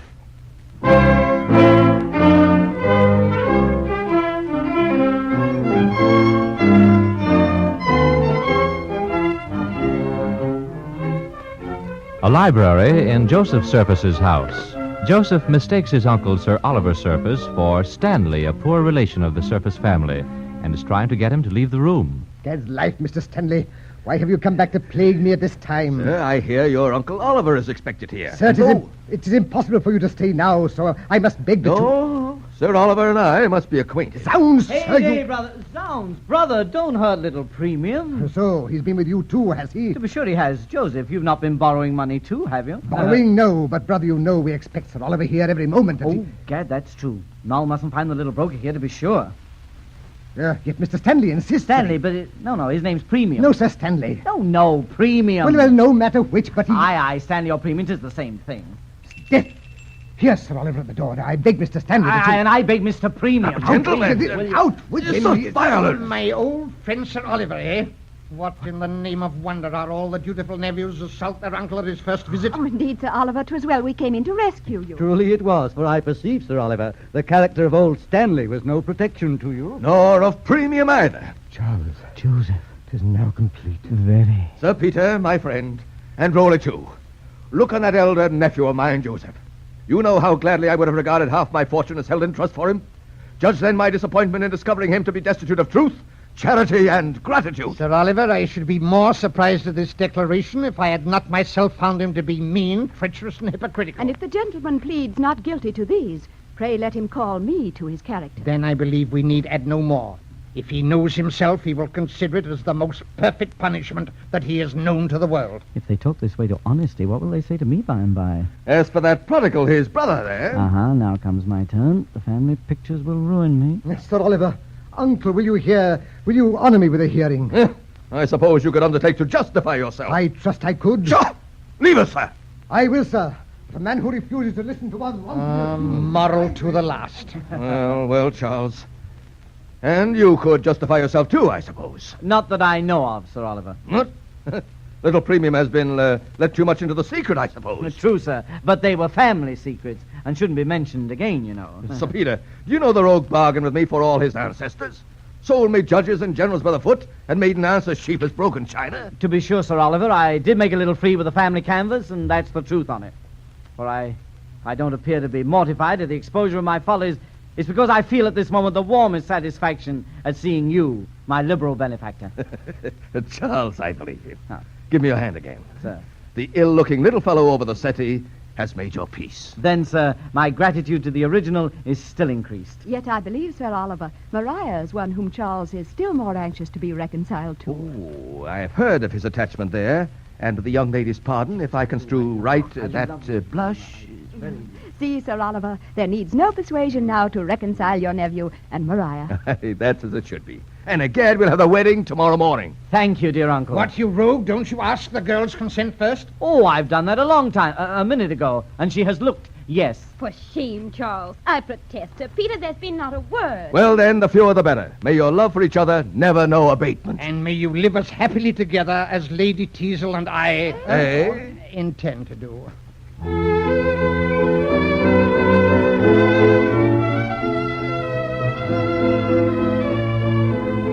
You have been listening to another great play, The School for Scandal by Richard Brinsley Sheridan. The radio adaptation was by Blevins Davis. The play was produced by Charles Warburton. The cast of characters included Sir Peter Teazle, Louis Hector, Sir Oliver Surface, Charles Webster, Sir Benjamin Backbite, Kenneth Cressida, Sir Joseph Surface, Alfred Shirley, Charles Surface, Burford Hamden, Careless, William Shelley, Crabtree, Harry Neville, Rowley, William Podmore, Moses, Joseph Granby, Tripp, John McGovern, Sir Peter's servant, Fred Barron, Lady Teazle, Selina Royal, Lady Snareswell, Jacqueline DeWitt, Mrs. Candor, Jean Owen, Maria, Lorraine Wing. The orchestra was directed by Joseph Honte.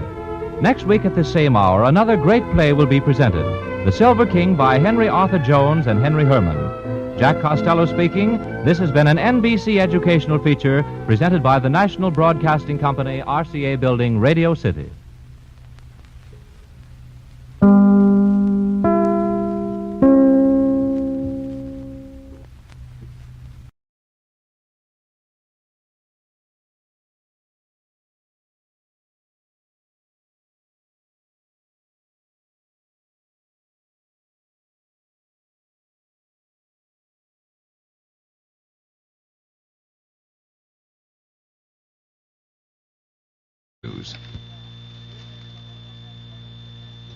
The CBS Radio Mystery Theater presents...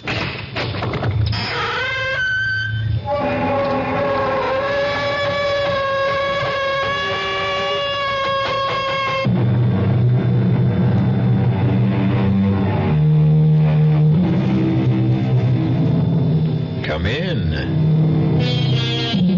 Welcome. I'm E.G. Marshall. Welcome to the terrifying world of your own imagination.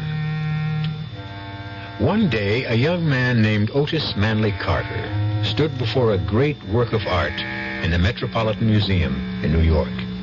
It was a portrait so beautiful that it brought tears to his eyes. And Otis Manley Carter whispered, "I would give my soul to be able to paint like that." It was an idle remark, spoken without thinking, on the spur of the moment. How was Otis Manley Carter to know that someone might be listening? Where'd you learn how to paint, Otis? At the Fine Arts Institute. No. I spoke to Professor DeMarco. They flunked you. You didn't show him any ability at all. Where'd you learn how to paint? Oh, come on, Bert. I was born with it. It just comes naturally. I've been painting all my life. But you're over 30. How come there are no paintings of yours more than 2 or 3 years old? Where did you learn how to paint, Otis? Bert, well, what are you driving at? Answer this, Otis. How come all the people whose pictures you painted are dead? Well, I don't know. Where'd you learn how to paint, Otis?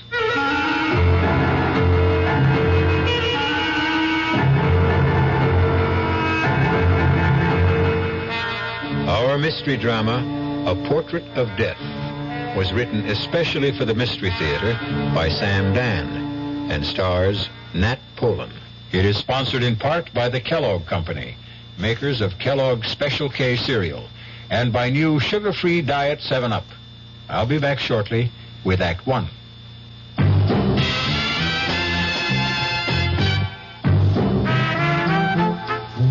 Some beer drinkers have funny ideas about beer. They think beer improves with age, like wine. Well, find a brewmaster, though. You'll find a beer drinker who knows better. The Budweiser brewmaster says it all depends on how beer is aged. Just letting beer sit in lagering tanks makes it older, not necessarily better. That even goes for keeping a case around the house for a couple of months. But there is one kind of aging that's good for beer, the Budweiser kind, beechwood aging. In this kind of aging, something happens. It lets all the flavor of the choicest hops and best barley malt that go into Budweiser get through to you. Sure, it takes more time and trouble to brew Budweiser that way, but brewing beer right does make a difference. Anheuser-Busch, St. Louis. I've found the work to be really challenging, and I enjoy it a lot. If I didn't enjoy it, I wouldn't be in it. People. My orientation all my life has been, to help. I wouldn't have been in Red Cross if I didn't care, about people. People who care about other people. It's an opportunity for me to help other people and to see my efforts and my skill pay off.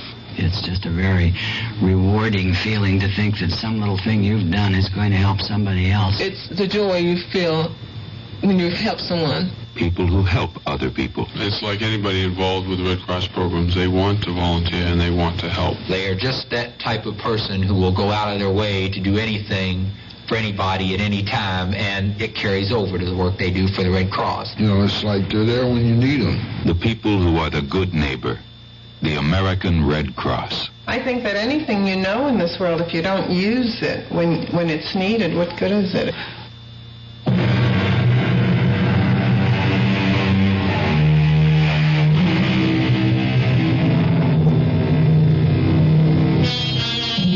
At the age of 30, Otis Manley Carter was hailed as the world's foremost living artist. He towered above his contemporaries. To describe his work, one had to compare it with the great masters of the past. No one, but no one, painting today could breathe life into a portrait to match Otis Manley Carter. And yet, just 1 week before his 31st birthday, Otis made the announcement that would stun the civilized world. He was finished with art. Never again would his brush touch paint to canvas. He would neither amplify his statement nor answer questions. He simply disappeared, and only 2 people in all the world knew the reason why. One, of course, was Otis himself. The other was a detective on the New York City police force, Sergeant Bert Dennison. Bert! Bert, what are you doing? Just having a cup of coffee. We'll be late. Late? All I got to do is put on my jacket, and that takes all of 15 seconds. I'm just so nervous. Why? Why? Do you know who's going to be there tonight? Well, sure. The governor, the mayor, celebrities, the news media, the critics. Lucy, I'm impressed. After all, the showing of a new portrait by Otis Manley Carter has the same impact as the World Series or a Super Bowl or a heavyweight champion fight. If you put brown sugar in coffee, do you save calories? Do you realize, Bert, that you and I are going to be sharing the spotlight with Otis? Well, you will, that's for sure. Oh, Bert, what does he see in me? Oh, come on, honey. No, I mean it. Well, let's see. You're pretty. Well, I'm not beautiful. And you're smart. But I'm not brilliant. What can I tell you? He's an artist. All artists are crazy. But the most fascinating women in the world are ready to throw themselves at his feet. Sis, you're pretty fascinating yourself.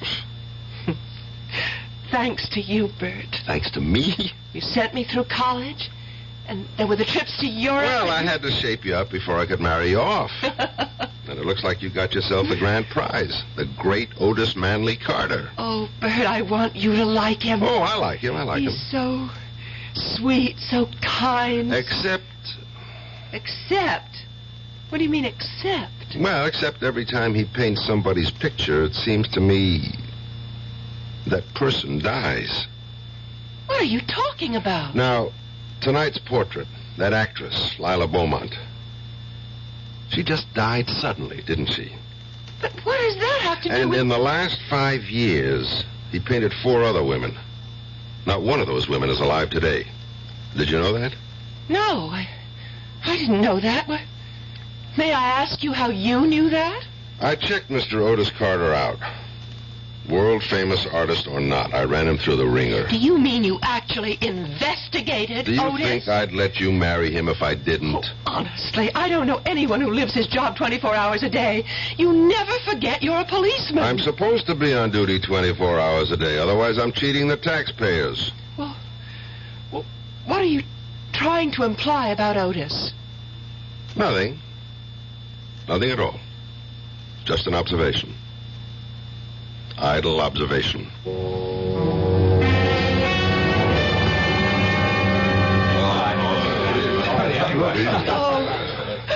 Otis, darling. You're having a triumph. It's a fantastic success. Well, what did you think of the painting, Bert? It's a good picture. Oh, listen to him, a good picture. Is that all you can say? Well, it's certainly lifelike, I'll say that. Well, thank you, Bert. Good evening, Otis. Professor DeMarco. May I offer my congratulations? I'm honored, Professor, honored. May I present my fiancée and my prospective brother-in-law, Miss Lucy Dennison, Detective Sergeant Dennison, Professor DeMarco of the Fine Arts Institute. How do you do? Glad to meet you. Otis, once again, you forced me to eat crow. Oh, come on, Professor, please. No, I was wrong about you, Otis. Wrong. And I don't care who knows it. Yeah, but the truth is, Professor DeMarco, you taught me everything I know. The truth is, you didn't start to paint until after you left me. Congratulations, Otis, on a double triumph this evening. Your painting and your fiancée. Each is a magnificent work of art. Thank you, sir. And now, if you'll excuse me, Sergeant Dennison, Lucy. Yes, sir. Well, he never got over it. And I don't think he ever will. He said I'd never amount to anything. Oh, but you're not serious, darling. How could anyone who knows anything about art... Oh, there's Eric Von Hayden. The one who's doing the new book about him? Come on, darling. I'll introduce you. Give me a rain check. I feel the need for a little refreshment. Excuse me, sir. I hope I didn't spill that on... Oh, it's Sergeant... Dennison, sir. Of course. You know, Professor DeMarco, I've been watching you. What? That sounds ominous. Why would a police detective be watching me? Because I'm curious. About what? About the look on your face. What about the look on my face? It's the only look of its kind in the house. How do you mean that? Well, analyze all the faces around you. What do you see? Excitement, boredom, happiness, anxiety? And what's my look? I would say puzzlement. Actually, you look completely confused. I suppose I am. I still can't understand what happened. Otis was my student at the Institute. And you said he'd never amount to anything. I did. And you can see how it's come back to haunt me. Believe me, he had absolutely no concept whatever of the elementary principles of art. He had no feeling for line, for color, for form. I recommended he be dropped from the school. You not only go out on a limb, you bring your own saw. Well, 6 months later, he astounded the entire world with his portrait of that alderman's wife. The first of the Otis Manley Carter famous portraits. How do you account for that? Well, at first, I refused to believe he could paint like that. And maybe he doesn't. Maybe it's all done with mirrors. No. There are no mirrors, no tricks.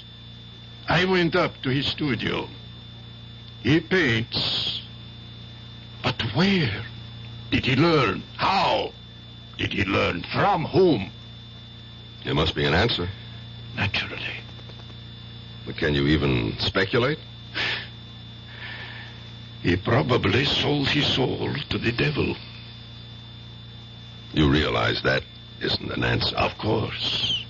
But it's the only one I can think of at the moment.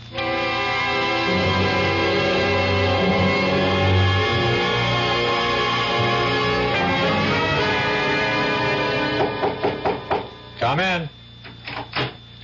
Hello there, Otis. Hope I'm not disturbing you. No, I was about to take a break. Coffee? Oh, sure. That was quite a bash last night, huh? Necessary evil. You seem to enjoy it. But that's why it's an evil. It turns your head and wastes your time and keeps you from doing your job, which for me is to paint. Where did you learn to paint, Otis? At the Fine Arts Institute. Do you take sugar? Yeah, 1 lump, thanks. Okay. I don't think you learned how to paint at the Institute, Otis. Milk? Yeah, sure. All righty. Professor DeMarco and I had a long talk about you last night. He thought you were a lost cause. Well, he did. And I suppose I was for a while. So, how did the ugly duckling turn into a swan? Well, some people are slow learners. DeMarco claims you just didn't have it. No, he was wrong. I always had it, but it was only in my mind.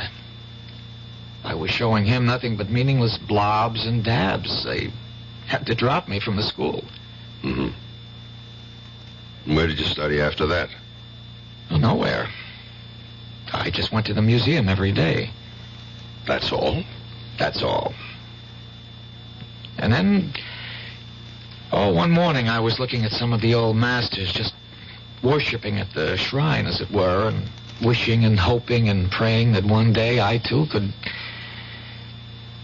Well, the most remarkable thing happened. Yes? Well, suddenly everything that Professor DeMarco had ever tried to teach me just began to make sense. No, it was more than that. It all became a part of the way I feel and the way I think and the way I see. I was trembling all over. What did you do? I went home, picked up my brushes, and from that day on, I was a painter. Just like that? Well, in psychology, there is such a thing as the delayed reaction. Yeah, I know. Bert, Lucy and I want you to join us for dinner tonight, I never refuse an invitation to dinner. Otis, your latest portrait of Lila Beaumont. Poor Lila. She never really saw it. She died the day it was finished. What did she die of? I don't know, Bert. I don't think anybody does.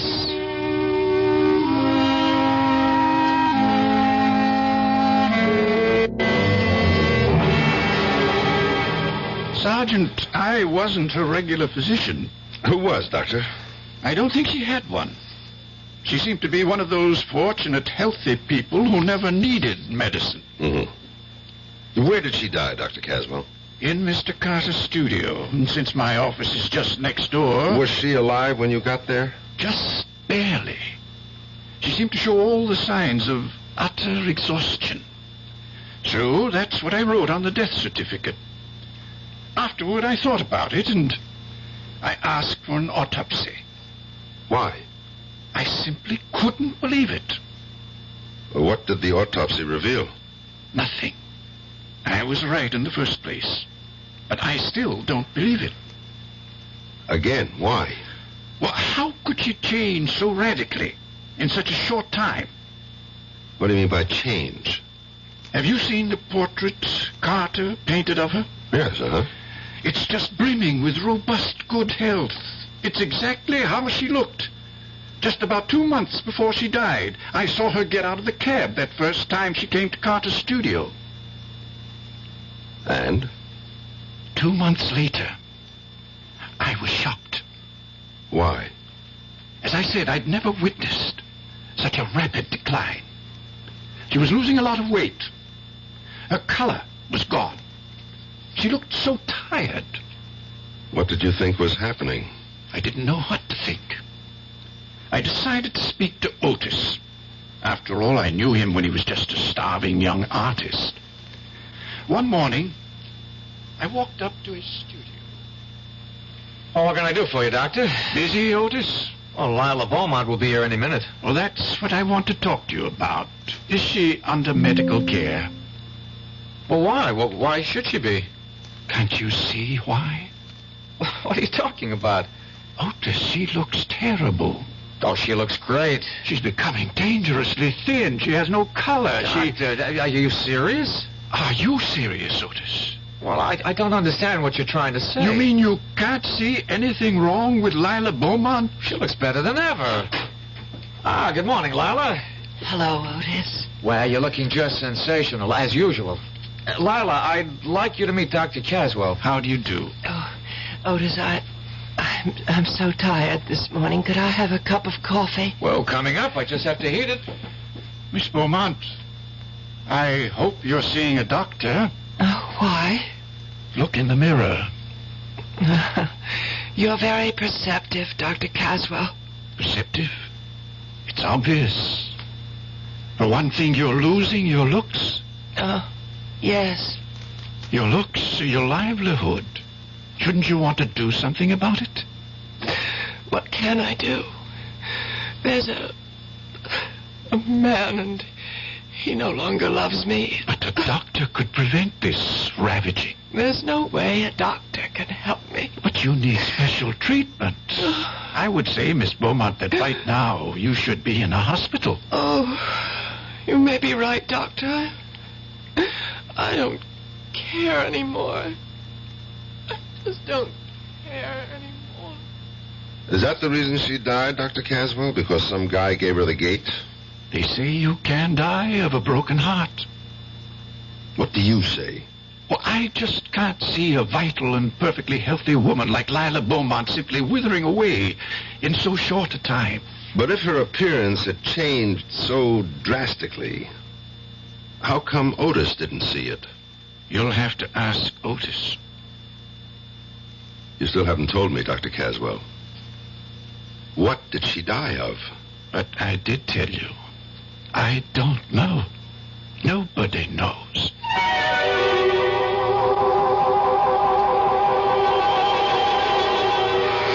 Well, what did she die of? And what, if anything, can it have to do with Otis Manley Carter? Detective Sergeant Dennison has a nagging, indefinable feeling. That's just the trouble. In most of the murder cases Bert has solved, the solution always began with a nagging, indefinable feeling. We'll see where this feeling leads when I return shortly with Act 2. And now another story of the ball and chain as Kellogg's Special K presents Veronica and Jeff. Oh, Jeffrey, isn't this romantic? Out in a quiet lake at night with you rowing the boat. Yes, Veronica, it's really neat. Jeffrey, what was that? Frogs. Frogs that go bonk? They're pretty weird frogs. Oh, Jeffrey, you're such a card. You have a ball and chain, like the ones they use in those Special K commercials. Yes, Veronica, it symbolizes my few pounds of extra weight. But I'm going to get rid of it. How? By exercising. You know, like rowing this boat and eating smart at every meal, starting with a Special K breakfast. You mean a 1-ounce bowl of high-protein Special K, 4 ounces of skim milk, orange juice, and coffee? Precisely. It's less than 240 calories, and it tastes delicious. It'll help me get rid of this ball and chain. I'll help too, Jeff. After all, we're all in the same boat. You have a ball and chain, too. Your your happy ending could begin with the Special K breakfast from Kellogg's. The Veterans Administration helps people in little ways. A veteran, let's say, is trying to get into port. He is filed to go to school under the GI Bill. He's not getting any money, but he's entitled. Well, what's wrong with writing a letter saying that under the law, this man is entitled to receive $220 a month for attending school on a full-time basis? Believe it or not, he can take that letter with the little job, take it to the real estate people, and because he has an additional income of $220, although he isn't receiving it, it makes his chances of getting that apartment much better. And this is what I mean about the little things. Going beyond the duty every once in a while. Just go a little bit out of your way to help someone. That's my philosophy. To me, these are little things, but big things to that person. A big thing to that person. At VA, we try a little harder to help.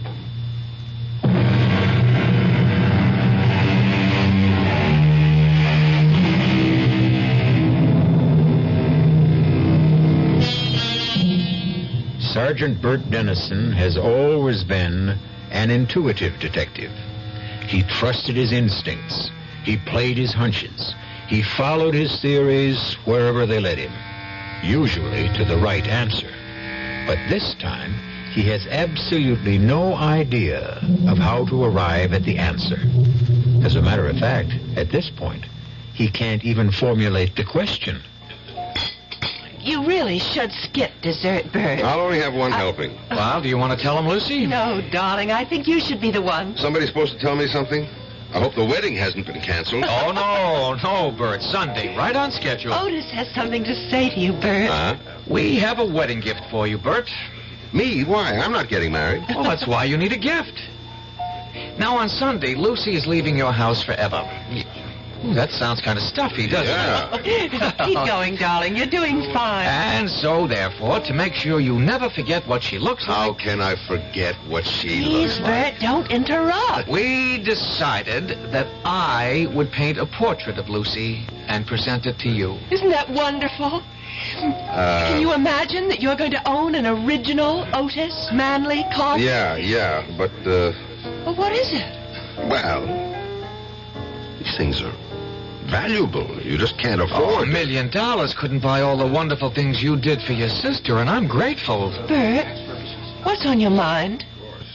Well, isn't it bad luck for an artist to paint a picture of his own wife? Oh, now, where did you ever hear that? They all did it. Bert, something is bothering you. Yeah, well, I might as well say it.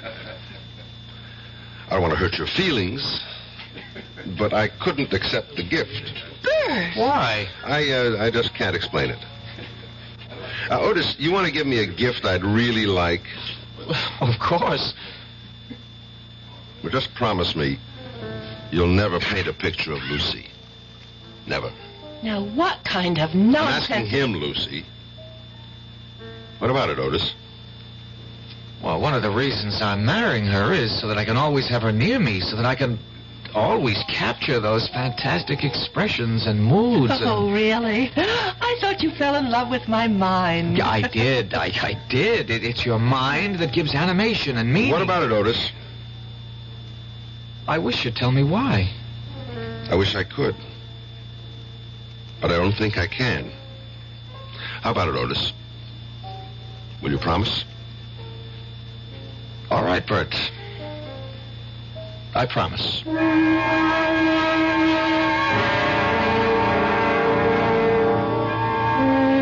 Homicide, Lieutenant Callahan. Oh, nothing, dear. Just sitting around. Nobody, just Bert Dennison. Oh, no. He used to be a million laughs. He isn't anymore. Just stares into space all day. That's so. All right, I'll tell him. You ought to get married, Bert. Puts a little zing in your life. And now that your sister's gone, you've got no excuse. Why don't you get off my back? Jenny was downtown this morning. She told me she ran into your sister. I'll even buy you... What did you say? Jenny saw your sister Lucy in one of the stores. She couldn't have seen my sister. Lucy and Otis are on a trip to Mexico. See? You don't know everything. Maybe they came back. As a matter of fact, maybe that's why they came back. What are you talking about? Jenny said Lucy didn't look too good. She what? Hey, Bert, where you going?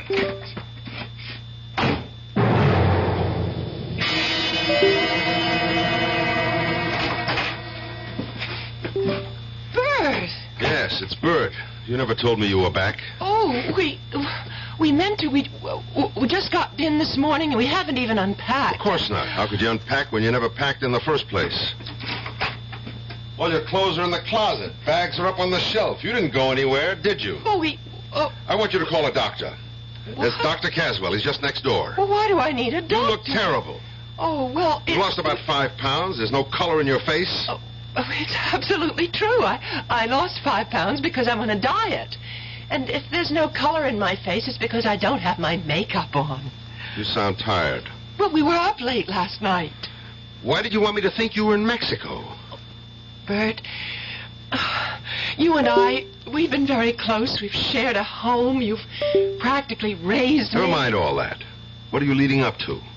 Well, we'd see each other every day and talk to each other and actually have no lives away from each other. I wasn't aware of that. So, I thought that since I'm a married woman, now we just have to get used to a different kind of relationship. Uh-huh.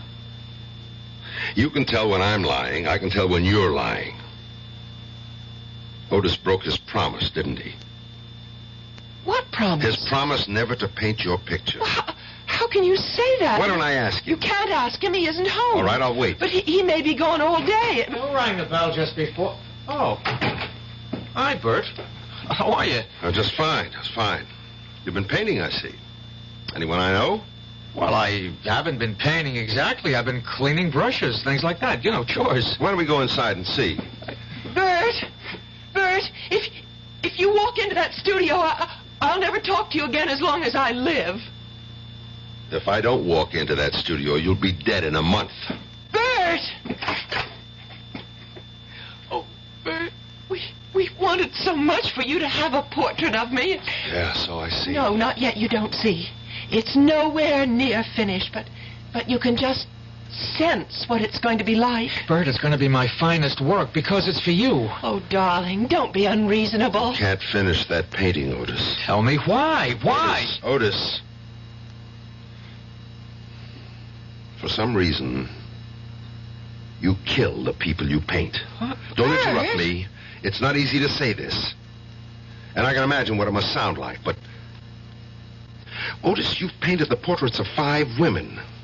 Every one of them is dead. But that has nothing to do with Each one died on the day you finished the portrait. Bert, have you any idea what you're saying? I know what I'm saying. And it gets worse. But it's true. What's true? Otis, the truth is you're not a painter. How can you say Please, that? this isn't easy, sis. Just thank God that we're 3 people who love each other and can solve our problem together. Bert, how can you say I'm not an artist? DeMarco said you had absolutely no talent. DeMarco? He's a jealous old fraud. But he's right. When you came to him, you had absolutely no ability, no talent. How do you account for the fact that I create so many... paint, Otis. Bert. Hear me out, please. Somehow, and I don't even think you're aware of it, you have the ability to drain the life out of your subject and project it onto the canvas. Well? I just don't understand what you're saying. You're not aware of it. You didn't notice that Lila Beaumont was actually dying before your eyes, just as the others did before her. Bert, tell me this is a joke. No, it isn't a joke. Look at Lucy, Otis. She doesn't look ill. I honestly can't see anything wrong. Lucy, look in the mirror. Look. And then tell me there's nothing wrong with you. I don't have to look. I know. Then what I have been saying... It's just that... well, I've been worried. About what? About Otis. Darling, why? Oh, I'm afraid one day you'll get tired of me. Lucy. There's so many women who are after you. But you're the only woman I want. You know that. Yes, I know. But sometimes I can't sleep at night, and that's the reason that I'm not looking my best. No. The painting's the reason. And, Otis, you must promise to destroy that painting. I can't do that. Then I will. Bert, put down that knife. Take your hand off me, Otis. Bert, don't hit him. I won't let you destroy my painting. And I won't let you kill my sister. Otis! Bert! Don't do that! Lucy, stop him! That takes care of that. Bert, you're crazy. Get up, Otis. I didn't hit you that hard. Look at what you did to my painting. Do you know what you've done? Yes, I destroyed the canvas. And look at your wife. Look at yourself, Lucy. Your color is back. Bert, you're a fool. If my color is back, it's because I'm furious. No, you've got your old vitality and strength. You'll be all right now, Lucy. Bert! There's really nothing we can talk about. I did what I had to do. And now let's forget it. Except for one thing, Otis. Promise me your word of honor that you'll never try to paint Lucy's portrait again. But I can't I'll put it this way, Otis. If you ever try to paint her portrait, I'll kill you.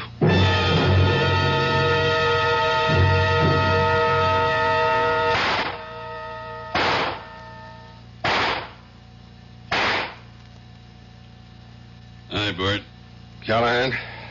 Thought I'd find you down here in the range. Good cluster, except for that one shot off to the left. Probably a faulty cartridge. Sure, it's never the shooter, it's always the shell. What is it you're getting out of your system tonight? Nothing at all. Want to sit down and talk for a minute? About what? About you and me. All right. What is there to say?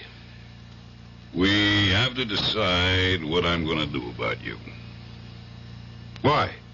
Because Otis and Lucy were in my office this afternoon. They're two very scared kids. They've got nothing to be scared of. Not for themselves. For you. Why? Oh, come on, Bert. You know why. They told me everything. Oh, that's nice. My own sister. She only did it because she loves you. Yeah. She told you how all of them die when he paints their portraits? Yeah. Well, what do you think? Here's what I think.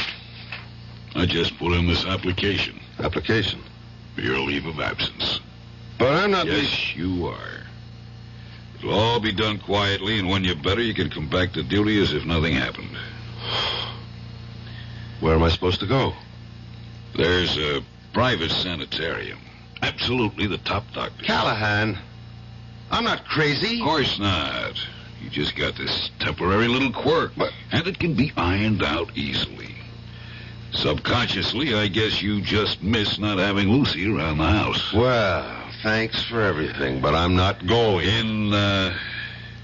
In light of what happened in the studio this morning, I'm afraid your choices are limited. Callahan! Is it the quiet, private sanitarium, or do we have to put you into the city hospital for observation? Callahan, what are you telling me? I'm telling you to hand over your revolver.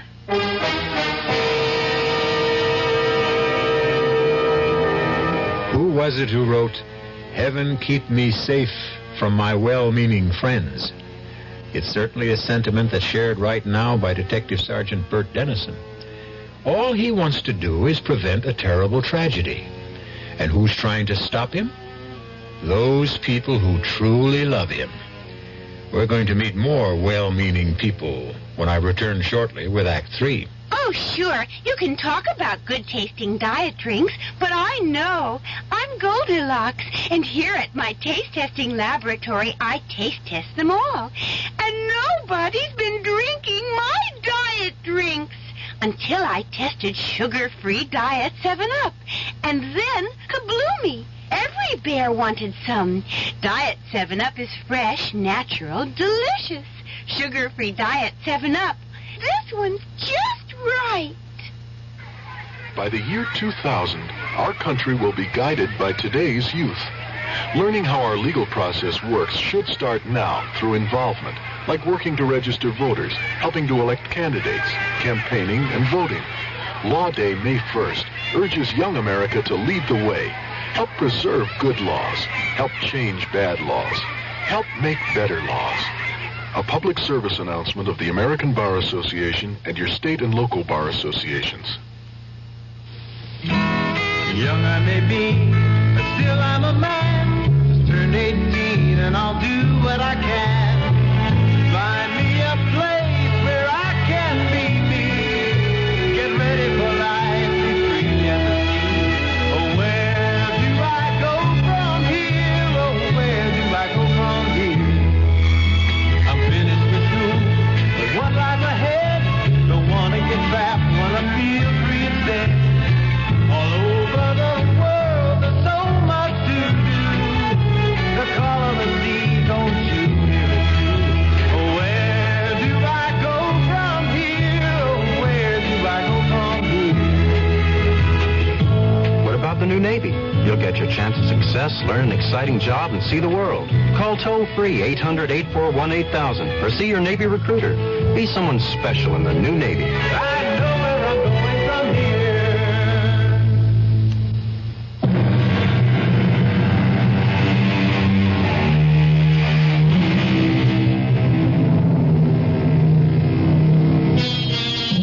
The best mirror is the face of an old friend.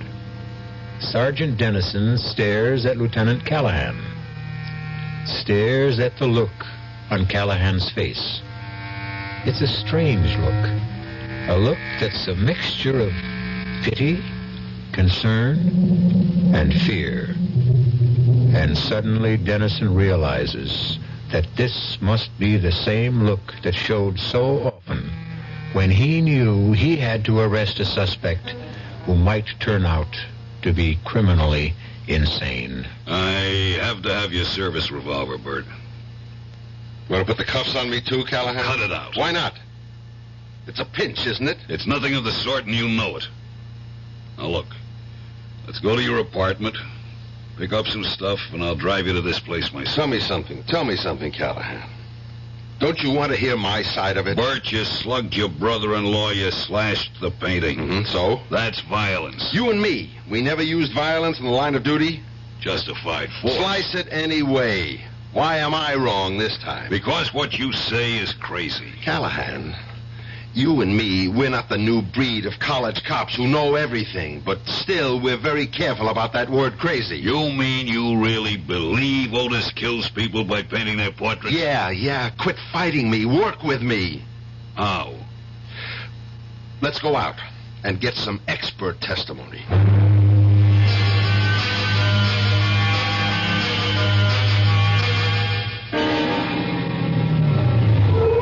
What's here? This is the doctor who attended Lila Beaumont just before she died. And he's completely stumped by the whole thing. Yes, I was dissatisfied with the cause of death. Dr. Caswell, you said you didn't believe she could change so radically in so short a time. I did say that. You also said you couldn't see how a splendid physical specimen like Lila Beaumont could just wither away. Yes, I remember I did say that, too. And even though you signed a death certificate which listed exhaustion as the cause of death, nobody really knew what she did die of. Well, I've since come to believe that she really could have died of exhaustion. But you said... Exhaustion, plus loss of the will to live. But you were convinced there was a mysterious cause. I didn't use that word. But, Doctor, you led me to believe... I was merely ventilating some doubts, some misgivings. But the other women who died... I wasn't there. I don't know.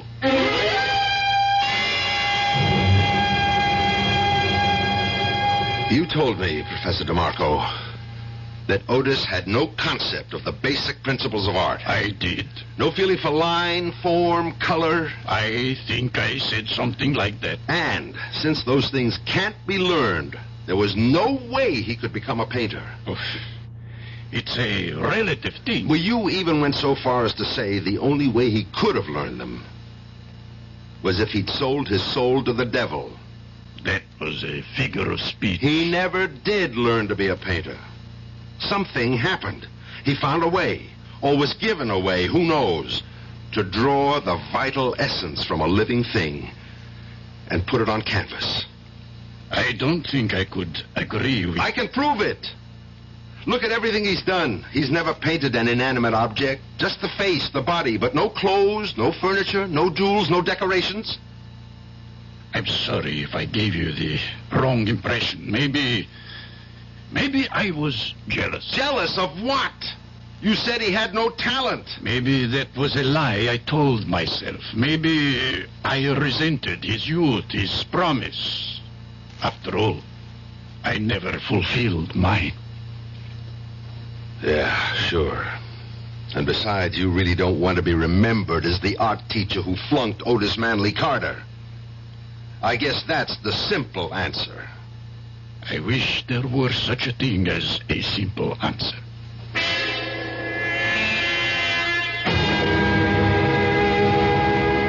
Well, Bert, you've got to admit it's really a comfortable room with a great view of the ocean. And you've even got a refrigerator. Yeah. What happens now, Callahan? Well, starting tomorrow, the doctors will begin working with you. You'll be straightened out in no time. I see. I'm the one who has to be straightened out. That's how it is. Even if I happen to be right. Those are the rules of the game, Bert. But I'm not crazy, Callahan. You and I know what crazy is. Crazy is when most people don't agree with you. You're a big help. I'll come up and see you this weekend. I can hardly wait. I better ring for the guy to come let me out. What do you mean you got a ring? Well, door's locked from the outside. Huh? It doesn't mean anything, Bert. It's just routine. I mean... Yeah, I know what you mean. I might as well be in jail.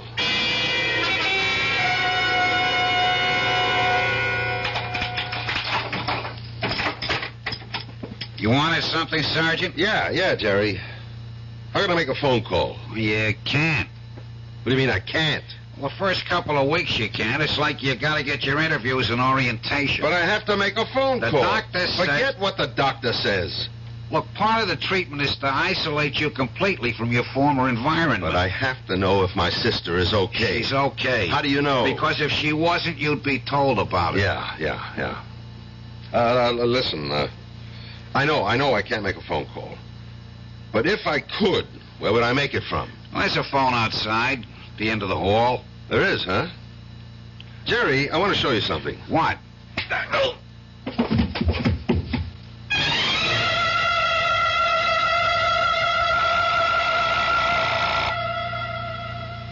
Come on, Lucy. Answer it. Hello? Lucy. What? Lucy. Yes, I'm Lucy. Who's this? It's me, Bert. Who? Bert. No, Bert isn't here. Could you call back later? Lucy! Oh, my good Lord.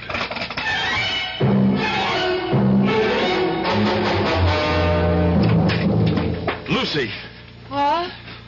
Who? He's painting your picture again. I've got to destroy that canvas. Don't move, Bert. Otis! Don't make me shoot, Bert. Now listen, Otis. You don't want to kill me. No. I'd only want to hit you in the foot, but I'm a bad shot. Now, please, Bert, just stand still. What are you doing with a gun, Otis? That's not your style. Callahan called us. He said you'd broken out of the sanitarium. He wants me to phone him if you show up here. You're killing Lucy. Look at her. Bert, I don't know what's gotten into you. Is the painting almost finished? What business is that of yours? What more has to be done on the painting? I just have to finish her mouth. And when you do, she's going to die. How can you believe... Do you love her, Otis? You know I love her. Destroy the painting. I can't. I can. I'm warning you, Bert. I'm going to walk into your studio, and I'm going to destroy that painting. You take one step and I'll shoot you. I'll just have to take the chance. I've still got 5 bullets in the gun. All of them can't miss. Otis, look at Lucy. Look at her. She's dying. That isn't true. You don't want to see it. If I could prove you're killing her, would you destroy the painting? How could you prove such Would you destroy the painting? Yes. Let's go back into the studio, Otis. Oh, no, it's a trick. You've got the gun, Otis. What are you afraid of? Come on. All right, you just stand near the wall. You keep far away from my painting. It's beautiful. Then why do you want me to destroy it? Because it is Lucy. What did you bring me in here to prove? That you kill a living thing when you paint it. On the windowsill, Otis, that flower, that geranium, paint it. Sure. I'll put the gun down and pick up the brush and you'll jump. You're afraid. You're scared. You're crazy. What you're saying is crazy. Here's your chance to prove it, Otis. Paint that flower. And if nothing happens to it, I promise, I'll go away quietly. Well? I will.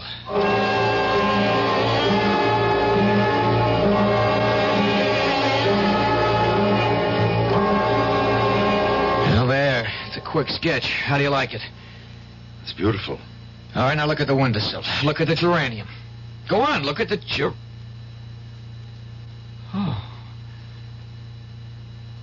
Oh, no, Bert, what happened to it? You can see what happened. I can't believe it. But it's true. The color is gone. It's wilted, withered. It's dead. No. They're all dead. Lila Beaumont, those other women.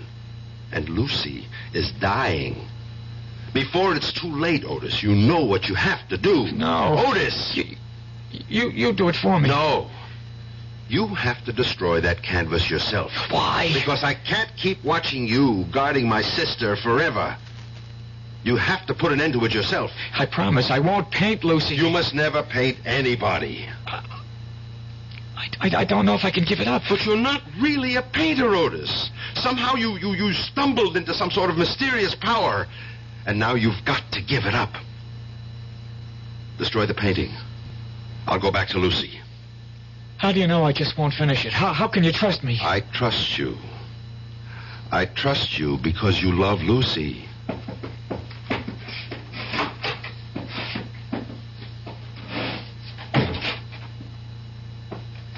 Lucy? Lucy. Mm-hmm. Who is Lucy. it? Oh, Bert. Oh, I must have been napping. Oh, I feel so refreshed. Yes, you're looking better. Bert, what are you doing here? You're supposed to I know. I'm supposed to be crazy. Don't worry about it. Otis, Bert's here. Shouldn't we... No. Everything's all right. I better go straighten everybody out. Especially Callahan. The painting? Is it my imagination or... What happened to the painting? I, decided to give it up. Otis, how could you? Will you love me even if I'm not a famous painter? But, darling, Sure she'll love you, Otis. She'll love you even more.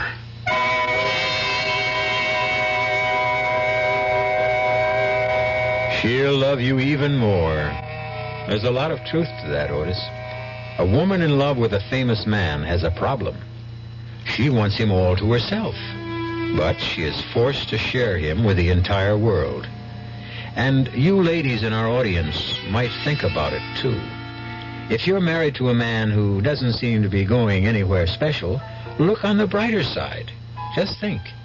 You can have him all to yourself. I'll be back shortly. Hi, Ms. Goldilocks here. Professionally taste-testing diet drinks can be very difficult, but I've just had to bear with it. Then I found sugar-free Diet 7-Up. It doesn't taste like other diet drinks. It's fresh, light, natural, delicious. Sugar-free Diet 7-Up tastes so good that I've taste-tested it hundreds of times, and each time I've given it my seal of approval. Yes, this one's just right. A March of Dimes message from a basketball great. Hi, I'm Bill Bradley. There are many things that go into making a professional athlete. But let's start at the beginning. Being fortunate enough to have been born healthy. 250,000 children are born each year with birth defects. The March of Dimes is a team of professional scientists, doctors, educators, working to prevent birth defects. Please help give tomorrow's children a good start. Give to the March of Dimes.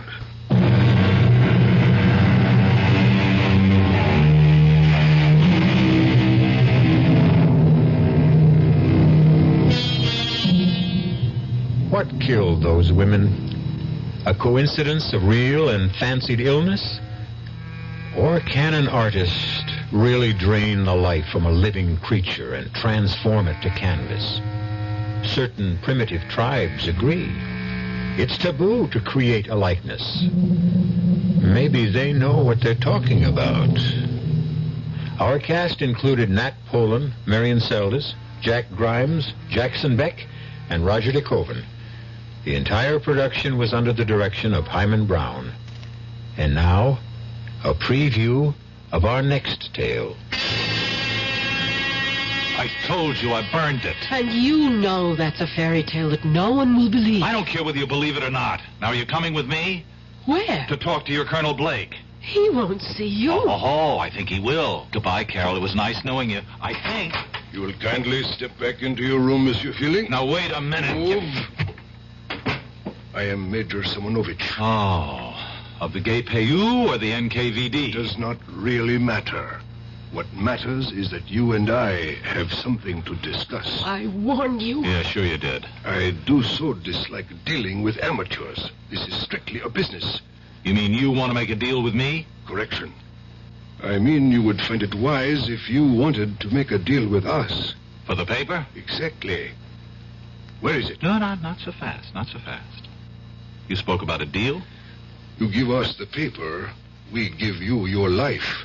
Radio Mystery Theater was sponsored in part by Anheuser-Busch Incorporated, brewers of Budweiser.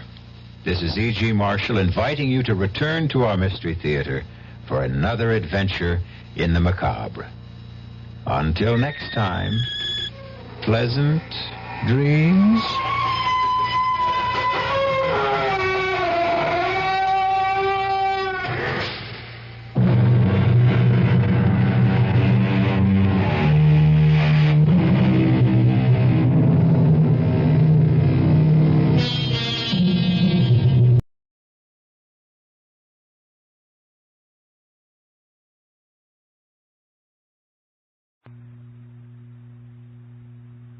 Now, Frank Sinatra, transcribed. It all started when I answered a Christmas ad for a department store. The ad said, young man of good character as auxiliary store detective and other duties, 2-week employment. So, next day I am an auxiliary shameless for Quackenbaum's department store. Kind of a high-class Fifth Avenue dispensary where for only $50 you can buy your girl a mink toothbrush. And for an extra $5,000 you can get her a coat to match. This way, Mr. Fortune, Rocky Fortune, Mr. Prim. Yes. This is 5th floor, children's toys. Note, please, Santa's workshop and the Enchanted Igloo. This will be your post. What do I do? Just keep an eye on the merchandise. Quackenbaum's has had a good deal of shoplifting recently. Yeah, especially in the jewelry department, eh? We don't like to talk about that, Mr. Fortune. Mister, it's been on the front page of all the newspapers for a week. $8,000 worth of pearls. Wow. The thief will be apprehended in good time, have no fear. Well, I must get back to my office. Just a minute, Mr. Prim. Yes? What happens if I see a gun? A what? A lifter, a thief. Apprehend the criminal with the merchandise and bring both to my office behind the elevators. The name Lysander Prim is on the door. Check. Oh, and one other thing. Yeah? At lunch hour, you will relieve Santa Claus. You mean put on a beard and everything? Oh, it's just for half an hour. As a matter of fact, you start in exactly 5 minutes. I'm not exactly built for this. Neither is our present Santa. They're running thin this year. Just ask Big Elf to help stuff you. Big Elf? Santa's helper. The large fellow in the elf suit. Oh, sure. Good luck, Mr. Fortune. The honor of Quackenbaum's is in your hands. At $44.50 a week, Mr. Quackenbaum is getting a bargain. Big Elf, whose name is Marty, weighs about 250. He helps me into Santa's suit, and I take over inside the magic igloo while Santa goes out for some chowder. I embarrass a couple of mothers by promising everything the kids ask for, and I'm really living it up, having the time of my life when a little girl about 6 comes in all by herself. She's a pretty little thing, too, with blue eyes and freckles. On one leg is a light steel brace. Jingle bells, jingle, all, and that's what I want for Christmas. Well, hello, honey. You here all alone? Yes, sir. Well, what can I do for you? I have a note for you. A letter for old Santa, huh? Ho, let's have a look. Dear Santa, you know what we want for Christmas. We better get it or you'll never live to make those Christmas Eve deliveries. Signed you-know-who. Well, did you write this letter yourself, honey? No, sir. A man gave it to me. What did he look like? A big man with a black mustache. He gave me a nickel, too. Heavy spender, huh? Honey, what's your name?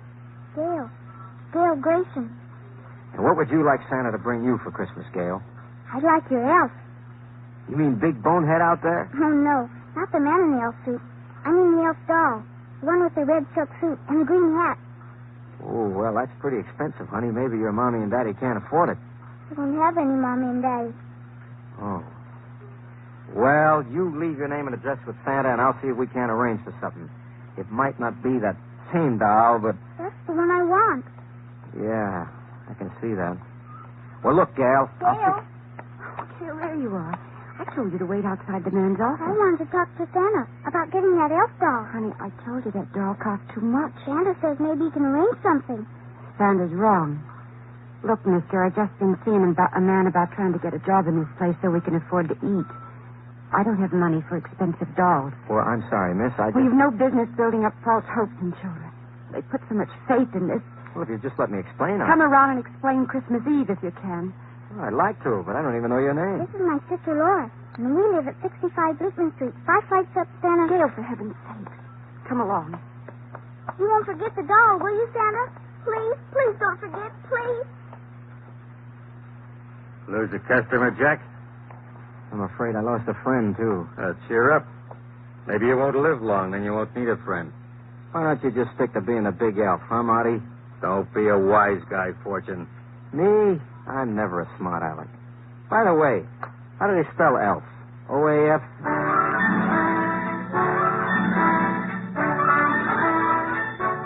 After lunch, the real make-believe Santa Claus comes back, and I turn over the suit, beard, and stuffing. I'm glad to get back to being a store detective. That big elf is no pleasure to work with. I keep thinking of little Gail. Well, let's face it, I keep thinking of her big sister, who's got eyes like Dresden china and a figure like a Lamar's teapot. I wonder if I'm ever going to see her again. I don't have to wonder long, because right away things begin to happen. Help! Don't be Santa! Santa! All right, hold it. Oh, don't. Take it easy. Well, Laura Grayson. Who are you? Santa Claus, remember? My name is Rocky Fortune. I'm also the store dick in this Oh, department. Mr. Fortune, please. I don't know why. I took it. Well, let's see what we've got here. It's the elf doll. The one Gail wanted. Oh, baby, if you're going to shoplift a doll, they got better ways worked out than just pick it up and run with it. I had to take it. I couldn't disappoint her. I couldn't. Yeah, I guess it was partly my fault. I suppose you'll turn me over to the police now. Well, hold it. Lady, this ain't for general publication. Between you and me, I'm the world's worst toy store detective. Too much larceny in my blood. So I'll just turn around for 20 or 30 minutes, and if you're not gone when I turn back, I'm going to put the pinch on you. You're letting me go? Please, let's not be vulgar. Well, thank you, Rocky. Hey. What? You forgot the doll. But... I was going to buy it for her anyway. Besides, I get it for only $3 because it's a display model. Now, beat it. Oh, Rocky, I could kiss you. Go ahead. I will. Merry Christmas. And a Happy New Year to you. Wow.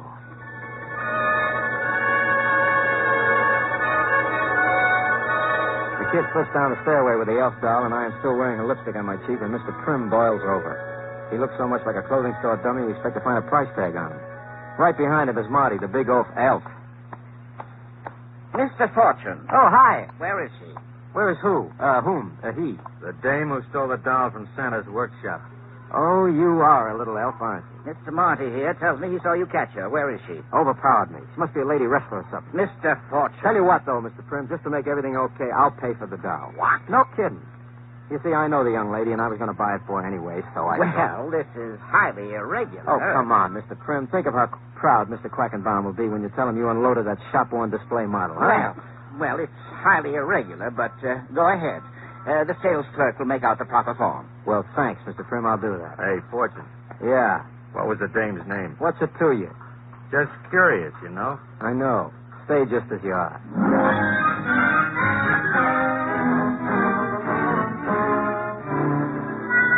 After closing time, I go into the employee's dressing room for a quick wash-up and a change of linen. Place empties out when my pal, the store Santa, flops in after a hard day at the igloo. He takes off his red suit, and I see he's built like a Japanese wrestler with a nose like Rudolph the reindeer, only it ain't from drinking melted snow. Well, good night, everybody. Good night, Herm. Looks as if the detectives and the Santa Clauses are the late workers in this department, huh? Yeah, just you and me now. Just you, Santa. I'm blowing right now. Just a minute. Yeah? That girl who stole the elf doll. What about her? Mr. Prim mentioned that you know her. So? I'd like to know her name. You're the second guy in a half an hour. What is this? Just what I said, Fortune. What's her name and where does she live? Look, I know you've been making a list and checking it twice, Uncle, but just why do you want to know? I had my eye on that elf doll myself. For my kid. I'd like to get it for her. They got brand new ones in stock. I'm interested in that one. So the name, huh? Sorry, Uncle. Fortune. Maybe I don't make myself clear. I want that girl's name and address. I want it very bad. You know you shouldn't use that tone of voice. It don't sound like you got the holiday spirit. I'm going to use more than a tone of voice if you don't unclaim. Sorry, Sam. Okay, Fortune. Okay, boy. You want to fight? I'll fight. What's her name? Why, you push-up. Gentlemen, please, just what is going on here? Well, let Samson here tell you. I was just showing Mr. Fortune here a couple of judo holds that might come in handy next time a young girl overpowers This him. is not a gymnasium, gentlemen. Now, thank you to leave and report back promptly tomorrow morning. Good evening.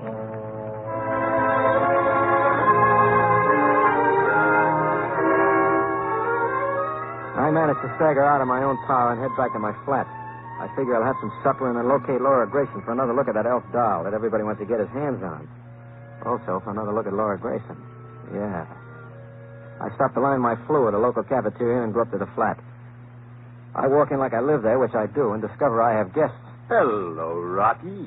Well. Sergeant Hamilton J. Finger. If I knew you were coming, I'd have baked a cake with poison in it. A cake with a file in it would be more useful where you're going, Rocky, my old pal. You are referring to the House of Detention? The same. Well, sir, if my days as a processor serve me correctly, they make mention of a thing titled due process, which means you don't arrest a guy without you can make some kind of charge, right? Right. So?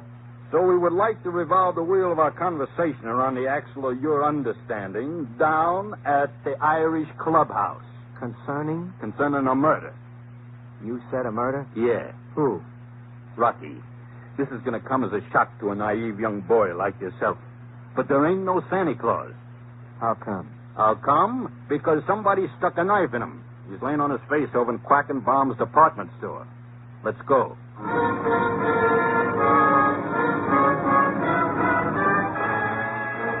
I spent the next few hours as a guest of the city in the squad room, or sweat box, as it is affectionately remembered by inmates of various steel academies in this state. And mine host is Sergeant Finger. All right! Now for the last time. You had an argument with him, right? He had one with me. Okay. He socked you. Yes. You socked him. Right. You got interrupted. Right. You left. Right. Then you come back and stabbed him. Wrong. Okay. Let's have your story. Somebody was after him, Sarge. I got a threatening note that was supposed to go to him. Where is it? Here.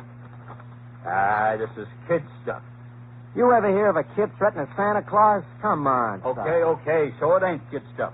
Who sent it and why? That's what the taxpayers hire you to figure out.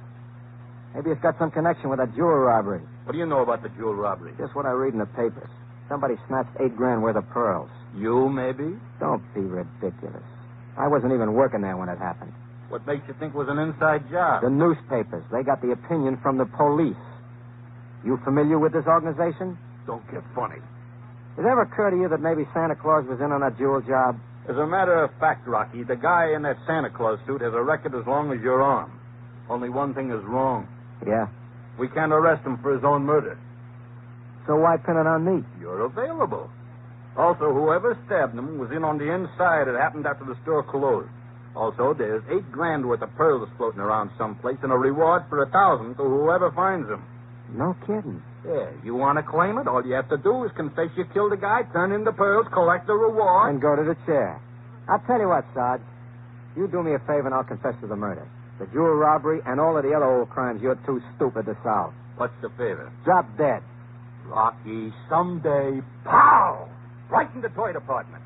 Come on, Finger. You know as well as I do I couldn't have done it. What makes you think so? That note the lieutenant handed you a few minutes ago. You checked my alibi, and I was feeding my face in the cafeteria when he got stabbed. So stop giving me the needle and let me go home. Fortune, someday. I know. Pow! Can I go now? Don't you like it here? It's great, but I got a date with a doll.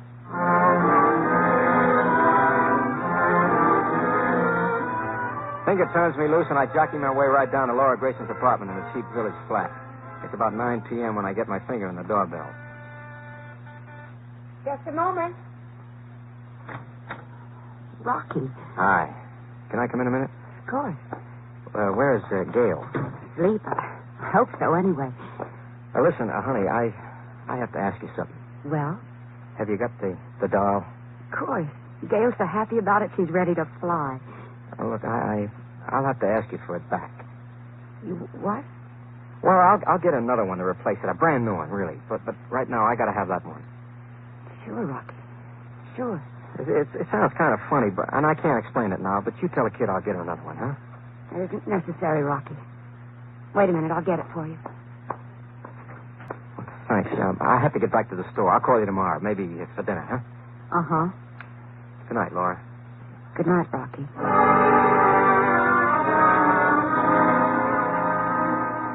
I knew what she was thinking, so I didn't try to make any excuses. I just took the doll and headed back to my flat to take a look inside. It was as empty as an eggshell in a fox farm. I was just reaching for the phone when it rang. Hello? Rocky? Yeah. But this is Laura. Rocky, something terrible's happened. What's wrong? What's the matter? Well, just after you left, a man came, a big man with a black mustache, and he asked for the doll. Said he was from the department store police. I told him you'd taken it back to the store, and he left. Well, what's so terrible? Well, he must have awakened Gail, and she overheard it. Anyway, when I went into her room just now, she was gone. Rocky, I don't know what to do. She heard you say I was taking a doll to the store? Yes. Maybe she's on her way over there now to try to get the doll back. At this hour? Honey, 6-year-old kids don't know from the wages and hours law. Look, I'll take a run over there just in case she shows up. You notify the police and meet me.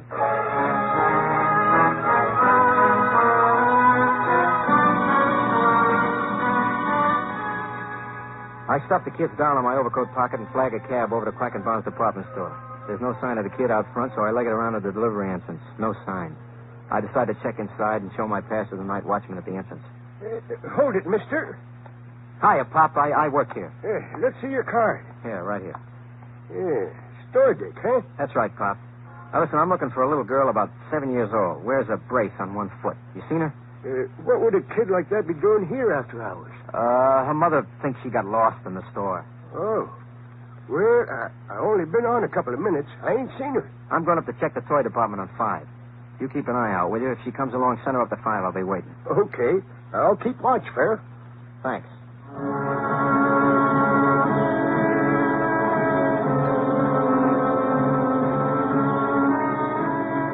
I go up to the toy department. In the darkness, it looks as eerie as a graveyard on Halloween. I figure maybe Gail managed to slip in past the watchman, so I give a yell. Gail! I'm going to scare myself to death. What's that? Nobody here but us toys, boss. Get him up, Fortune. I assume that ain't a lollipop stick in my spine. That's right, smart boy. Step over here in the light. So what do I owe the pleasure? Just a little shopping trip. I'm looking for a doll. You don't say. I do. So hand it over. Help yourself. It's in the coat pocket. Toss it here. There. Now stand still while I have a look inside. Okay, wise guy, where's the stuff? Stuff? Don't play dumb. With $8 worth of pearls from last week's job inside this doll, where are they? Search me, pal. Maybe you got the wrong doll. I got the right doll, Buster. What makes you so sure? Santa Claus stole me. Before he died. Looks like you and Santa Claus were in on that robbery. Yeah, that's what I thought. Until he tried to double-cross me. What happened? I heisted this stuff and gave it to Santa Claus to hide. He hid it so good I couldn't find it. He wasn't going to tell me where it was until I gave him more than half. Only I changed his mind for him. Yeah, with a 4-inch blade. Uh-huh. You should be a store detective. You're real smart. I take it the stuff was in the doll. That's right, Rocky. Only it ain't there now. And you had that doll. Which means? Unless you unclam, I may have to give you the same treatment I gave Santa Claus. I'm telling you, the pearls were gone when I got that doll home. And I'm telling you, if they were gone, it's because you took them. I don't have them. Sue me. Rocky, old man, it's Christmas time and goodwill to men and all that, and I hate to knock off two guys in the same day. But if you don't spill them pearls in 5 seconds, I'm going to put lead in your brain. Now, where are they? I don't know. 1, 2, 3, 4. What's it? Gale, hi. Come back here, Fortune. Here's a football for Christmas, boy.